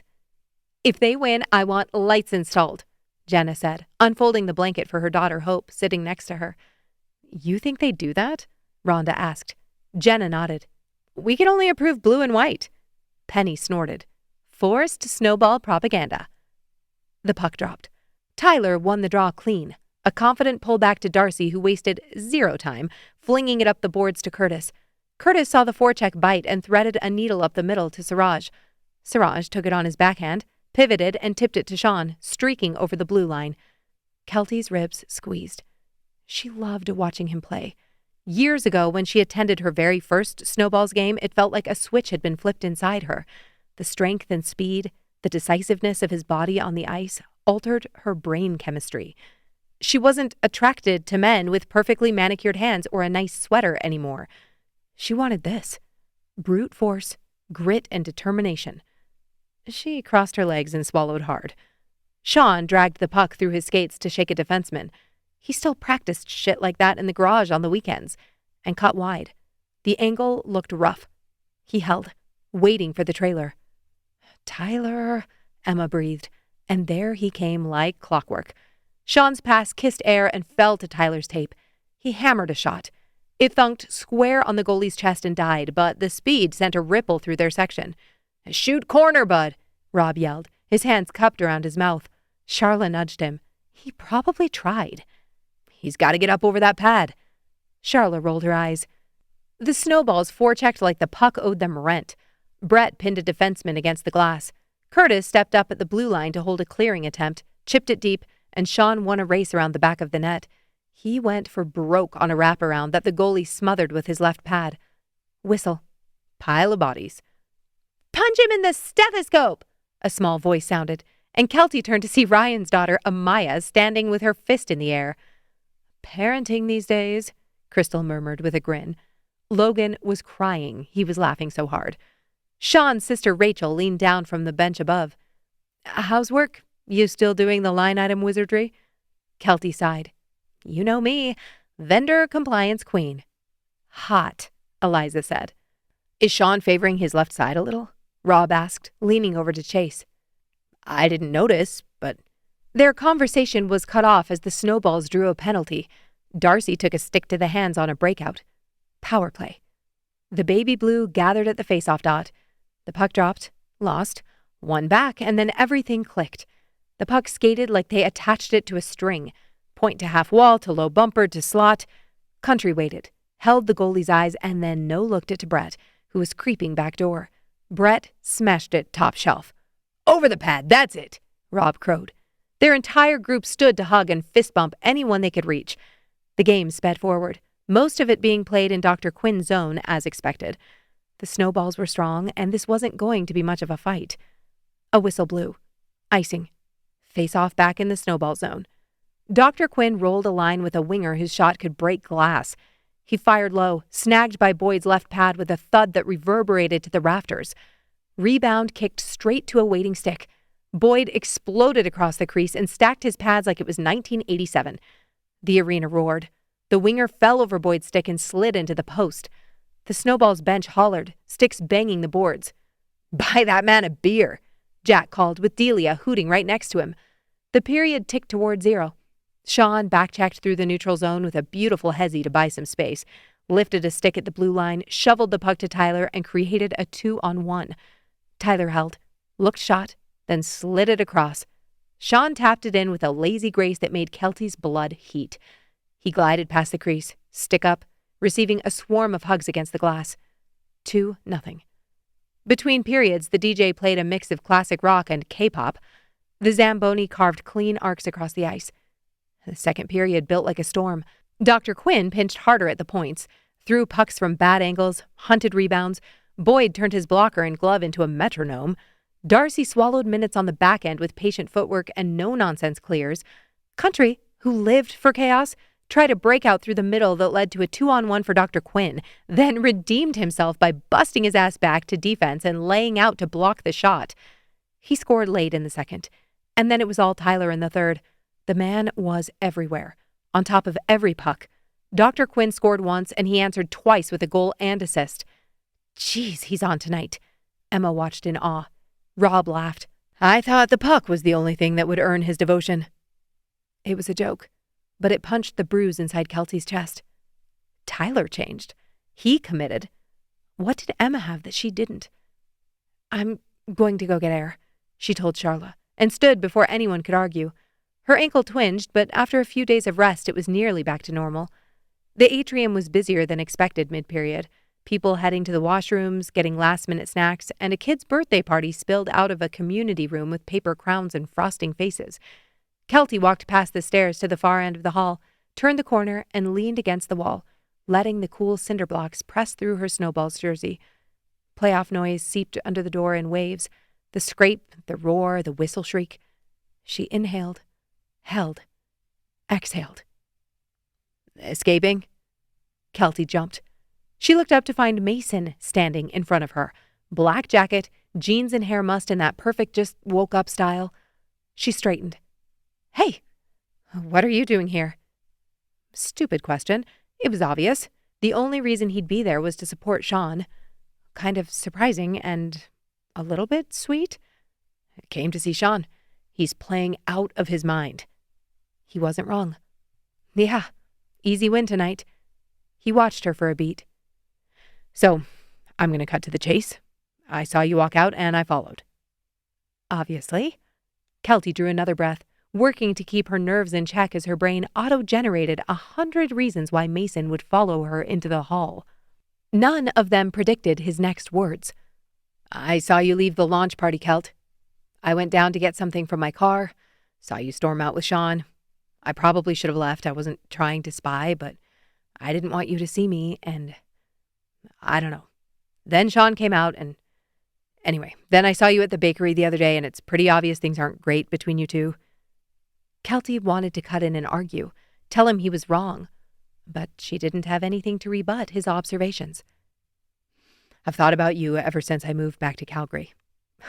I actually looked you up. He dropped his eyes, laughing to himself. I couldn't believe you two were still together. It's so unrealistic that I'd be in a long-term relationship. She wrapped her arms tighter around herself. Mason quirked an eyebrow. No. That he would be.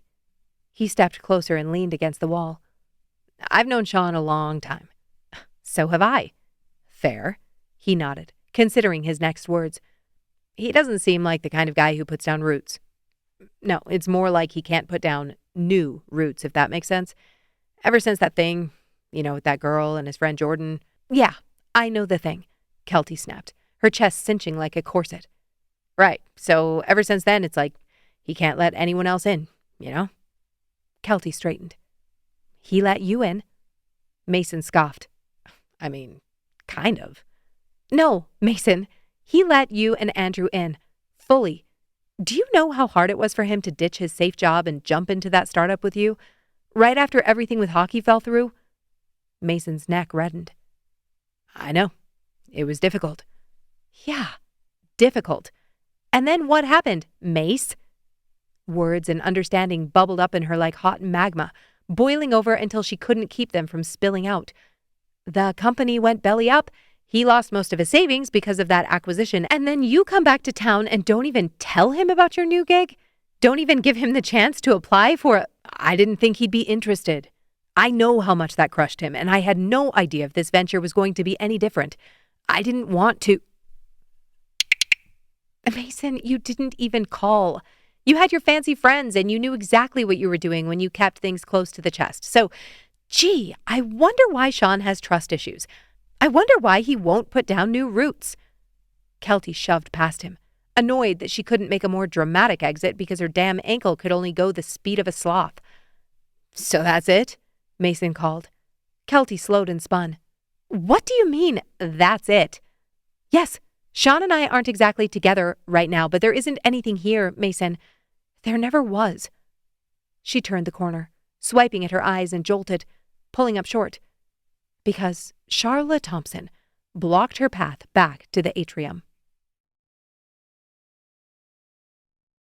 Chapter 23. 7 years earlier. Sean lay on his back while the ceiling fan ticked the room into slow motion. Sheets tangled around his shins. Kelty sprawled across his chest, knee snug between his thighs, cheek under his collarbone. Her shampoo left a citrus trail on him, lemon layered over clean skin. He traced the ridge of her spine with a knuckle, goose flesh rising under his hand. She hummed into his sternum, smug and sleepy. You're so pleased with yourself, he said. I did strenuous work. You should tip me. I paid in advance. She grinned against his peck. That's salary. Tips are separate. Also, I'm charging you for hazard pay. He angled his head. What hazard? You ate jalapenos. He laughed out loud. You couldn't feel that. The hell I couldn't. Sean stroked her hair, tugging a little. An elite athlete needs jalapeno nachos after a game. Kelty pushed up onto an elbow to grin at him, her lips still swollen. The sight knocked something loose in his chest. You came to watch at 10 p.m. on a Tuesday. That's dedication. I came to watch you miss 2 almost empty nets. Okay. He rolled, dropping her onto her back with a shriek. I don't need your criticism. It's constructive. She laughed as he tickled her ribs, throwing her legs round his hips and dragging him down to her level. He kissed her, catching her hand and pressing it to the mattress. She relaxed, stroking her hand over his back. She released an exhale, blinking slow as he lifted his lips from hers. Her free hand floated up to his cheek. At least you shaved for me. He smirked. Less of a hazard?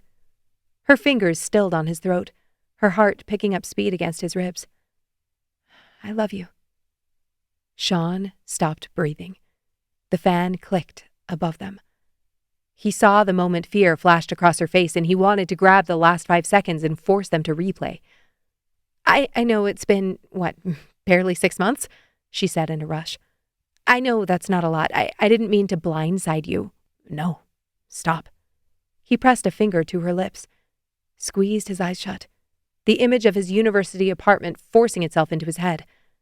A closed door, shoes he knew in the front entryway. He cleared his throat.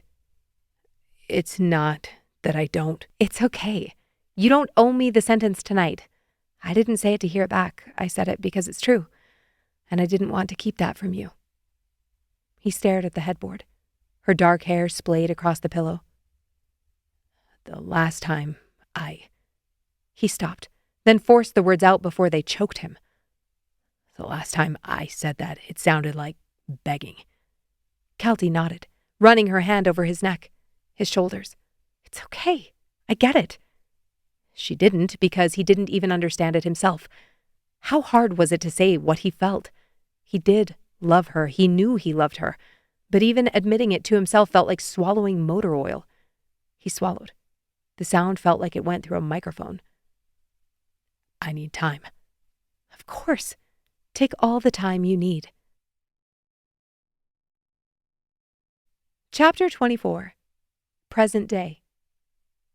Charla moved first.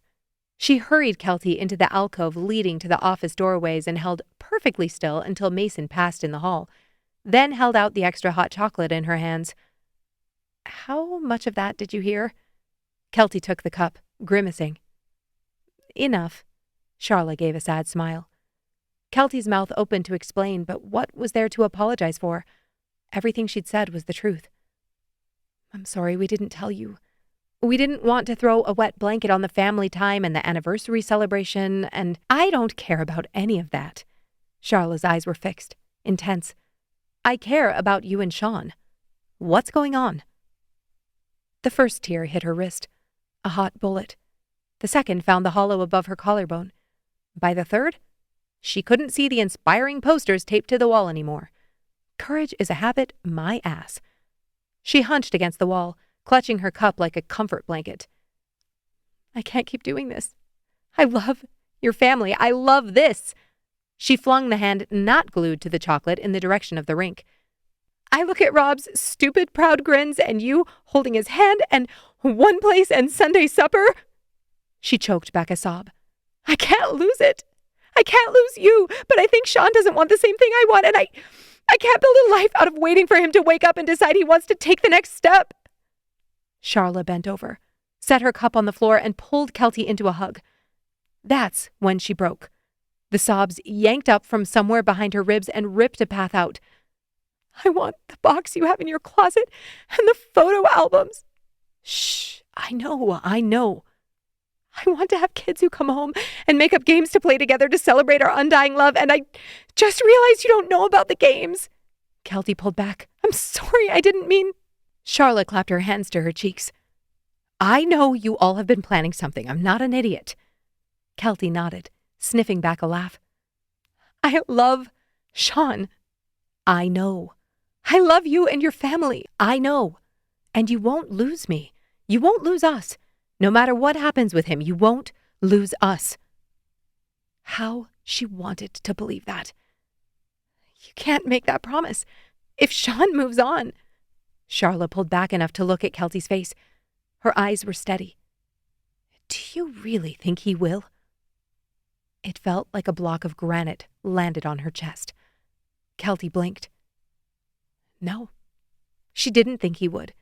Not with anyone who was serious anyway, because she wasn't the problem. It wasn't that she wasn't good enough or he didn't care about her enough. The problem was, he's scared. Charla nodded. Sean's always been scared, ever since he was little. Why do you think he fights so hard on the ice? Kelty wiped her nose with the back of her hand. What do I do? Charla sighed and dropped her hands, then picked her cup up off the floor and took a sip. Did you know I dated Logan once? Kelty's eyes flew wide. What? A small smile played at the corner of her mouth. I don't talk about it anymore because it was so long ago and all of us are over it, but I was living with him when I met Rob. No. Her eyes danced. Yes. Rob was Logan's best friend. Kelty coughed a laugh. Did you? No, I didn't cheat on him. Charla slapped Kelty's arm playfully. I thought Logan was perfect, but then I woke up one day and realized I was the only thing holding us together. Logan loved hockey. He ate, slept, and breathed it, and he didn't know how to love anything else. Charla took a sip of her hot chocolate. Sean's not quite the same. He's not as obsessed with the sport like Logan was.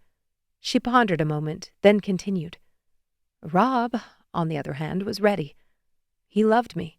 He made it clear. He told you? She scoffed. Oh, no.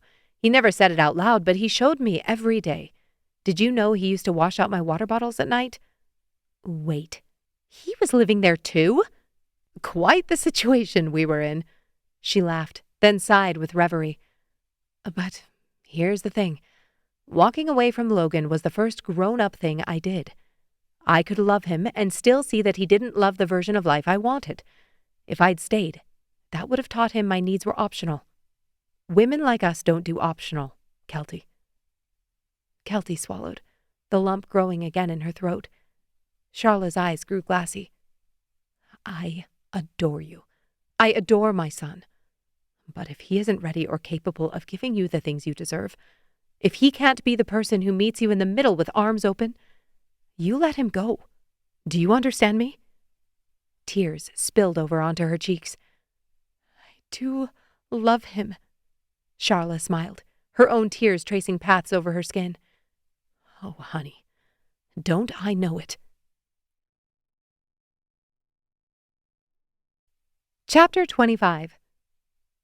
The horn had cut the air clean 10 minutes ago, but Sean was still out on the ice. Jerseys vanished through the gate. The ref scooped up the puck, thought better of it, and tossed it toward Sean with a nod that said, "Have at it." So far, the Zamboni door stayed shut, and he was going to take every second he could get. It was an easy win. First playoff game in the bag. The boys had whooped and hammered Boyd's pads with their sticks. He was a brick wall. The Sellies would be in full swing in a few minutes, but Sean couldn't bring himself to jump in. Every time he left the ice, it was the same. Didn't matter if they won or lost, if the practice was good or terrible. All of it felt empty. As long as he was locked in, focused on the game or the drill or whatever the hell they were doing on the ice, he could ignore the constant pit in his stomach. But once he walked down that tunnel, Sean cut a tight loop at the blue line, letting his inside edge bite, his weight low, hips loose. He took the puck onto his stick, drew a slow figure eight around the faceoff dot, the same lazy pattern he'd traced since he was 9. In, out, heel, toe. The stands emptied to metal skeletons. He leaned into a C-cut and sprinted a blue-red-blue, stick out front, eyes up. At the far end, he loaded and snapped. Far post, bar down. The ping echoed. Then the carom clattered along the dasher like applause. Movement by the box pulled his head around. Not the bench. His team would have yelled at him if they wanted to yank him. The penalty box door opened like magic. Then his dad stepped out in his jeans, gloves, a helmet, and skates, followed by Logan Kemp and Chase, also laced and grinning like they'd snuck past the security guards with sticks in hand. "What the hell is this?" Sean called. "Need to knock you down a peg after that win, bud," Rob chirped, tightening the strap under his chin. Sean chuckled. "You're going to break a kneecap, old man." Chase laughed. "Rob, I think your son's pissing his pants." Sean angled toward them, glancing back toward the metal doors. Logan skated next to him, clapping him on the back. "Don't worry. We asked him for 20. The ice is all ours." He scuffed a skate over the pockmarked surface. "Though you boys did a number on it." He zipped back to Rob, who motioned for the puck. As soon as it hit the tape, his dad grinned. "Sean and Wilson against me and Kemp. Puck drops now, sweethearts." Chase barked a laugh. "Is that what he calls you?" Sean set his jaw. "Better than your wife calling me daddy last night." "Oh, damn!" Logan dragged out the syllables, already going for broke. Sean hustled to catch up. The puck clacked against the ice, and he lunged, but his dad cut him off with a hip. Sean's breath punched out of him, and the puck was gone, zipped up to Logan. Logan dangled once, twice, then tucked it behind his back. "A little tired, Shawnee? You need a nap? Juice box?" Sean charged, stick down, shoulders squared. He no longer cared that these boys weren't suited up. He wanted the puck. Instead, he got the heel of Rob's stick across his shin pads. "Shit, Dad!" he yelped, staggering. "Keep your head up," Rob growled, grinning wide, sweat already dripping down the bridge of his nose. Chase stole the puck back and flipped it toward Sean. He caught it, adrenaline roaring through his chest. He cut wide, his legs burning, and drove straight at Rob. He let the puck slide, snapped it hard, and it pinged iron. Almost. Logan scooped up the rebound and spun out. "Participation ribbon, eh?" Sean thought about barreling into him, but didn't want to kill Logan Kemp before his jersey was retired. He tapped him into the boards instead. Logan smirked. "You raised a good boy, Thompson." Sean tapped harder, earning a grunt and the puck. The victory didn't last long. Rob plowed into him and laughed as he staggered, then grabbed Sean's jersey and yanked him forehead to helmet. "Loved watching you play tonight." Then he shoved, sprinting back toward the net. How the hell was he still that fast? Sean pulled himself together and got in position for Chase. His dad slipped up and Chase took advantage, snapping a pass behind the net. Sean snagged it, flipped right and went left, then tapped it to Chase as he screamed in from neutral. He ripped it. Bar down, clanging net. Perfect. Chase whooped. Rob smacked Sean's helmet, and that's when Jem laid on the horn like he was calling cows in from the hills. The four of them snapped their heads up as the Zamboni nosed out from the back. "Out!" Jem jabbed a thumb, his orange toque crooked.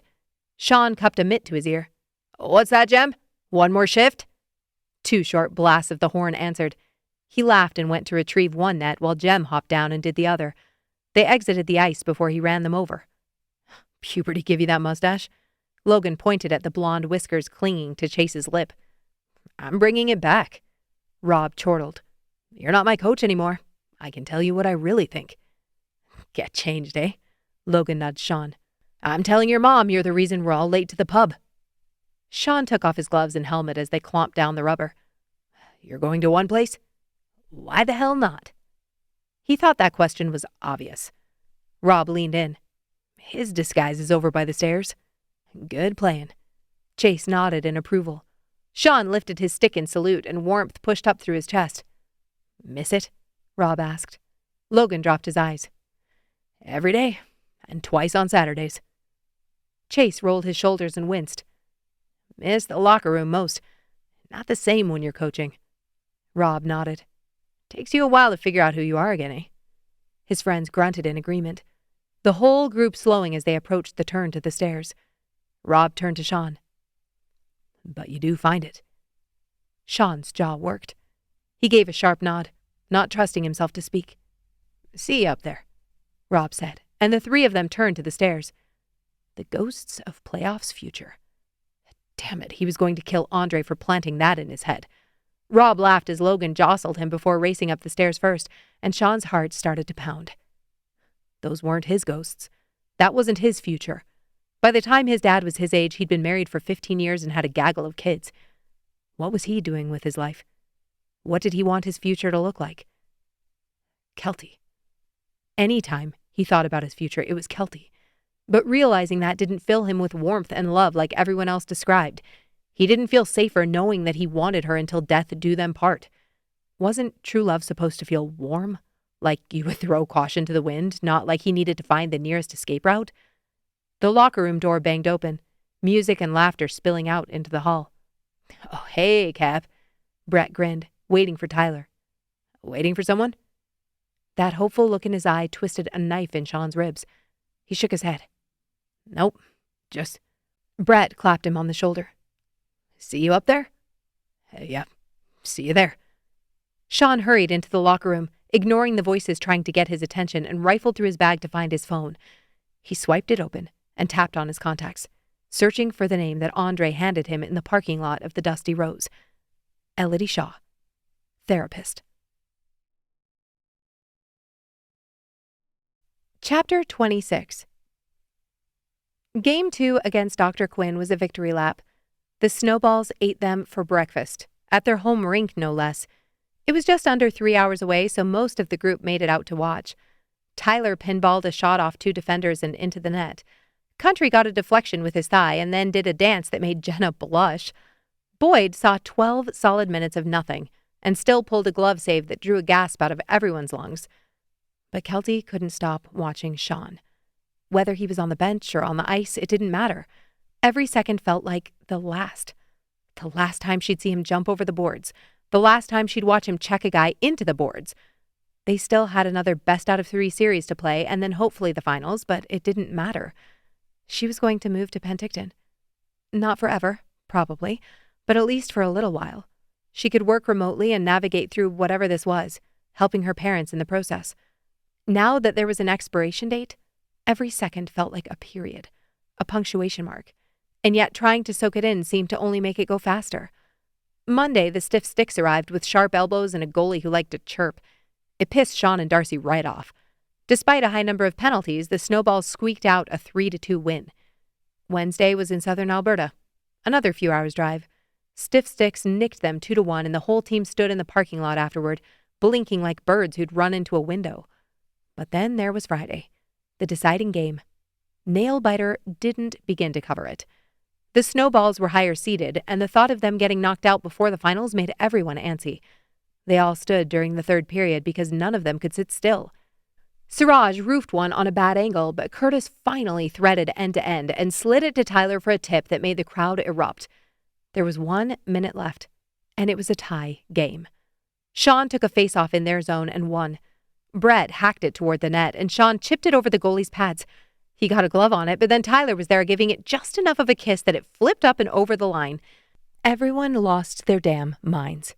4-3. They held hands, linked arms, and prayed to the hockey gods that the Snowballs could hold on for the dying seconds.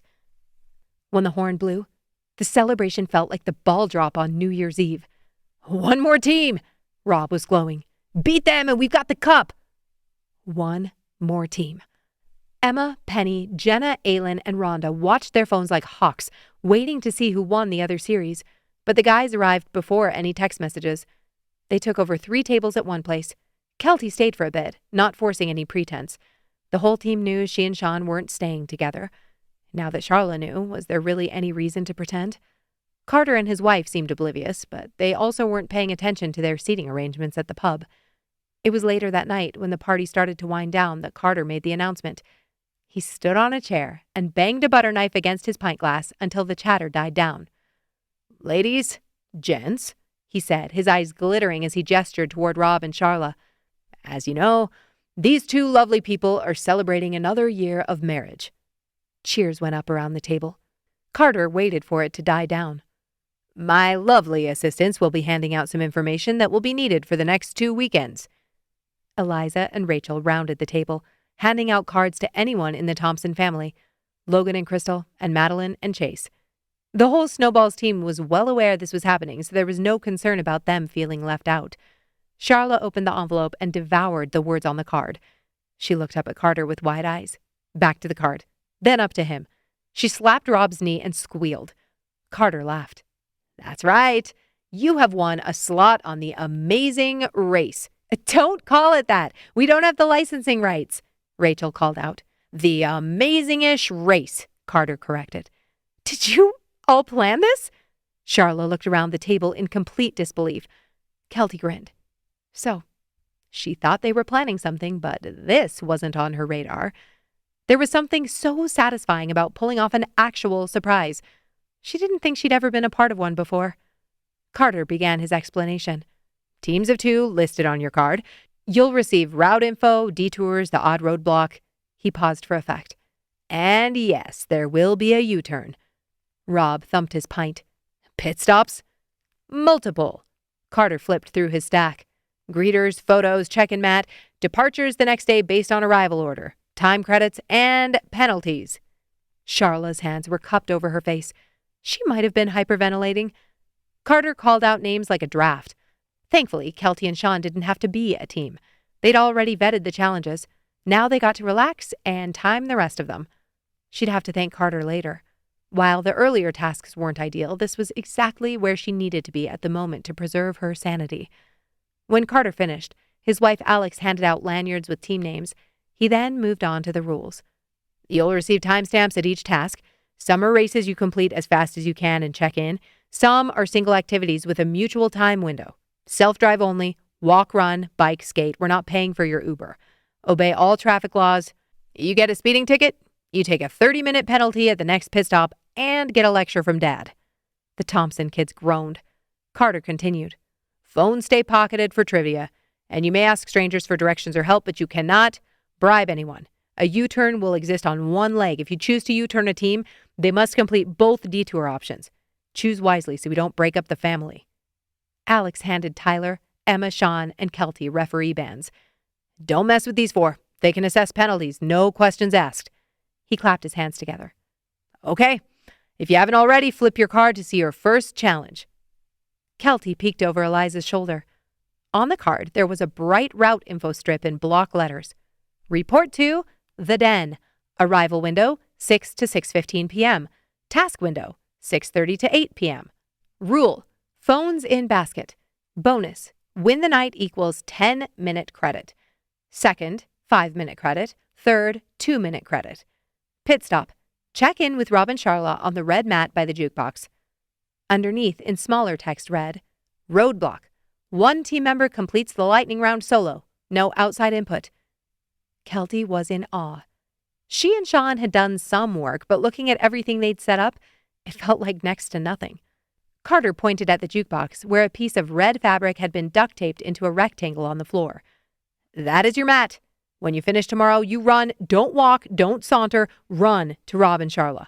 You hug them, you present your finished task, and you take your check-in photo. Then you get your departure time for the following leg. All starts tomorrow. Sleep, hydrate. What is the trivia on? Eliza asked. Carter grinned. If I told you, I'd have to kill you. It's about Mom, it has to be, Nate said. They're going to be at the mat. Speculations and chatter ensued. Kelty wanted to join in, to pretend not to drop hints while dropping different ones to every team or regale them with the tale of the wet t-shirt contest at the Den. But she'd already planned a task for herself that night before the envelopes came out, and as Sean approached the bar, she knew it was time to make good on it. Carter was right. Sean leaned on the polished wood next to her. About what? That they love it? He nodded, asking Pat, the owner and bartender, for another pitcher of beer for the table. Kelty drummed her fingers on the bar top. She could make small talk about all of this, or she could rip off the Band-Aid. Hey, I'm not sure how long you were planning to stay with your parents, but as long as you need. Sean kept his voice low, suddenly serious. Kelty's stomach flipped. That made it sound like he thought this was temporary, that she only needed some time to get over this, and then she'd be ready to have him move back in and they could start up where they left off. She steeled herself. Actually, after playoffs, I'm going to move to Penticton for a while. So I wanted to let you know the house would be empty. It was Sean's house. She paid half the mortgage, but it wasn't in her name. They'd thought about getting her added at one point. Now it felt like a glaring neon sign. Oh. His breath left in a rush. Kelty couldn't stand there and watch the news wash over him in waves. She straightened, not even bothering to ask for her drink. I'll see you tomorrow, Sean. she murmured as she escaped to the front doors. Hey, looks like we're playing pucks deep, someone called to resounding cheers. Kelty kept walking. Courage was definitely not a habit. Chapter 27. Sean sat on a stool at the den with his eyes drooping. He hadn't slept. Not really. 2 hours on Wednesday, maybe 4 Thursday, barely 1.5 last night after what Kelty said at one place. His hands hummed, a low-voltage buzz radiating from his elbows to his fingertips. He told himself it was playoff nerves, but the truth sat heavy and depressingly simple. He was losing Kelty, and there wasn't a game strategy for that. But there were drills. He'd gone to his first therapy appointment in person. Elodie's office had a plant big enough to remember dinosaurs and one of those cat hand clocks. He didn't remember anything else about the room because he'd been either too cold or burning up the entire time he sat on her couch. The whole thing felt like a fever dream. But as he stared at the question Nate and Naomi worked on in their trivia packet, he couldn't get one moment out of his head. Question 4. Who said I love you first, and where? A muscle in Sean's jaw tensed. He couldn't remember when it happened for him. Elodie had asked him the same question, and he remembered every detail of when Kelty had said it. The tangle of the sheets, the scent of her skin. But when had he said it? The question itched under his skin, panic rising like the tide. Carter and Alex scrambled from their seats, slapping cash for their tab onto the table and running toward the door. How are they finished? We're only on question 6, Eliza complained. Suckers! Logan and Crystal laughed as they ran out second. Not fair, Rachel huffed. They knew each other in university. Sean shrugged. Maybe you should know your parents better. She rolled her eyes. Maybe you should bite me. When everyone finished, they rushed over to one place to see who made it first. Logan and Crystal apparently used their U-turns straight out of the gates, and Carter was still fuming. Rob and Charla were on cloud 9. Okay, time to go. Eliza tugged on Sean's arm. I'm driving you? She nodded. Mom suddenly turned into a party queen. I don't want to wait for her. Me either, Rachel added. Ooh, but we should see if Kelty's ready to go too. I think she drove over with Penny, but she and Brett already left. Sean felt like he'd just downed a Red Bull. Why'd she drive over with them? Her car's in the shop. That was a gut punch. She was dealing with her car without him? He'd never felt more impotent. He cleared his throat. She probably got another ride. Eliza was already striding away from him. His sister leaned in close to Kelty so she could be heard over the music. Kelty's eyes flicked to his. He immediately looked down at his hands. All right, let's go, Eliza announced, stringing Kelty along behind her. Sean forced air into his lungs. He'd texted once last night after she told him about the potential move, but hadn't heard back. That had been enough of a sign for him. She was really leaving.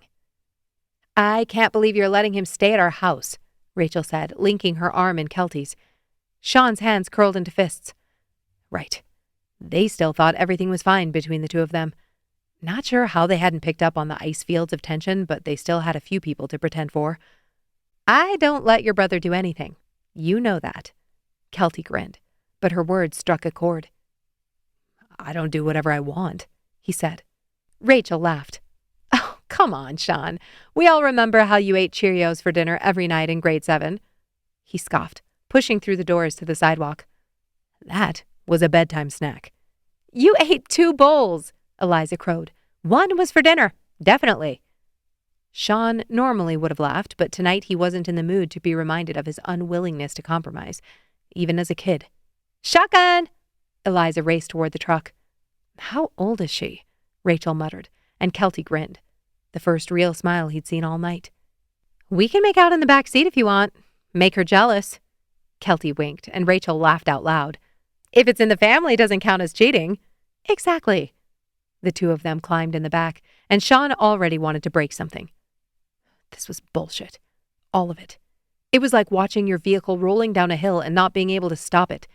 Every feeling from his hospital bed after the motorcycle crash, his dorm room after he found Jordan Wheatville and his girlfriend in his bedroom, then the conference room after finalizing the decision to shut down the company way back when, lit up like a wildfire. So he drove. He locked his jaw closed and drove, tuning out the chatter between the three of them. His tire pressure light went on a few minutes later, but it was cooling off for the night. He figured he could add more air in the morning if necessary. But then they were only a block from the house when the truck pulled left. A low growl started under his foot. Shit, he hissed under his breath. Hadn't he just replaced these tires? The truck flopped. He eased it over to the curb. What's wrong with it? Eliza asked. Sean got out of the truck. There it was. The tire looked like a man melting into a couch. He popped the tailgate and yanked the panel where the spare lived. Empty. He stared at the hollow. There was no way. He always kept a spare here. No spare? Eliza peered over his shoulder. I always have a spare. Doesn't look... Don't finish that damn sentence. Sean stalked back to the driver's seat. It was fine. He'd phone his dad or Brett. Someone could pop over and give him a hand. Are you trying to call Mom and Dad? They're not answering. Rachel held up her screen. Okay, Snowballs group chat it was. Sean tapped out a quick message and waited. All of them had to be up. Possibly a little hammered, but awake. Eliza shivered, scrolling on her phone now, looking for options. Here, we can walk, Kelty said. It's 2 blocks. A little more comfy to make calls there. Eliza slumped. Yes, I'm freezing and I need water. The 3 women started walking. Sean, come on. Rachel waved him over. I'm good. Eliza shot him a look. Please come inside, so I'm not worried you got murdered on the way. Yeah, we wouldn't know for hours. Rachel deadpanned. Sean didn't have the energy to argue. They walked down the block. It was easy to see the house since the light was on inside. They entered and took off their shoes. Sean stayed glued to his phone, not wanting to look around the house, especially at night. Nobody had responded in the group chat. The last time that happened was when Andre sent a picture of a mole he'd removed. Fine. He'd start hitting people one by one. Country, Tyler, Brett, Curtis. He went down the list one at a time, sending emergency texts. Kelty flicked on a lamp in the living room. She hung her jacket on the banister and headed for the kitchen. Water? Tea? Herbal, Rachel called, already folding onto the couch like it belonged to her. Mint or Sleepy Bear? Kelty's voice floated into the room. Yes, Rachel groaned. Eliza dropped into the chair and tucked her feet under her, phone finally abandoned on the arm. Her eyes were shut in seconds. Sean stayed by the door, his thumbs moving, messaging again on the group chat. Hey, anyone up? It was too late for Canadian Tire. Kelty's car was in the shop. What other options were there if nobody was answering their damn phone? The kettle clicked on. Water hissed. Kelty fetched mugs. Their mugs. Sean jammed his phone in his pocket. He was going to have words. With all of them. Rachel patted the cushion beside her without looking up. You going to go lurk by the door all night like a bouncer at a church dance? Sit. Sean ground his teeth, but a few minutes later he gave in to her taunt. Just as he sank into the cushion, his phone vibrated. He scrambled for it, then held himself back from chucking the device across the room when he saw it was from 7-Eleven. Eliza's yawn exploded into a laugh halfway through. I'm gone, man. Dead. Why don't we just crash here? Rachel's eyes were half-lidded as Kelty brought in the tea. Kelty handed Rachel a mug, then Eliza one, before setting one down by the chair for Sean without asking. She'd made him peppermint. His usual. Of course you can stay here. Kelty's eyes lifted to his. He saw the gears working. His sisters didn't know they weren't together. His sisters had always felt like they were her little sisters, and she didn't want to disappoint them. I haven't heard back from anyone. That might be best. Sean frowned into his mug. He could take the floor in the bedroom, find blankets or something. They wouldn't have to announce to everyone that they weren't sleeping together, and floor sleep couldn't be worse than what he was getting at his parents'. You sure that'll work, Sean? Rachel asked. I know you've gotten 0 sleep this week. Kelty's brow twitched. It's fine. His voice was clipped. Kelty nodded. I have extra toothbrushes. I'll put them in the hall washroom. The girls nodded appreciatively, and Sean offered to help. He found the blankets in the hall, and by the time he returned, she'd already made a cushion bed for Eliza on the floor. Watching her care for his sisters twisted something low in his gut. Love and grief braided into one. Rachel was already horizontal, tea abandoned on the table, socks still on. Love you, Kelt, she mumbled into the pillow. Love you back. She met his eyes with a placid face firmly intact. Okay, looks like we're set. She spun on her heel and speed-walked into the bedroom. Sean stood, stunned. Was he supposed to follow her? If he did follow her and she didn't want him to, she'd be pissed. But was he supposed to raw dog it on the floor? Maybe she was coming back, bringing a mattress topper or something. He thought they still had one rolled up somewhere, probably in the garage. Sean! He flinched. Kelty leaned back into the hall. If you haven't been sleeping, you should probably take the bed. His heart raced. I'm not going to make you. I'll build a pillow wall. He blinked. A what? A pillow wall, she sighed. Just come in. She kept talking even though he wasn't following yet. You have pucks deep next week and they're going to be assholes. I know you're not convinced Jordan's a good guy off the ice, but you've seen him with Rhonda. He's a total softie. She blew out a breath. But I agree with you that he's a dick out there sometimes. The last topic he wanted brought up right then was Jordan frigging Wheatville. He didn't care how many times Rhonda brought him to the bar. He still didn't enjoy sharing beers with him. It took him a minute to take a step toward the bedroom. When he did, his heart felt like it had soaked up twice its volume in water. Every night. This used to be his life every night, and he'd taken it for granted. He'd settled into his routine, never wondering if it was enough for her, or straight up ignoring it when she said it wasn't. Sean didn't know endings had a sound. It was the soft rustle of Kelty in the bedroom, the thump of his feet moving like they were encased in concrete, the tick of the damn fan. I put a toothbrush in the washroom. Kelty didn't turn toward him. She was already in her cotton tank top and shorts. He should have walked in sooner. What he would have given to see her put them on. He walked into the washroom and peed, then brushed his teeth and splashed water on his face. When he returned to the room, Kelty was under the covers, writing in her notebook. He paused in the doorway. Want me to put on a shirt or something? Kelty shook her head, not looking up. It's fine. Just wear what you normally would. Just my boxers? That's fine. She patted the pillows stacked next to her. Ah, the infamous pillow wall. Sean stalked to his side of the bed and stripped. He'd be lying if he said he didn't take his time, wondering if she stole a glance.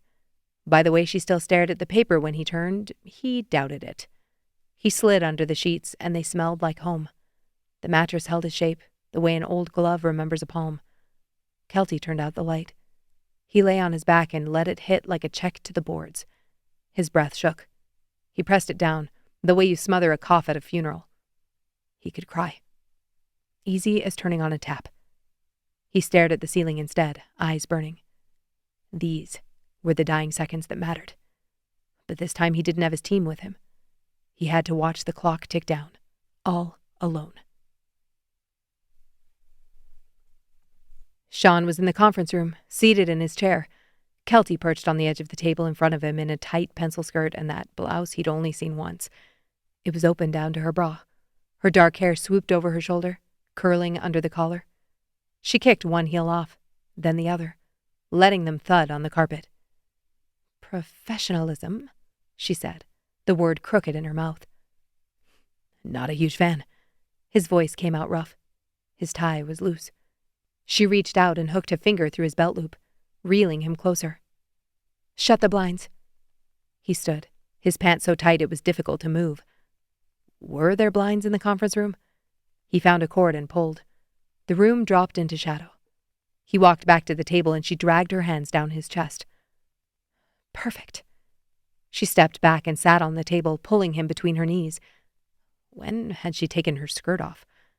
Fabric rasped when she pulled at his shirt, the cuff buttons catching. Her hand slid up his back, her nails on his skin. I thought about this at the rink. You look so hot on the ice. His eyes rolled back in his head as her hand reached past his waistband. I saw you in the stands. Her thigh lifted, hooking his hip. But you left. I didn't leave. I saw you. Kelty kissed him, tugging at his lips with her teeth. I want you, Sean. Now. His heart wanted to beat out of his chest. Okay. She sighed against his mouth, and then something nudged him from the side. He blinked. What the hell was that? Another nudge, and his hold on Kelty's waist started to slip. He grabbed onto her tighter, but the room tilted sideways. "Hey, don't." She didn't answer. "Kelty." He surfaced slow, unwilling, the pillow and mattress beneath him coming into sensory focus. His breathing was short and stilted. His bed. His house. No. He wanted to go back. He wanted that dream, all of it. He lay stock still, realizing it wasn't just the sheets he was touching. Someone, lay sprawled across him, cheek pressed under his collarbone, hair tickling his throat. A palm splayed low on his stomach. His body answered before his brain caught up. Tight, insistent. The kind of arousal that bordered on pain. He couldn't lay there. If she moved, if she shifted against him, he was going to make a mess all over both of them. He shifted to the side, and she made a soft sound, her fingertips pressing into his stomach. Oh, shit. How was he going to extricate himself without waking her? More importantly, how did she get there over the pillow wall? Sean tried again, and again, her hands tightened against his skin. He squeezed his eyes shut, trying to convince any of his blood to flow north. But it was a losing battle, because Kelty's hand was moving.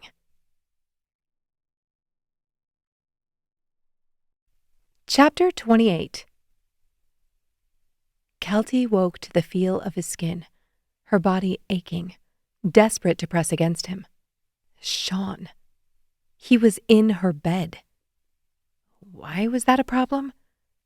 "Hey, you awake?" His thumb was at her wrist, holding her hand in place. Heat from his chest gathered along her spine. His breath skimmed her shoulder, and she nearly moaned. Yes, this was exactly what she wanted, what she needed. Him. All of him. Moving against him was muscle memory, more natural than breathing. "Hey, Kelt." "Stop." She pulled her hand away, pressing it back against his stomach. He hissed air through his teeth, and she knew exactly what that meant. She tilted her head until his mouth was close. His jaw felt like sanded wood against her cheek. A far-away alarm bell rang in her head, but she pushed it away and touched her mouth to his. Holy hell, she'd missed this. He kissed her back, tentative. His fingers trembled as he cradled the back of her neck. A small sound broke from her, and he answered with pressure, with breath. His resolve broke, and he set his hands free. His fingers mapped her ribs, hips, stomach. This while his lips found the hollow at the base of her throat where he always slowed. She dragged her hand into his hair and pulled, hungry. He swore against her skin, his breathing ragged. It was the most potent aphrodisiac. He fumbled with the hem of her shirt, then peeled it over her head. It was seamless, practiced. Sean groaned when he found only skin, and the shiver that passed through her nearly sent her over the edge. Kelty was frantic, uncoordinated as she tugged at his boxers. "You sure?" he rasped. She kissed him hard in answer. Yeah, she was sure. Chapter 29. Kelty wasn't sure about a damn thing. Morning split the room with light, and Kelty blinked her eyes open to see Sean lying naked next to her, the pillow wall desecrated. She rolled onto her back, clutching the sheets to her bare chest as middle-of-the-night memories flooded her system. Damn it, what had she done? She'd woken up on him, and then... Kelty groaned internally. Oh, it was good. So good her body was already humming, begging for a repeat. She slid out of bed, praying the floorboards wouldn't creak and wake him. Her feet hit the floor, and her ankle didn't complain. How was that possible? 2 orgasms and her tendons were healed? How come nobody mentioned that on WebMD? Kelty waited a moment, and when Sean didn't move, she snatched her clothes from the end of the bed, padded to the washroom, and inched the door shut. In the mirror, a stranger blinked back. Her hair was wild, her mouth swollen, her neck the same shade of red it would be after running a mile in July. She pressed a cool towel to the mark blooming on her neck in plain view for all to see. What the hell had she been thinking? Last night, she'd convinced herself it was fine. They'd slept next to each other thousands of times. He needed sleep. She was dead on her feet. Never in a million years did she expect her traitorous subconscious to throw her over his chest. She made a pillow wall. Kelty scrubbed her face and used the toilet. She used her concealer to hide the hickey he'd given her as best she could. Then there was nothing left to do but walk back into the bedroom and hope beyond hope that he was still passed out.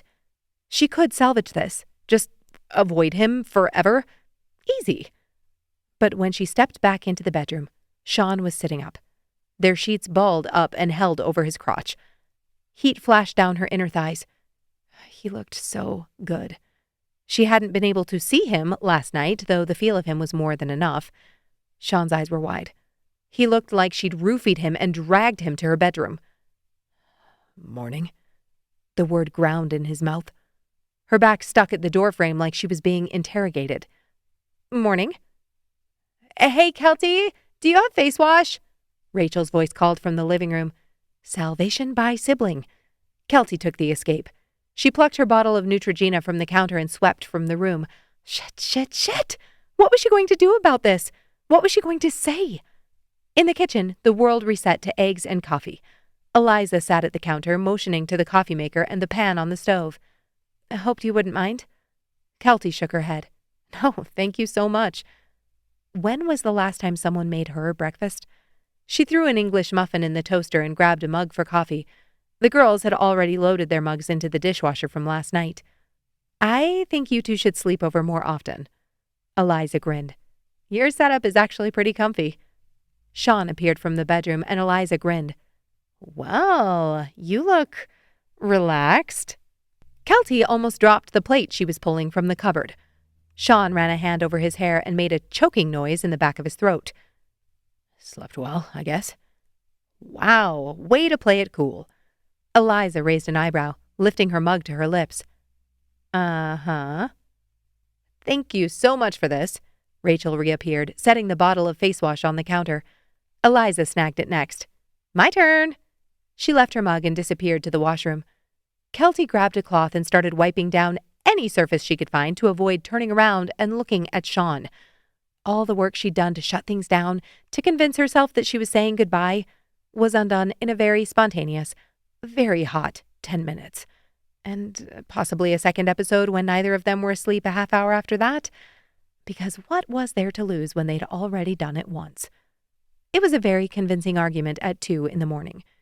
"So, today is a challenge at Douglas. I'm so pissed. Eliza and I have to give fricking Carter a 20-minute head start." Rachel read the message they'd all received that morning about meeting at the Douglas Dome. Sean hovered on the other side of the island. When his stomach grumbled, Kelty took pity on him. "Do you want some eggs?" The pan was cool enough now. She lifted it from the burner and set it on the granite countertop, then reached into the cupboard and got him a plate. "Thanks." He stepped closer to open the cutlery drawer and get a fork, and Kelty's body lifted toward him like he was a magnet and she was made only of iron filings. She spun to find something else to clean. "What about the truck?" Rachel asked, picking pieces of egg directly from the pan and popping them in her mouth. "Ryan's got a spare and a jack," he said. "He's coming by in a few." Thank the heavens. She'd text Penny and let her know she had a ride. As long as she didn't have to be alone with Sean, it would be fine. She could ride in the back with Rachel and claim it was because Eliza got carsick. Kelty set the rag next to the sink and started on her eggs when Rachel said, "Wait, is that? Sean, did you seriously give her a hickey? How old are you?" Sean dropped his eyes to his plate. But was that a smile playing at the corner of his mouth? Had he done that on purpose? Kelty's face burned. "Well, I'm going to get ready." She picked up her plate and coffee mug and breezed past him into the bedroom.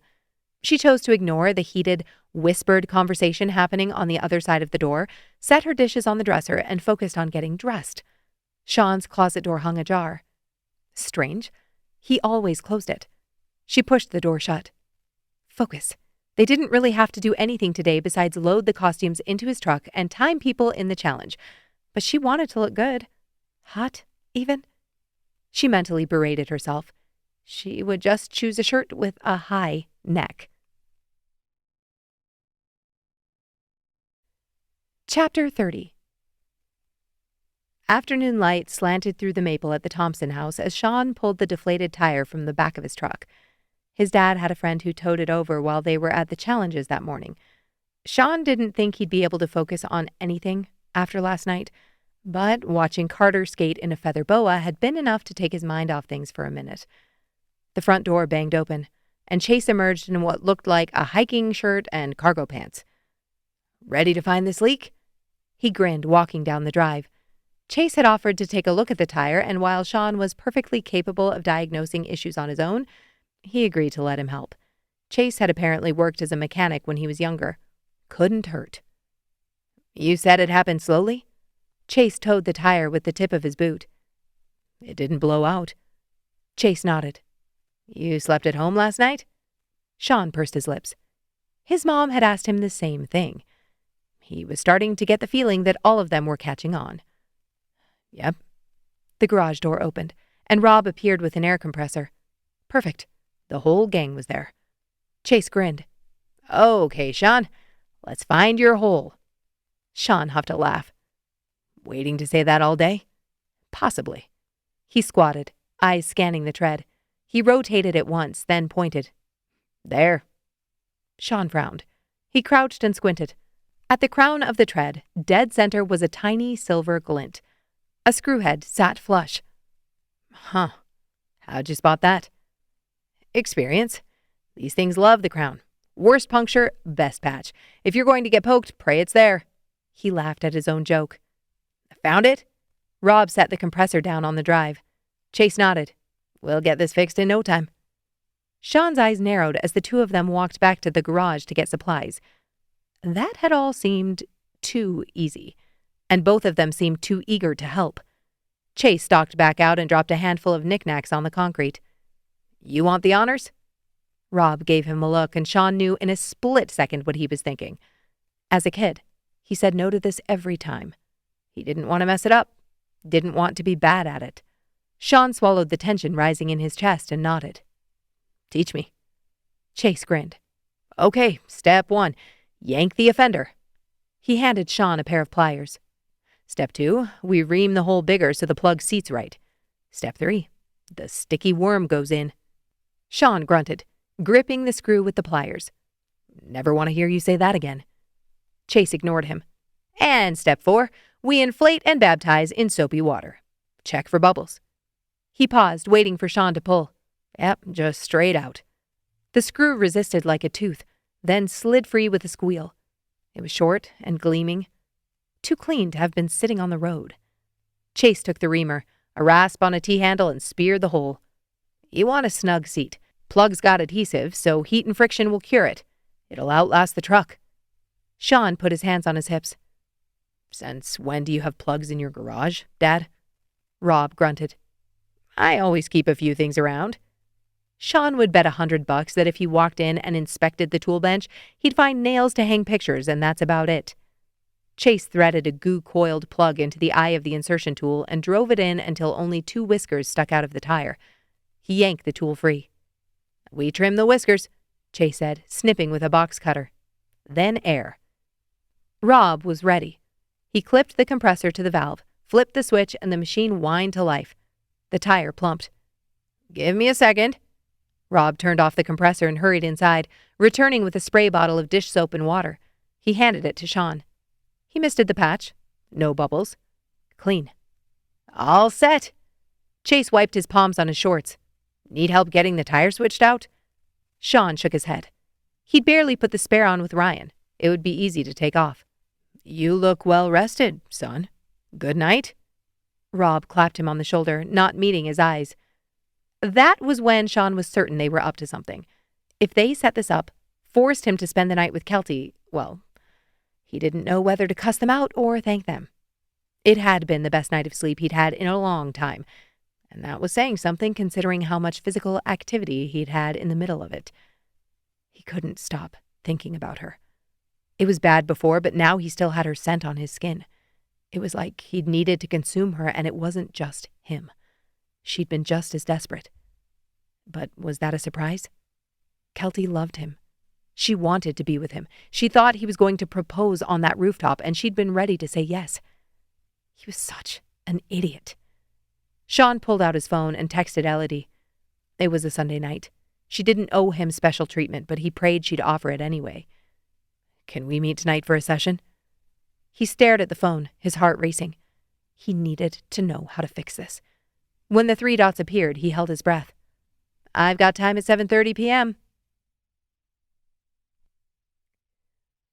By 7 o'clock, the Thompson kitchen counter was dusted with lemon zest, flour, and sugar like confetti.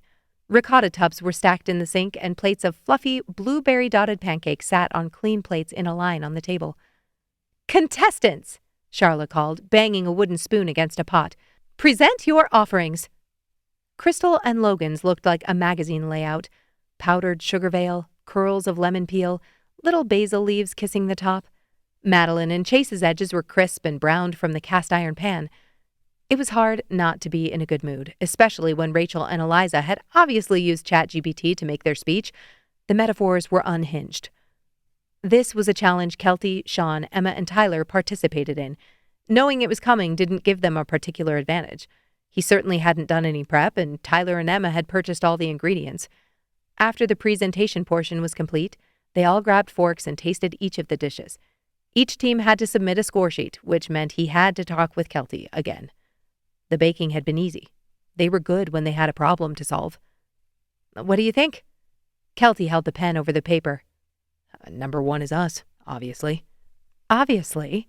She scrawled the number down. They both knew their pancakes weren't even in the top 3, and seeing Kelty trying to keep a straight face made Sean's mouth quirk. "Number 2? Crystal and Logan." They both said at the same time. They went down the list with no arguments. Kelty set the pen down. "Well, that was easy." Sean's heart twinged. He leaned back against the counter, watching the rest of his family argue over their rankings. Everything with Kelty was easy. That's why they'd gotten together in the first place. But now he wondered, how much of that was purely because of her? Sure, she put him in his place plenty of times, but how often did she bend? How often had she been giving him what he wanted and not saying a word about her own needs? He cleared his throat and pointed at the page. "If you have a different idea for one of those, you can change it." Kelty shook her head. "No, I think this is good." "Are you sure? You were thinking 4th place for—" "Sean, it's fine, I'm sure." She looked up at him, opening her mouth, then closed it. With a glance over her shoulder, she angled her body between him and the rest of the group and leaned in. "What happened last night?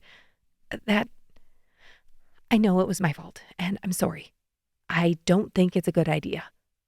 Sean's pulse drummed in his ears. "Yeah, right. But it wasn't your fault." She scoffed. "It was." "Kelty, no, it was. I shouldn't have put you in that position. I'm sorry." Her eyes glazed, and she blinked quickly. "Yeah, I would have chosen Cowgirl." Kelty's eyes widened. Her mouth pursed, and then she burst out laughing. She laughed so hard he could see her starting to tip into tears, so he turned and grabbed her a glass of water. "Sorry." He grinned. He wasn't that sorry. Kelty gulped down a drink, wiping her eyes. "No, thank you." "Is he being a dick again?" Emma threw an arm around Kelty's shoulder. She shook her head. "No, just made me laugh." Emma gave him an impressed look, and he sent one back that said, "Don't act so surprised." They collected the forms and started the tally. Emma cry-laughed when she saw the note, "Number 1 because of the slutty crust." There was no name on the form, but that was 100% Rachel. He pulled out his phone to open his calculator app and saw the time. Shit, 2 minutes to 7:30.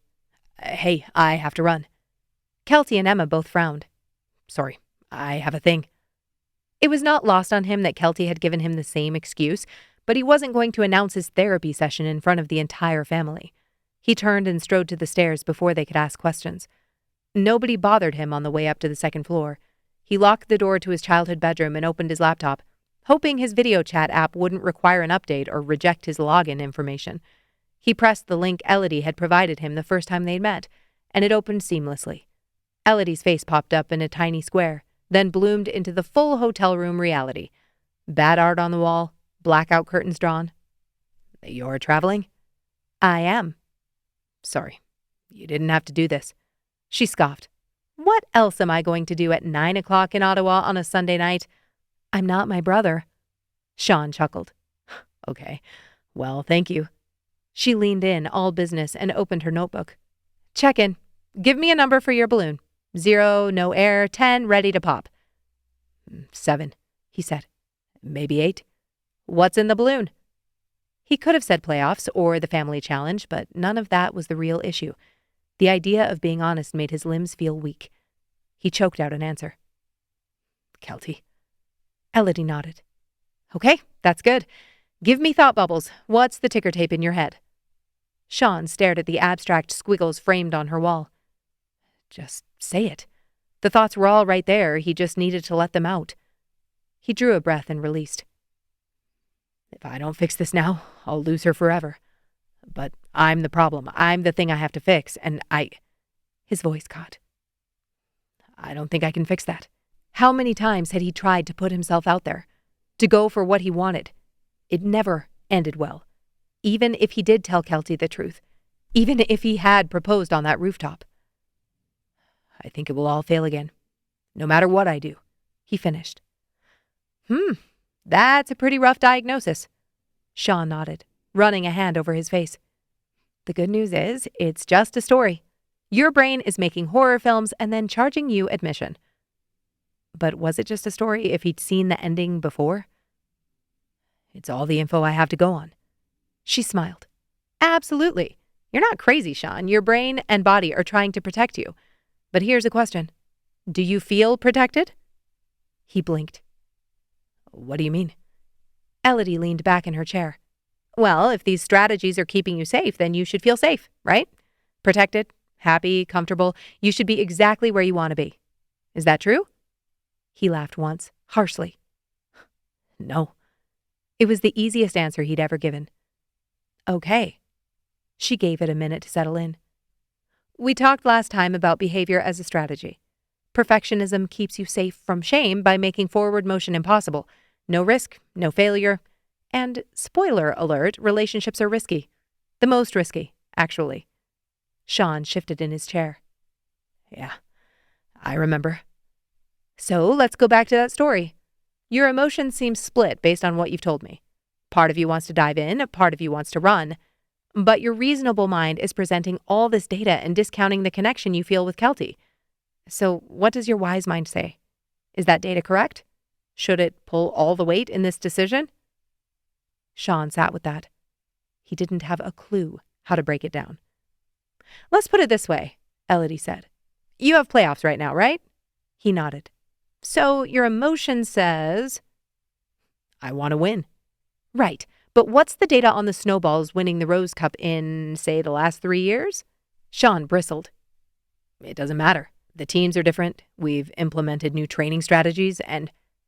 He stopped, catching on to the metaphor. Oh, shit. Elodie grinned. Oh, shit is right. If you were playing hockey the way you're living life, I'd never show up to the playoffs. Her smile widened. These are the playoffs in your damn life, Sean. The teams are different. You've implemented new training strategies. Are you going to show up? Or assume that outdated data knows best? Chapter 31. Sean's groin was tight before warm-ups, and it took everything in him not to shout from the rooftops why. Sure, Kelty said it couldn't happen again, but the fact that it happened not once, but twice, and that he'd made her laugh until she cried had given him a shred of hope he was clinging to. Maybe he wasn't too late. They just needed to get through this first game against Pucksteep. Then he could figure out what his next move had to be. The Snowballs' dressing room buzzed with rituals as much as nerves. Country laced his skates inside out, muttering the same 3 lines of a Garth Brooks song under his breath. Brett sat with his stick across his knees, retaping the knob for the 3rd time, peeling and wrapping until it looked like a white beehive. Tyler refused to put his jersey on until exactly 7 minutes before puck drop, strutting around in shoulder pads. Sean had never been especially superstitious, but after staying at the house, he couldn't help himself. He opened his locker and picked up the miniature clay piece of sushi. When Kelty left for the kitchen, he pulled the tin from the back of his closet.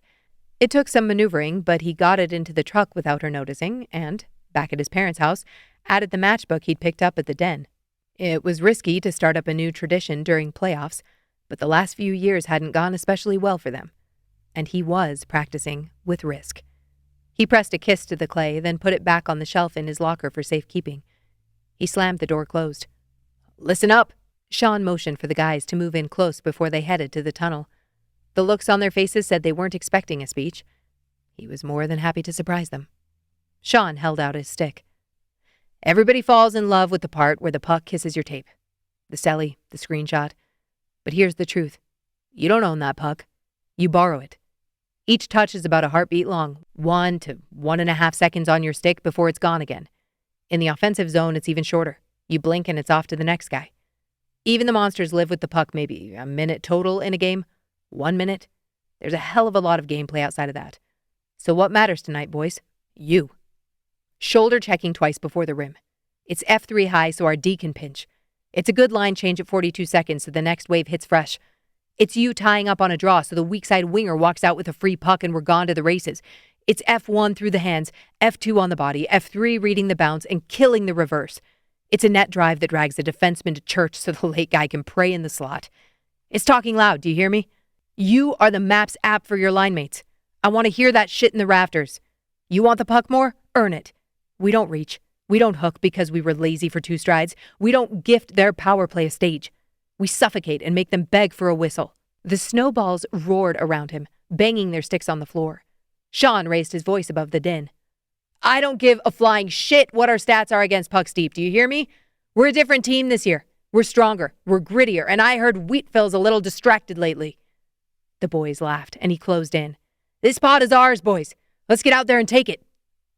They stormed into the tunnel, and when they stepped on the ice, the connection he felt with his team, with himself as a player, was stronger than it had been in weeks.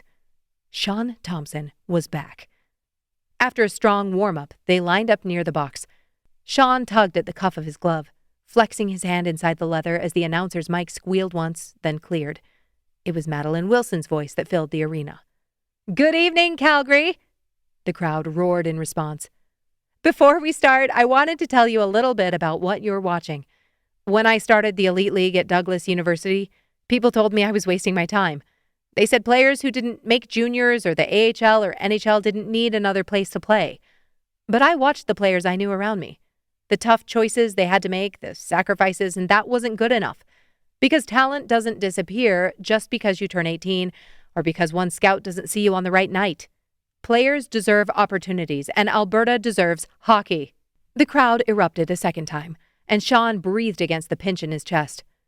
There are now 10 Elite League teams in Alberta, Madeline continued. 10. And every season they're drawing bigger crowds, playing at higher levels, and proving what we all know. Alberta hockey runs deep. Andre laughed. She's going to incite a riot. Saskatchewan and Manitoba have both added teams. BC is close behind, and with our new partnerships with Hockey Canada, we're building pathways for younger players to develop alongside veterans and older players to keep competing when the usual doors shut. A stick jabbed Sean in the ribs. Hear that? Country leaned over, helmet tipped back just enough to show his shit-eating grin. Older players. That one's for you, Thompson. Madeline wasn't done. Sport isn't only about making the big leagues. It's about who we become by playing. The mental and physical toughness, the strength in our friendships and communities. Tonight, as a special celebration for the 30th anniversary of this league, I want to honor the players who were there at the start. The ones who took a chance on me and made this possible. Ladies and gentlemen, they've traveled from all over the country. Put your hands together for our original Elite League roster. Sean peered up into the stands as a ripple moved through the crowd. Men in worn jerseys, some of them bald, some graying at the temples, pushed to their feet, waving their hands. The sound swelled with cheers and whistles. There, halfway up the section, was his dad, Rob Thompson, standing tall next to Chase. Sean's breath snagged. Shit. To have a dad like that? Andre shook his head. Too much pressure, bud. Sean clipped him with his stick as he danced out of the way. They stood at attention for the anthem, then got in position for puck drop. Sean crouched low at center ice, stick blade flat, eyes locked on Jordan Wheatfield's smirk across the dot. Thought you'd have retired to a golf course by now. Sean grinned. And miss another chance to watch you choke under pressure? Behind Jordan, Cam banged his stick against the boards. Careful, bud. His girlfriend's watching. She likes it when he's rough. The ref motioned them in. Sticks down, boys. Enough love letters. Let's play some hockey. Sean leaned forward, his eyes locked on Jordan. The barn buzzed as the puck dropped. Their sticks clashed as they both surged, and the war was on. Brett scooped up the puck and shoved it up the ice, but immediately got stapled into the boards by steel. Brett grunted as he peeled himself off the glass. "Come on, bud, you're not going to lick it clean." Sean cut across the dot, angling to intercept, and Cam tried to hip-check him late. Sean felt the shove, twisted, and let Cam's own momentum send him sprawling to the ice. The crowd was equally split between cheers and boos. The one con to playing a home team at home. The first period was down and dirty, slogging through the mud.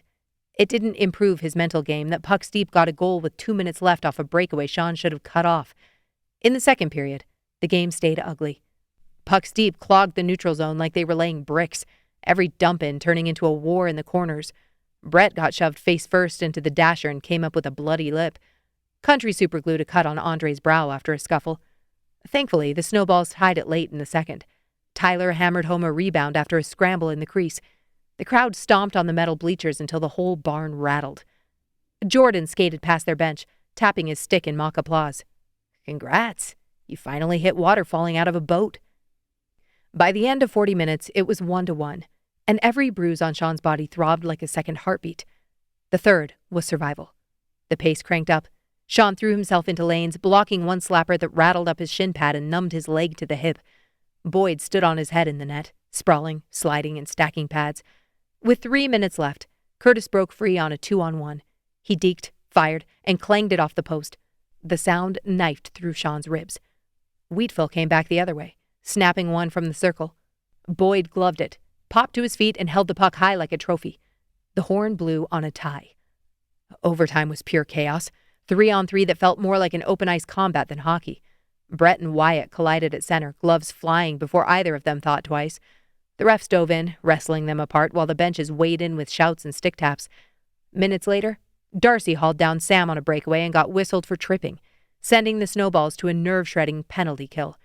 Sean's pulse thundered in his ears as Boyd sprawled, stoning 2 point-blank shots. When Country finally cleared the puck the length of the ice, his lungs filled with air.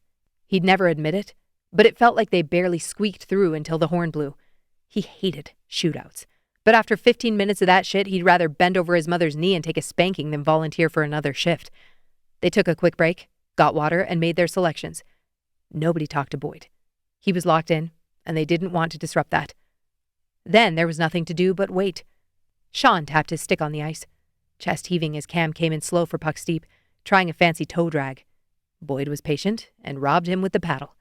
The Snowballs bench erupted, sticks hammering the boards. Tyler was up next. He faked glove side, went blocker, and scored. 1-0 Snowballs. Steele followed, barreling in like a freight train. Fired high glove. Boyd bobbled it, and the puck dropped over the line. Sean cursed under his breath. Country deked 3 times and scored on an empty net, 2-1. But then Jordan lined up. The crowd hushed. He skated in slow, patient. Why did he always have to look so steady? He took the puck, angled left, cut right. Jordan faked a wrister, pulled wide, and tucked it backhand under the crossbar. Sean's head dropped. He dragged in a slow breath, not wanting to look up and see Jordan's smart-ass expression. "It's you, Cap." Tyler clapped him on the back. Sean skated to center ice, the barn thundering so loud the boards trembled. He rolled his shoulders once, loosened his grip on the stick, and tried to ignore the thought bubbles. "You're not good enough. You can't make this under pressure. You're not as good as you were supposed to be." Horror stories. Well, tonight he wasn't paying admission. The ref dropped the puck at the dot. Sean tapped it forward and surged across the blue line. His family was in the stands. His dad, who'd given up everything for him, stood with his hands in the air. His teammates were there behind him, believing in him even when he whiffed it. Sean cut left, then snapped right, the goalie sliding with him. Kelty was watching, and he needed her to know that he wasn't done fighting. He would not let these seconds slip away. At the last heartbeat, he pulled the puck backhand, lifted it just enough, and cracked it under the bar. The red light blazed. The crowd detonated. And just like that, the ending was different. Snowballs flooded the ice, piling into him. Sean gasped for air, laughing like he hadn't in months. They'd taken down Puck Steep in the shootout, and it felt damn good. As soon as he pulled himself free, he scoured the stands, scanning the faces. His mom, dad, Crystal, Logan. He kept going, over his sisters, Curtis's family, Penny and Emma.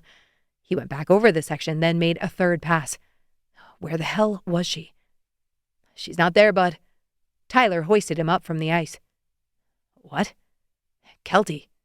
Sean tore off his helmet. What the hell are you talking about? Tyler held up his hands. She's packing.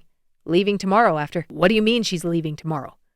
The blood drained from his head, making him dizzy. She said after playoffs. I don't know. Emma told me on the way here. She's planning something for her tomorrow on the hike. A card, or she doesn't need a damn card. Sean bolted toward the gate, skipping the handshake line. Tomorrow? The hope that filled him at the beginning of the game crumbled to ash. She'd meant it. This can't happen again. Was that why she was leaving? Sean stormed into the locker room, threw his helmet and gloves on the bench, and tore his phone from his locker. Then he bolted back out to the empty hall on the backside of the tunnel. He dialed her number. With all the adrenaline in his system, he knew it was stupid to talk to her. But how could she do this? Not even tell him and just take off? The phone rang out, hitting her voicemail message. He hung up and dialed again, then again and again. He slid down the wall and sat, and when the voicemail started a fourth time, he threw his phone across the floor. It skittered across the concrete and hit the far wall. New kind of silly, but I'm open to it. Sean's head snapped up. Don't. If it wasn't Jordan Wheatville. There were a couple of other four-letter words rolling through his head, but he'd already gotten chewed out by Rhonda once. Can we talk? Hell no. Cool. I'll start. Chapter 32. Jordan stalked forward. I'm not going to talk about you losing your way to the handshake line, but you know that was shitty. Sean scoffed, but couldn't argue with him. Yeah, that was shitty. Perfect. Not exactly equally shitty, but you didn't respond to my message. Sean frowned. What message? On the boards last week? Jordan dropped to the floor, leaning against the wall across from him. He was still fully dressed besides his helmet. I don't check the boards during playoffs. That's what I figured, but Rhonda said texting you was a bad idea. Correct. So she talked to Jenna, who talked to Country. About what? Jordan leveled a stare at him. Serious, bud? Sean glared right back. He had no idea why Jordan would need to get a hold of him. It wasn't to congratulate him for getting into the finals. Jordan exhaled, pulling off his gloves. About this whole thing Emma put together? Sean's frown turned to a glower. What thing? She told Rhonda I needed to talk to you about, You're starting to piss me off more than usual. Fine, I'll skip the foreplay. When I slept with Claire, I was trying to be gentle. Sean's jaw locked. If he hadn't thrown his phone already, he would have chucked it then. Emma was talking about his past with Jordan. He hadn't had words with her after the whole Dusty Rose thing, but enough was enough. He pushed off the floor. Good talk. Sit your ass down. You won the game and skipped the glove taps. This is your punishment. Sean ignored him, but then Jordan swept his phone off the floor before he could get to it. You want to fight me for it? Sean could just imagine how that would look. Both of them walking out bloody from the tunnel after the Snowballs won in a shootout. He had half a mind to take him up on it and tell everyone he was a sore-ass loser. But fighting Jordan wasn't going to solve his problem. For the past 20 years, he'd tried to deal with things on the ice. It had worked, to a point, but now Kelty was at home packing. Let's get it over with then. What did my sister tell you to say? He still couldn't quite be cordial. Jordan stood so they were at the same eye level. She didn't tell me to say anything. She asked me if we'd ever talked about it, and I realized we hadn't. For good reason. Jordan shook his head. It wasn't. You were one of my best friends. Sean had never heard him talk like this, and he didn't know what to do with it. They were good at chirping on the ice or at the bar when everyone else was there to mediate. But a real conversation?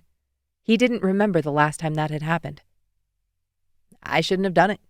It was stupid and selfish, but Claire lied to me about you two being together, and that's kind of who I was. The guy who you went to when you wanted a rebound? Not you specifically, but she told you we weren't together? That was new information. Had he ever had a real conversation with Claire about it? She'd been cruel about the whole thing. Told him it was his fault she felt the need to look elsewhere. He doubted he'd have absorbed that information if anyone said it. Jordan nodded. I never would have done that to you, bud. But I was self-destructing, and I didn't know how to fix it. So when you didn't want to have anything to do with me, I gave up. I shouldn't have done that either. I wouldn't have let you fix it. That's true. Probably your fault then. Sean coughed a laugh, the whole situation circling into the present. It sounded eerily familiar. And back then, his whole life had been flipped upside down. It was easier to hate Jordan, to blame him, than admit he'd failed at everything that was important to him. That wasn't the only reason I hated you, Sean said. Tell me more. You're a dick on the ice. That was the easiest reason, but a deeper truth bubbled to the surface beneath it. They'd been the same back then. But Jordan had figured something out that he hadn't. Kelty was right. He'd noticed the difference when he was with Rhonda. How had he fixed himself when Sean couldn't? Jordan grinned, handing him the phone. You loved my dickery when we were on the same team. He took a few side steps. You're building a bad reputation. Jordan shrugged, walking backward down the hall. That's what they say about the Panthers. They seem to be doing well for themselves. Blasphemy. Jordan laughed. Shower. You smell worse than Chubbs's pads. Sean flipped him off, then inspected his phone after Jordan disappeared around the corner. Only a cracked screen. More importantly, he had no missed calls and no text messages from Kelty. He hauled ass back to the locker room. Emma was going to get an earful later, but right now, he had to get to one place. Fast. Inside the locker room, Country had his arms around both Brett and Siraj, belting some old Shania Twain chorus completely out of tune. Darcy and Andre danced in circles with their helmets still on, slipping on the puddled floor. Boyd, still half in his pads, had his mask on backward and was twirling a towel like he was training for rhythmic gymnastics. Sean should have been grinning ear to ear, soaking it all in. They'd just stolen the game in overtime, and he was the one who buried the final goal. Every guy in the room was flying high. But Sean's mind wasn't on the win. He ripped at his skates with shaking hands. The laces snarled into knots, and he cursed under his breath. Come on. Tyler crouched next to him. Missed you, bud? Yep. He yanked the lace on his left skate free. In a hurry? Country's mouth quirked. At this point, they all knew something was going on with him and Kelty, and he'd been the last one to find out she was skipping town early. Just trying to get to one place. Sean ripped off his jersey. Tyler frowned. But it's part of it. Promise. Brett whooped. Finally! Anything you need, bud, just pop it in the group chat. Sean dropped his pads on the bench. Like when I needed a spare tire or a ride home? The guys got quiet, their eyes darting to Tyler. Sean dragged a hand through his sweaty hair, realization dawning. You ignored it on purpose. Did it work? Andre waggled his brows.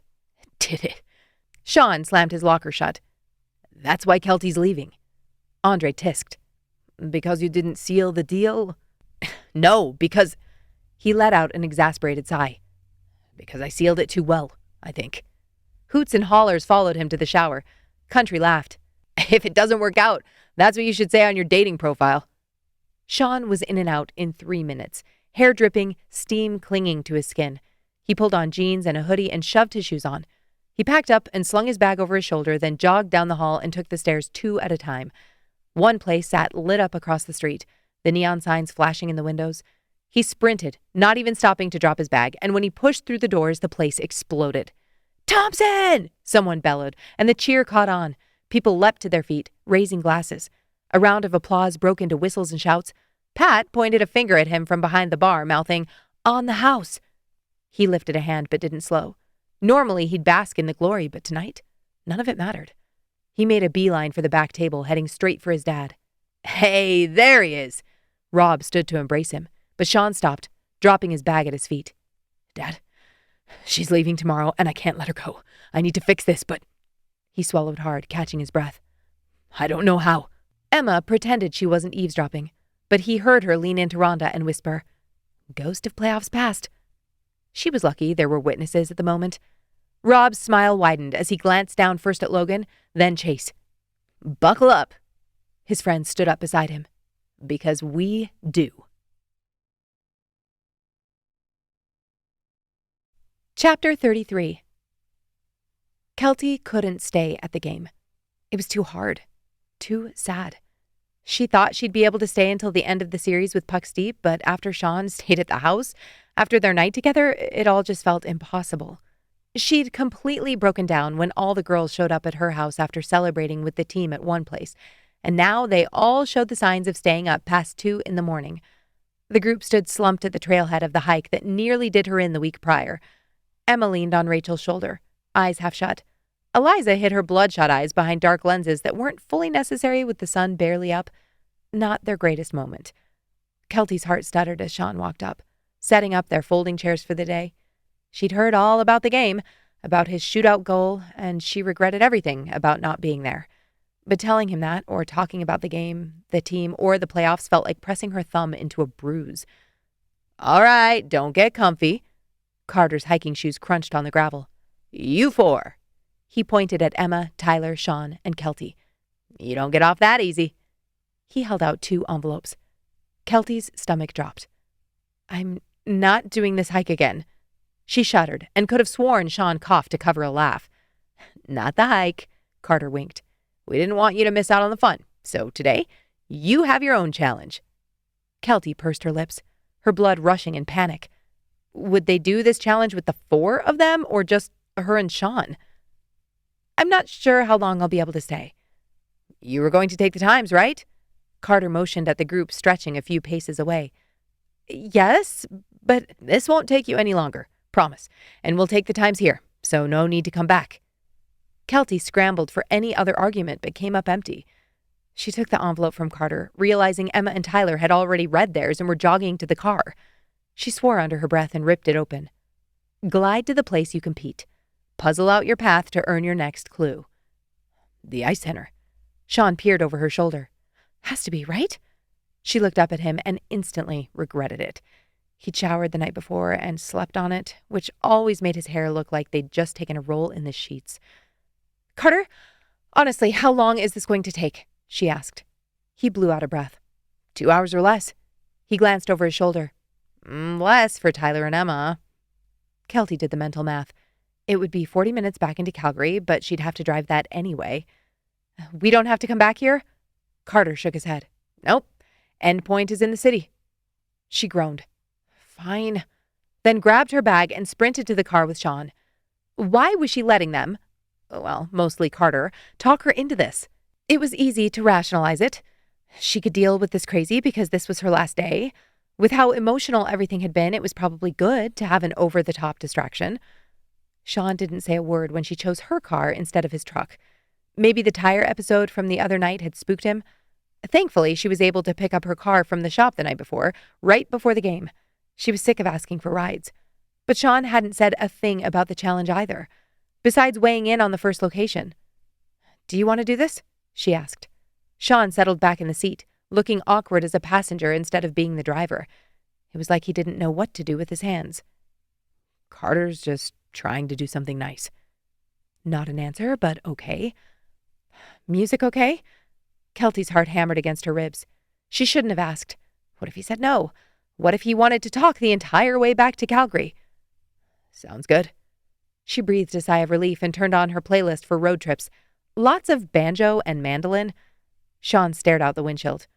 It wasn't that he was talkative normally, but to have no objections, no opinions on this drastic change in plans for the day, that set off every alarm bell in her head, and she couldn't stay quiet for more than 5 minutes.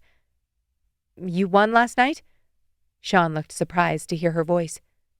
"We did." "In overtime?" He nodded. "Yep." Kelty was going to die. She wanted to pull the car over on the side of the road, step out, and crawl into a ditch. "Can you just, I don't know, tell me about it?" She'd never had restless leg syndrome, but she was fairly certain she was acquiring it. Sean sat straighter. "Sure."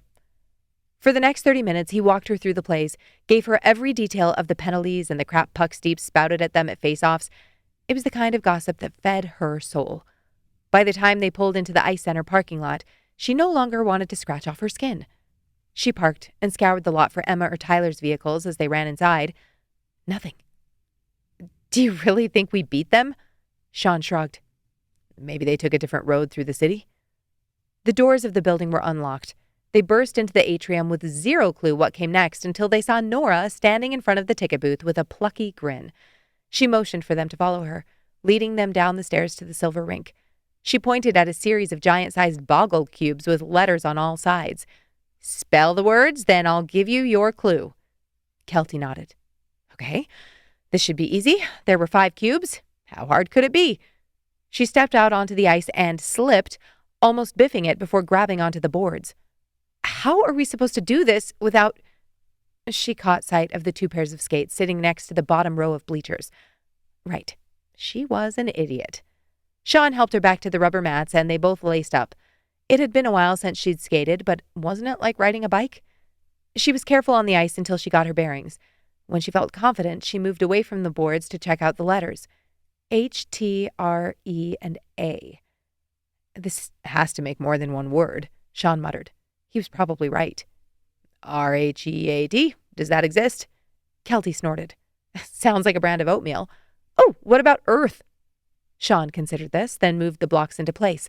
They both stepped back, squinting at it, then glanced up at Nora sitting in the stands. She peered down, then went back to scrolling on her phone. Okay, not it. Kelty blew out a frustrated breath. What about heart? Sean suggested after a beat. Kelty's eyes lit up. Yes, that has to be it. She helped him rearrange the letters. When they were all in a line, Nora stood and blew her whistle. Aha! Kelty clapped her hands to her mouth. That wasn't hard at all. She wobbled on her skates, and Sean grabbed onto her elbow. He nudged her forward. I'll get you back to the boards. She didn't argue. When they returned to the mats, Nora had another card for them. Where are Tyler and Emma? Kelty hissed. Sean just shrugged and opened the envelope. Clue number 2, roadblock. One of you must eat the dish that started it all. Where late-night Calgary kitchens hum, recreate your date. Kelty's throat tightened. What was this challenge? Carter knew she was leaving today, didn't he? Why would he send them back to the place where they first fell in love? Sean tapped the envelope against his palm. Is he talking about the Thai place? She shook her head. How would he know about the Thai place? How would he know about any of it? What do you consider our first date? Sean thought for a moment. Probably the med. Kelty's pulse tripped. The night they went out after everyone left the office? Sean's whole diatribe about garlic? Neither of them had said it was a date. But they both knew even then. Kelty shuffled over and sat on the bench to remove her skates. All right, let's go. The med hadn't changed. The lettering was still the same, the gold paint chipped on the edges. Inside, the air was thick with roasted spices, cumin, cinnamon, charred meat. Smells. They always got to her. The light from the tall windows illuminated walls hung with faded photographs of seaside towns. It felt different in the daylight. The hostess gave them a curious look when they asked about a clue, but she gestured them toward a two-top in the corner. The same corner where they'd sat that first night. This is a little creepy, Kelty whispered as they sat. Did you tell him about this? Sean picked up the menu. Once, a long time ago. Kelty looked skeptical. I called him, asked him for advice. That shut her up. Sean focused hard on the text in front of him. Garlic chicken then, right? His eyes sparkled as he finally made eye contact. Kelty nodded. Has to be.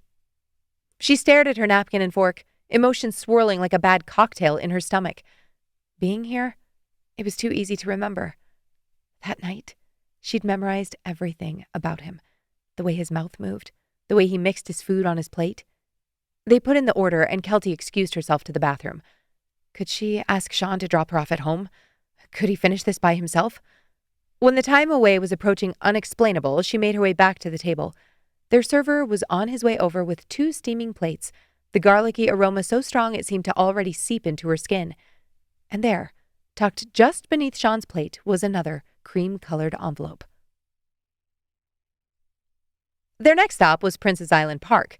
They were supposed to find a specific tree based on the instructions given. I'm getting escape room flashbacks, Kelty said as they walked down the path from the parking lot. Sean laughed. I thought you loved escape rooms. Kelty gave him a sidelong glance. They followed the step-by-step directions, and it wasn't until they strode up to the tree that Kelty's chest seized. It wasn't the tree. It was the bench next to it. Her eyes filled with tears. Sean, this isn't funny. Sean frowned. What are you talking about? She froze and pointed at the bench. Are you kidding me? When she saw his blank expression, she had to walk the opposite direction so he wouldn't see the tears overflow. He didn't remember. This bench, that day, was one of the happiest days of her life. Just get the clue. There was an envelope attached to the armrest. She waited, not able to turn and look at it. I love you. The words pulsed through her. It had taken Sean 6 weeks after she said it to say it back. When he had, they'd been sitting right there, feeding the ducks. It's just coordinates, he called out. Perfect. Anything that would take them away from here. Sorry, didn't understand the last part at first. Looks like we have to go by boat. Chapter 34. Orange paddle boats bobbed at the dock, ridiculous and cartoonish. Kelty yanked a life vest over her head, muttering, 2 hours my ass. Sean slid in beside her. He started to push the pedals as soon as she sat in the plastic bucket seat. She reeled on him. You're okay with this? He didn't answer. You make fun of paddle boats literally any time we see them. You said they were clown cars for people who didn't do real workouts. Sean's mouth quirked. We're not doing it for fun. It's the challenge. She folded her arms, pedaling with him. So that's all I had to do? Call it a challenge and you'd be on board? Or should I have gotten Carter to suggest my ideas? Sean was infuriatingly silent. They paddled to the other side, then followed Sean's GPS through the park and onto the street. They walked 3 blocks before Kelty realized they'd backtracked. They passed the med and turned right, and a pit of dread opened in her stomach. Worse than when she saw the bench. When Sean slowed and then stopped, she felt lightheaded. Kelty stared at the facade of the building. No, she was not doing this today. She didn't know how Carter was getting his information. Clearly, he'd done his research when creating this challenge, probably talked to Tyler and Emma, but this was the last place on earth she wanted to be at the moment. Are you coming? He took a step toward the door. No, you can do this one. I'll wait here. She folded and refolded the piece of paper with the coordinates on it, turning it into one of those fortune tellers she used to make in elementary school. I think we're supposed to do it together. Kelty's eyes started to blur. They were supposed to do a lot of things together. I'm not going up there, Sean. She finally looked up, not caring if he saw that her nose was turning red. You can do it or don't do it. We can just let Tyler and Emma win. I didn't want to do this in the first place. She had to get away from here or she was going to suffocate. Kelty launched herself down the sidewalk. North, south, she had no idea, but she had to get away from there. Kelty, Sean called behind her. The building isn't even open. It's a Saturday, she yelled back, walking faster. His footsteps pounded behind her, but her breath was coming in short gasps, and she couldn't make herself run. Kelty, stop. Sean put his hands on her shoulders, pulling her back. She didn't turn to him. I know what happened last time. It's not about what happened last time. She shrugged his hands off. Okay, then what is it then? What is it about? I just want to go home. I need to finish packing. Kelty, I think you're going to want to. No, I don't want to. That building? She pointed up at the windows of their old office. That office? It was my favorite place in the whole damn city. I looked forward to walking in there every day when we were working on the acquisition. Not because of the work, but because you were there. That was the start of everything. And when we walked out of that building, we walked out together. And then Mason's party happened, and my very favorite rooftop turned into something I don't even want to think about. So can we please just leave that building be? Can it please just be the place that I loved? She took a few steps away from him, wrapping her arms around herself, trying to keep the gooey parts from spilling out. After 7.5 years, every place in the city was somewhere she'd loved. The ice center, the Thompson's house, the restaurants and bars. One place, the Dusty Rose, the Saddle Dome, the Stampede Grounds, all of it was woven into a story that was now unraveling. Kelty. Sean's voice was low. I know I have no right to ask anything of you, but I can tell you, if we walk in that building, we're not going into the office. Sean, please, Kelty. His voice broke, and when she looked up, tears pooled at the corners of his eyes. That knocked the breath out of her. Had she ever seen Sean cry? She scoured her memory, trying to find a single time when he'd stood in front of her like this, tears in his eyes. No. Sometimes she could tell he'd been crying, but only after the fact. He swiped at his eyes. I promise, this will be the last thing. He paused. The second to last thing I ask you. Second to last? What in the world was he talking about? He blew a breath out of his nose. Maybe the last. Depends on a couple things. Sean, I need to go. I'm supposed to leave by 2 so I don't have to drive through the pass in the dark. He nodded. Yep. It'll take 3 minutes, tops. Kelty gritted her teeth. And you won't ruin the office? He shook his head. No, I promise. Fine, she snapped, striding to the glass entrance doors.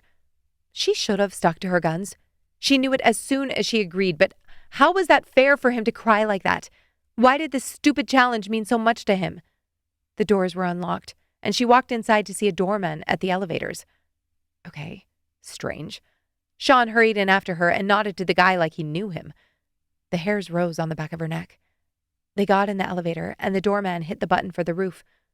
Her jaw worked. Well, he did technically keep his promise. Neither of them said a word on the way up. The elevator dinged, and they exited, walking toward the door that led to the platform. Sean pushed it open for her, and she walked out into the blazing Calgary sun. Okay, here we are. What is it that... She stopped, her eyes landing on a chair sitting in the middle of the deck. A wide cream envelope was taped to the chair back. As she got closer, blood started to rush in her ears. Her name was written on the front, in Sean's handwriting. Chapter 35.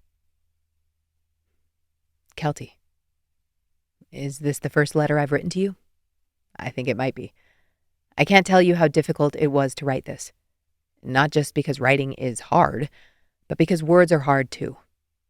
I hate that this came after you told me you were leaving. I should have said all of this months, if not years ago. I'm sorry it took the thought of losing you to kick me in the ass. Let me say first, I've been in therapy. I announce that like it's impressive. I've only done 3 sessions. I'm not going to pretend it's some new amazing idea I had since you've been trying to get me to go for years. But I finally listened. So far, I've learned that you're right about everything. You probably already knew that. I did too, honestly. I just didn't want to admit it, because that would mean I was wrong. And you know how much I love accepting that. I've learned that it doesn't mean I'm wrong. It means I'm stuck. It doesn't mean I'm a bad person. It means I have some work to do. Again, not news to you, but I learned one more thing sitting down and writing. It's easier for me to say how I feel on paper. Sometimes when you're talking or asking me questions, thoughts run through my head at 1,000,000 miles a second, and it's impossible for me to get them out. Here are some of those that I've struggled to say recently. I love you. I love you so much I can't breathe when I wake up in the morning. The only night I've slept well in the past few weeks was when I came home for the night, which, by the way, was a total setup. I think my dad and Chase put that screw in my tire. I'll thank them later. I didn't know how much the next life steps meant to you. I knew you wanted marriage and kids, but I didn't understand how much. I should have asked. I should have listened. I'm sorry. Honestly, all of that still scares the shit out of me, but losing you scares me more. I don't want you to leave. I also understand how much you want to be with your parents, so I have a plan to propose. Follow the instructions below, and open the next envelope when you get there to see if it works for you. Love, Sean. Chapter 36. Sean second-guessed his plan the entire way down to the main floor of the building. His dad and his friends swore that letters were the key to winning a woman over, but Kelty hadn't looked convinced. Maybe it was because it was his letter. The elevator sighed at the lobby, and they stepped out onto marble that had been buffed to a gloss by 1,000 weekday shoes. The doorman gave him a thumbs up, jinxing him. Fantastic. Kelty pushed through the doors. She didn't turn toward him, just held the letter with a death grip and started counting her steps. He fell in behind and a touch to the side so she had room to pivot. She moved straight down the block. His heart beat at the speed of a scared rabbit. Had he counted correctly? It had been late when they came down here last night, and only his dad was sober. At the corner, she turned and kept counting. He probably should have just said turn at the corner. Damn it, he was making it all too complicated. Sean pulled his phone from his pocket, screen already cued to the contact he needed, the tiny camera icon glaring up at him. Kelty hooked another right. She took a few more steps and stopped. 36? The sidewalk in front of them was nothing much. Stained concrete, a skinny city maple tree in a metal grate, a narrow storefront with a high transom window reflecting the sky. No crowd, no fancy signs, just a door with clean glass and tidy lettering. Kelty frowned, finally turning to look at him. He could barely keep his grin caged. His thumb hovered over the call button.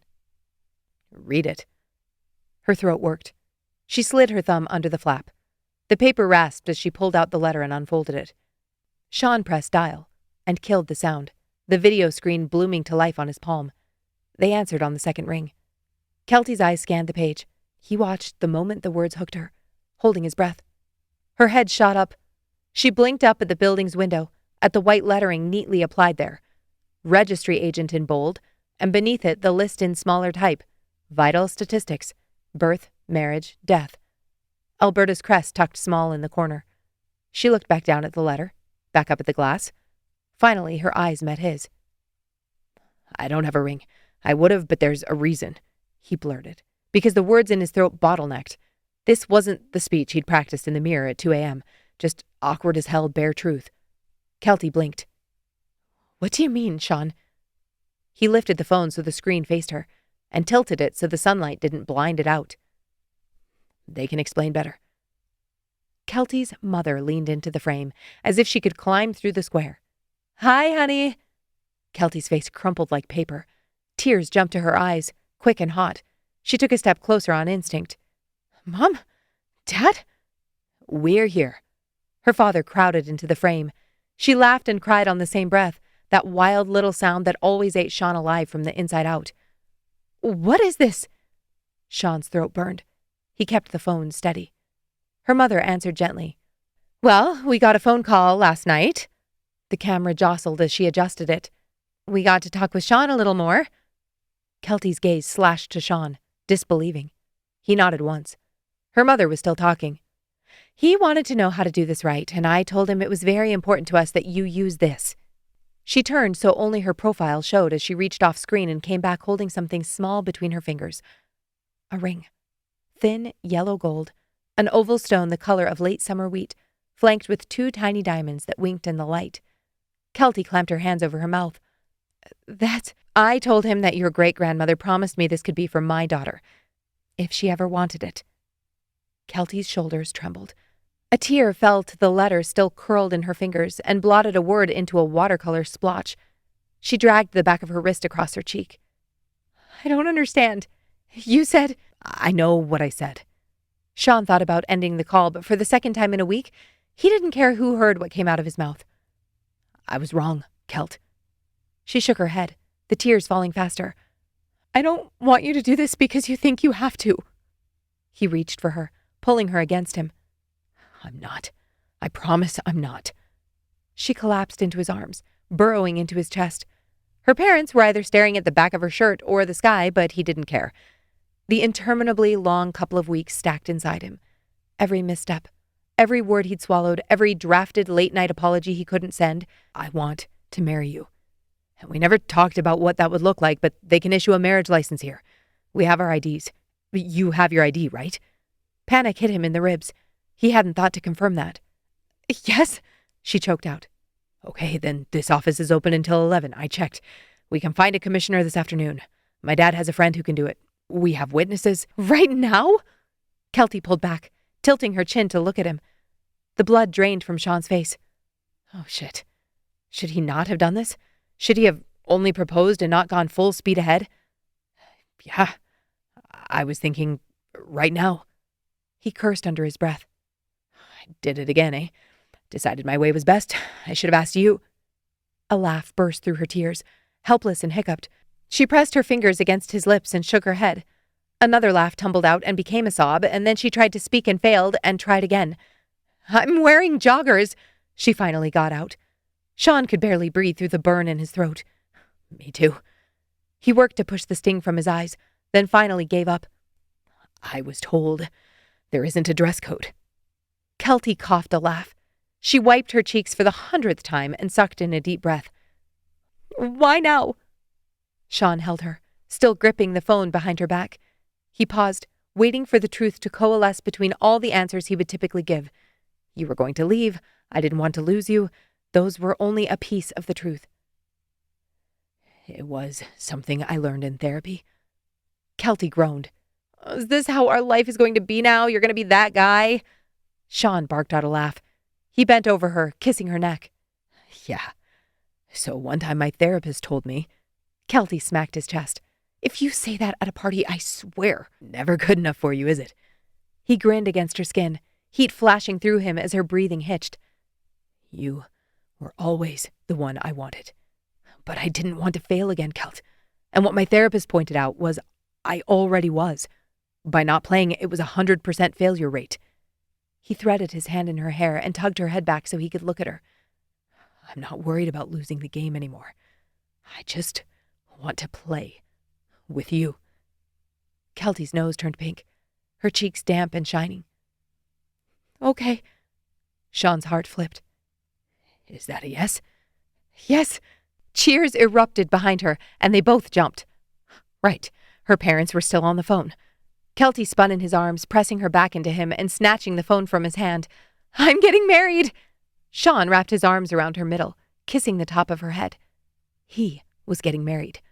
And for the first time ever, saying that word in his head only brought him peace. Chapter 37. Kelty gripped Sean's fingers so hard her knuckles blanched. The glass door hissed shut behind them. Fluorescent lights hummed. A laminated sign on a wire stand read, Registry Agent, Vital Statistics, please take a number. Sean reached across and plucked a ticket from the red dispenser. A104. The digital board on the wall blinked A103 in segmented orange numerals. Her eyes wouldn't stop leaking. Sean could have at least told her not to wear mascara. So, this whole thing? She sniffed. You planned it? Sean chuckled. Kelt, you've known me for almost 8 years. She squeezed his hand. Carter? Nope. My dad, Logan, and Chase. Her eyes widened. You told them? That was more shocking than anything she'd witnessed in the last 3 hours. Sean was setting and breaking records by the second. Yep. Last night at one place, when you weren't there. His voice broke. She leaned her head on his shoulder. I can't believe you were going to leave without saying goodbye. Kelty groaned. I would have said it. At the hike this morning. With my entire family there. I don't think I could have done it on my own. Her shoulders shuddered. I was too sad. Sean curled his arm around her, pushing her hair back and exposing her neck. I'm sorry. No, I didn't mean it like... Kelt, I'm sorry. She drew a shaky breath and exhaled. I love you. She tensed like she always did when she said that, waiting for his hesitation. But there was none. I love you too. Nothing about this felt real. It was everything she'd wanted and everything she'd already grieved. Not just the idea of marriage and a family, but breaking down the walls that had always sat between her and Sean. They hadn't been a deal breaker until they were. That's how it always is, she whispered. What? That things don't come back to you until you're willing to lose them. Sean stroked her hair. Or until you're not. The numbers on the board flipped to A104. Number? The clerk peered out, cheerful and unhurried from behind a plexiglass shield. She wore a cardigan with tiny daisies. A ballpoint pen sat tethered to the counter by a silver chain. Sean held up their ticket, and she motioned them forward. They stood and walked up to the counter together. Hi. We're here for a marriage license. They burst through the doors to the street, and Kelty sucked in a lungful of air. Sean held their paperwork snug inside the sheet protector. She was about to start retracing her steps to the paddle boats when a long, glossy black limousine pulled up to the curb. Her jaw dropped. Sean? Did you? He didn't have to answer. The back door flew open and Emma hopped out to the sidewalk. She was crying before she could make it to them, her arms thrown wide. After squeezing Kelty tight, Emma stepped back, sniffing. Give me your keys. What? Kelty wiped her cheeks for what felt like the 1,000th time that week. I'm taking your boat back to get your car. Give me your keys and get in. Emma gestured to the limo. Kelty laughed and searched in her purse. She'd barely handed off her keyring when Sean pulled her into the back seat. That was Carter, Sean admitted, as the soft leather interior swallowed them. I figured. Kelty landed in his lap, and the door thumped shut. She didn't even check to make sure the glass was up. The moment they were enclosed, she was on him, hands wrapped at the back of his neck, mouth hungry. He made a sound that was half laugh, half surrender, and kissed her like he'd been drowning and she was 100% oxygen. What about kids? Sean kissed her quick and hard. What about them? Are they still off the table? He shook his head, seeming desperate for more of her mouth. I don't know, Kelt. I'm open to it. This is all new to me. Okay, yeah. She dragged her fingernails through his hair. I want to keep talking about it. You can't shut down. I know. I won't. And if you do? She sat back, her breath quick and shallow. What if you do? Sean gripped her waist. If I do, don't let me get away with it. Don't settle ever again. I can't promise I'll be perfect at this. I don't expect you to be perfect. I know, but it still scares me. I don't want you to ever... I know. Kelty pressed a palm to his cheek. It took him a second to find words. I promise I'll never stop trying. That was all she needed to hear. She kissed him slowly, her body aching for more of him. His strength, his weight. Sean stretched out on the long side bench, pulling her on top of him. I miss this so much. She tore at his shirt, slipping her hands against his bare skin. What? The other night didn't count? It made it worse. His breath was ragged as his hands plunged beneath her waistband, cupping her backside, pulling her flush to him. How long is this limo ride? Long enough. She'd never been so grateful she carried a small pack of personal wipes in her purse. Kelty groaned against his mouth, heat flashing down her center as his movements became jerky and desperate. Sit up. He pushed off the seat, panting. Kelty leaned back, threw her feet straight up in the air and yanked off her joggers. When he was upright, she settled on his lap, her thighs snug against his hips. You've always liked no armrests. I love you, he rasped. She grazed her teeth over his jaw. I don't trust it. You're compromised. Sean huffed a laugh, spreading both of his large, rough hands under her shirt and across her back. I'm marrying you, aren't I?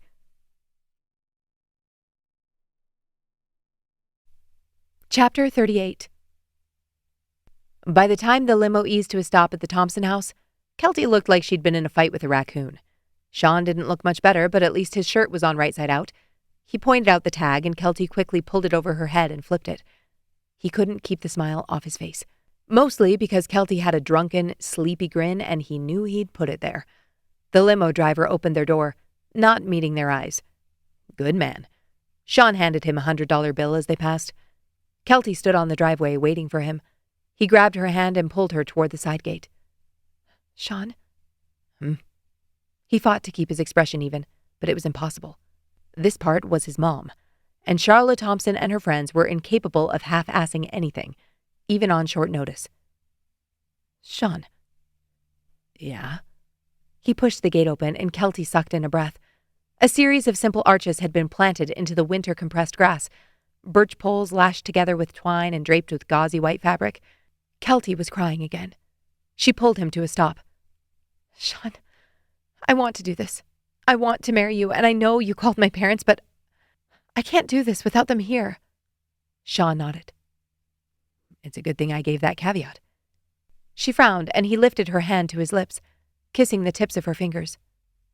This is the last thing I'm going to ask you. Will you walk into the yard with me? She swallowed.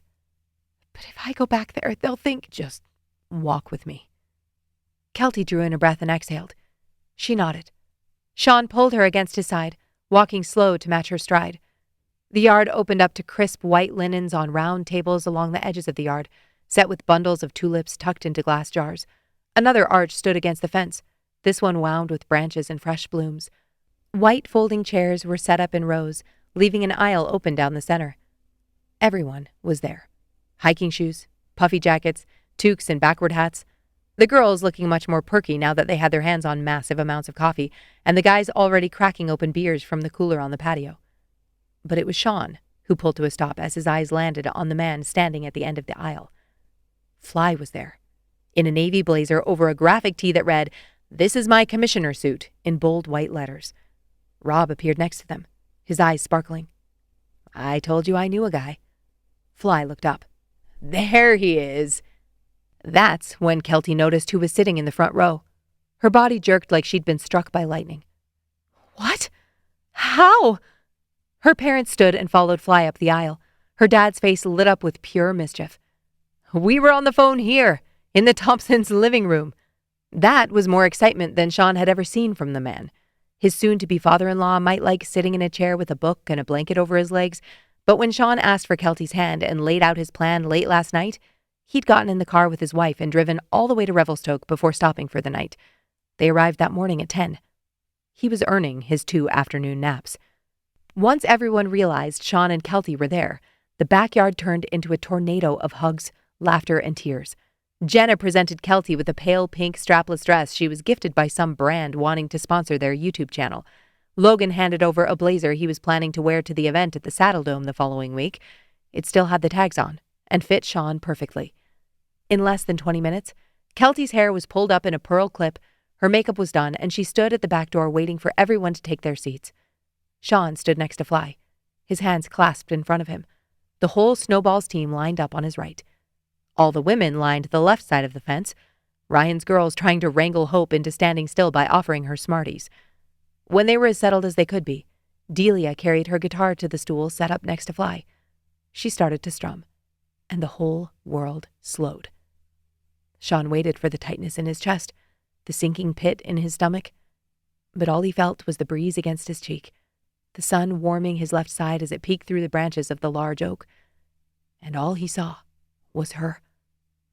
Kelty glowed as she walked down the aisle toward him. She took her time, her eyes shimmering. Love and grief tore through him in equal amounts. He'd been duped. For years he'd believed he was keeping himself safe when really he'd been missing out, holding himself back from this full, vibrant thing he'd forgotten, or maybe never knew existed. Kelty stopped in front of him. "Fancy seeing you here." Sean wrapped a hand around her hip, the fabric of her dress slippery under his fingers. He kissed her forehead. "I'm so glad you came." "You're an asshole, just like your dad." She grinned. "Asking me when everyone knows, so I can't turn you down?" Sean glanced over at his mom and dad sitting on the front row, his throat thickening. "Like father, like son." Kelty ran a thumb over his cheek. "I think at this point, you're writing your own Thompson family lore." Sean held his breath to keep from tearing up again. He'd cried more in the past 2 weeks than in his whole life combined. Was this what it was to let himself love? Did it always feel so volatile? Fly walked them through a simple ceremony. Neither of them had prepared vows, but Sean made it clear he'd won on that count with the letter. His dad, Logan, and Chase cheered the loudest for that. When they were pronounced husband and wife, Sean pulled her into him, not waiting for Fly to give him permission. He kissed her deep and hard, willing her to feel what he felt, to sink into his heart and know what she meant to him. "I love you. I love you. I love you." Now that the floodgates were open, he couldn't stop thinking it, saying it, wanting to prove it. Cheers rose around them, and Kelty pulled back just enough to whisper, "Babe, don't get me pregnant in public." Sean laughed, scooping her close by the small of her back. "Stay right here. I need a minute." She threw her head back, grinning. "You're wearing sweats. Everyone's going to see it." Sean choked on a laugh and reeled her back in. "Best damn compliment you ever gave me." Epilogue. Kelty sat shoulder to shoulder with her parents on one side and Emma on the other at the ice center for Game 5 against Puck's Deep. It was standing room only at the back, with the aisles about to be reported to Nora as fire hazards. They were tied 2-2 in the series. Puck's Deep had clawed their way back in Game 4, and now this battle was for all the marbles. It helped knowing there was still a pot for second place, but no player on the Snowballs was ready to accept anything but the Rose Cup, especially not Sean. The first period had barely started, and the noise already vibrated in Kelty's ribs. Her mom flinched when the puck ricocheted off the glass, eyes wide as though it might leap straight into their row. The whistle blew for icing. "Do they get a point for that?" her mom asked, leaning close so Kelty could hear her over the thunder of the crowd. "No," Kelty smiled to herself. How did her mom still know so little about hockey? After living with her dad for so long? It only counts if it goes in the net. That was a whistle for the puck going too far without being touched. She could almost see Sean smirking at her. I'll show you going too far without being touched. Her mom frowned, asking why the players streaked back to the bench so quickly after coming on. That's a normal shift, Kelty explained, keeping her gaze trained on the breakout forming at center ice. They're skating flat out the whole time. It's like sprinting. You can't do that for long without burning out. The crowd cheered, jumping to their feet. Her mom tugged on her sleeve. Why is everyone standing up right now? Kelty shared a look with her dad. Because we're on a power play. Kelty pointed toward the opposite side of the rink where Jordan skated behind the glass, glowering in the penalty box. They did something illegal, so now we have one more skater than they do. Oh, her mom nodded with understanding. So it's like a freebie. Hopefully. Gives us a better chance of scoring. She leaned forward, steepling her fingers against her lips. On the ice, the Snowballs set up at the blue line. Sitting there felt surreal after the last week. A shotgun wedding followed by a celebration for the last day of their amazing-ish race. Rachel and Eliza ended up winning by a landslide. They were still wearing their crowns, their prize after Carter knighted them with a kitchen spatula and dubbed them race queens. Nate was convinced they cheated on the hike. Rachel insisted they only interpreted the trail creatively. Logan's jersey retirement had sucked the last of her emotion, especially knowing Charlotte and Rob's history with him and Crystal. The icing on the cake had been hearing that her parents were planning their move to Calgary. Turned out, they were just waiting for her to settle somewhere so they could move close. It was a relief for all of them. Her mom wouldn't have to care for her dad alone, and Kelty would get to be there for all the seconds he was still with them. They'd already virtually met with a doctor in Calgary on Rhonda and Jordan's recommendation. Go! Emma screamed as Sean gathered a seam off the half wall, shoulder-faked, then feathered a pass through a window to Curtis. He didn't waste time being cute. He sent the puck low glove hard. The net popped, and Kelty shot from her seat. 1-0. 6 minutes in, and her voice was already thrashed. Emma turned to her, beaming. Oh, Captain! My Captain! Pucks Deep tried to bully the middle in the second. The Snowballs made them skate for it. Boyd swallowed a rebound whole with a square body and good angles. The next save came off his chest protector. He plucked the puck out of the air with his glove like he was Mr. Miyagi, catching a fly with chopsticks. He flicked it to Tyler, who burned hard to center and hit Darcy on the fly for a give-and-go that turned into the quietest, prettiest goal Kelty had seen in months. It was 2-0, and her heart was in her throat. Then 3 on a power play courtesy of Country, Curtis, and Brett. Madeline had talked with the boys about faster passes in the center, something about the limitations of the human eye and shot percentages, whatever voodoo math she was calculating. It was working. Kelty couldn't stop beaming whenever Sean took the ice. Her husband. The word was like candy on her tongue. He was solid, commanding. Everything she loved about him. She couldn't get enough. In the third, Pucks Deep scored 1 and then lost their patience. That sealed their fate. They took a roughing penalty in front of Boyd, then 2 for high sticking and hooking. Kelty caught Rhonda's eyes and made a heart with her hands. They knew this series would be rough for her no matter who won, and their Snowballs people always came before the scoreboard.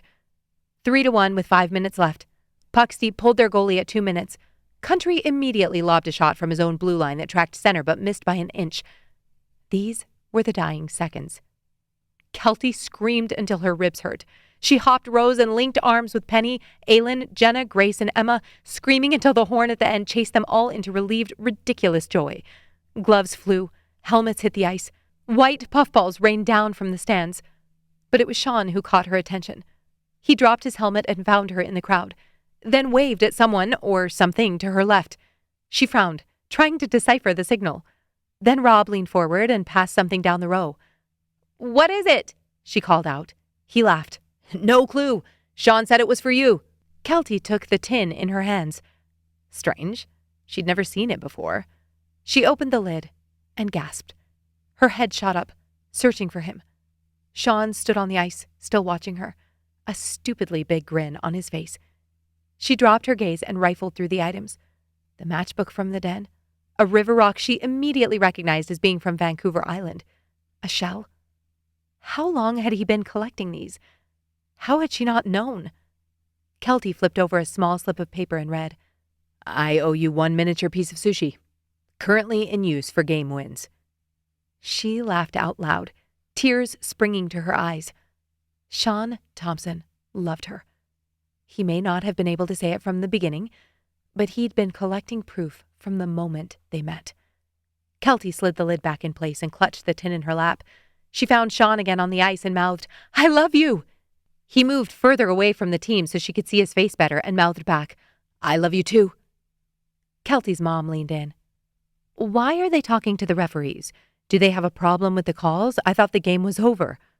Kelty sighed. "It's just because they're friends, Mom. They see each other at games every week. Now the season's over and they'll probably miss each other over the summer." Her mom frowned. "But they were so mad before, when they blew their whistles." Kelty stifled a laugh. "I know. Funny, isn't it?" She stood and motioned for her parents to walk with her to the stairs. She drew in a breath of crisp, cold air. The same rink air she'd breathed for nearly 8 years, and yet tonight it felt completely different. Life could be beautiful at the most surprising moments, for no reason at all. We hope you enjoyed this production of The Dying Seconds, written and read for you by Cynthia Gunderson. Book 8 in the Canadian Played series. If you'd like to read Rob and Charlotte's story, as well as Crystal and Logan and Chase and Maddie, go find the Campus Confessions series by Cynthia Gunderson, a spin-off of Canadian Played.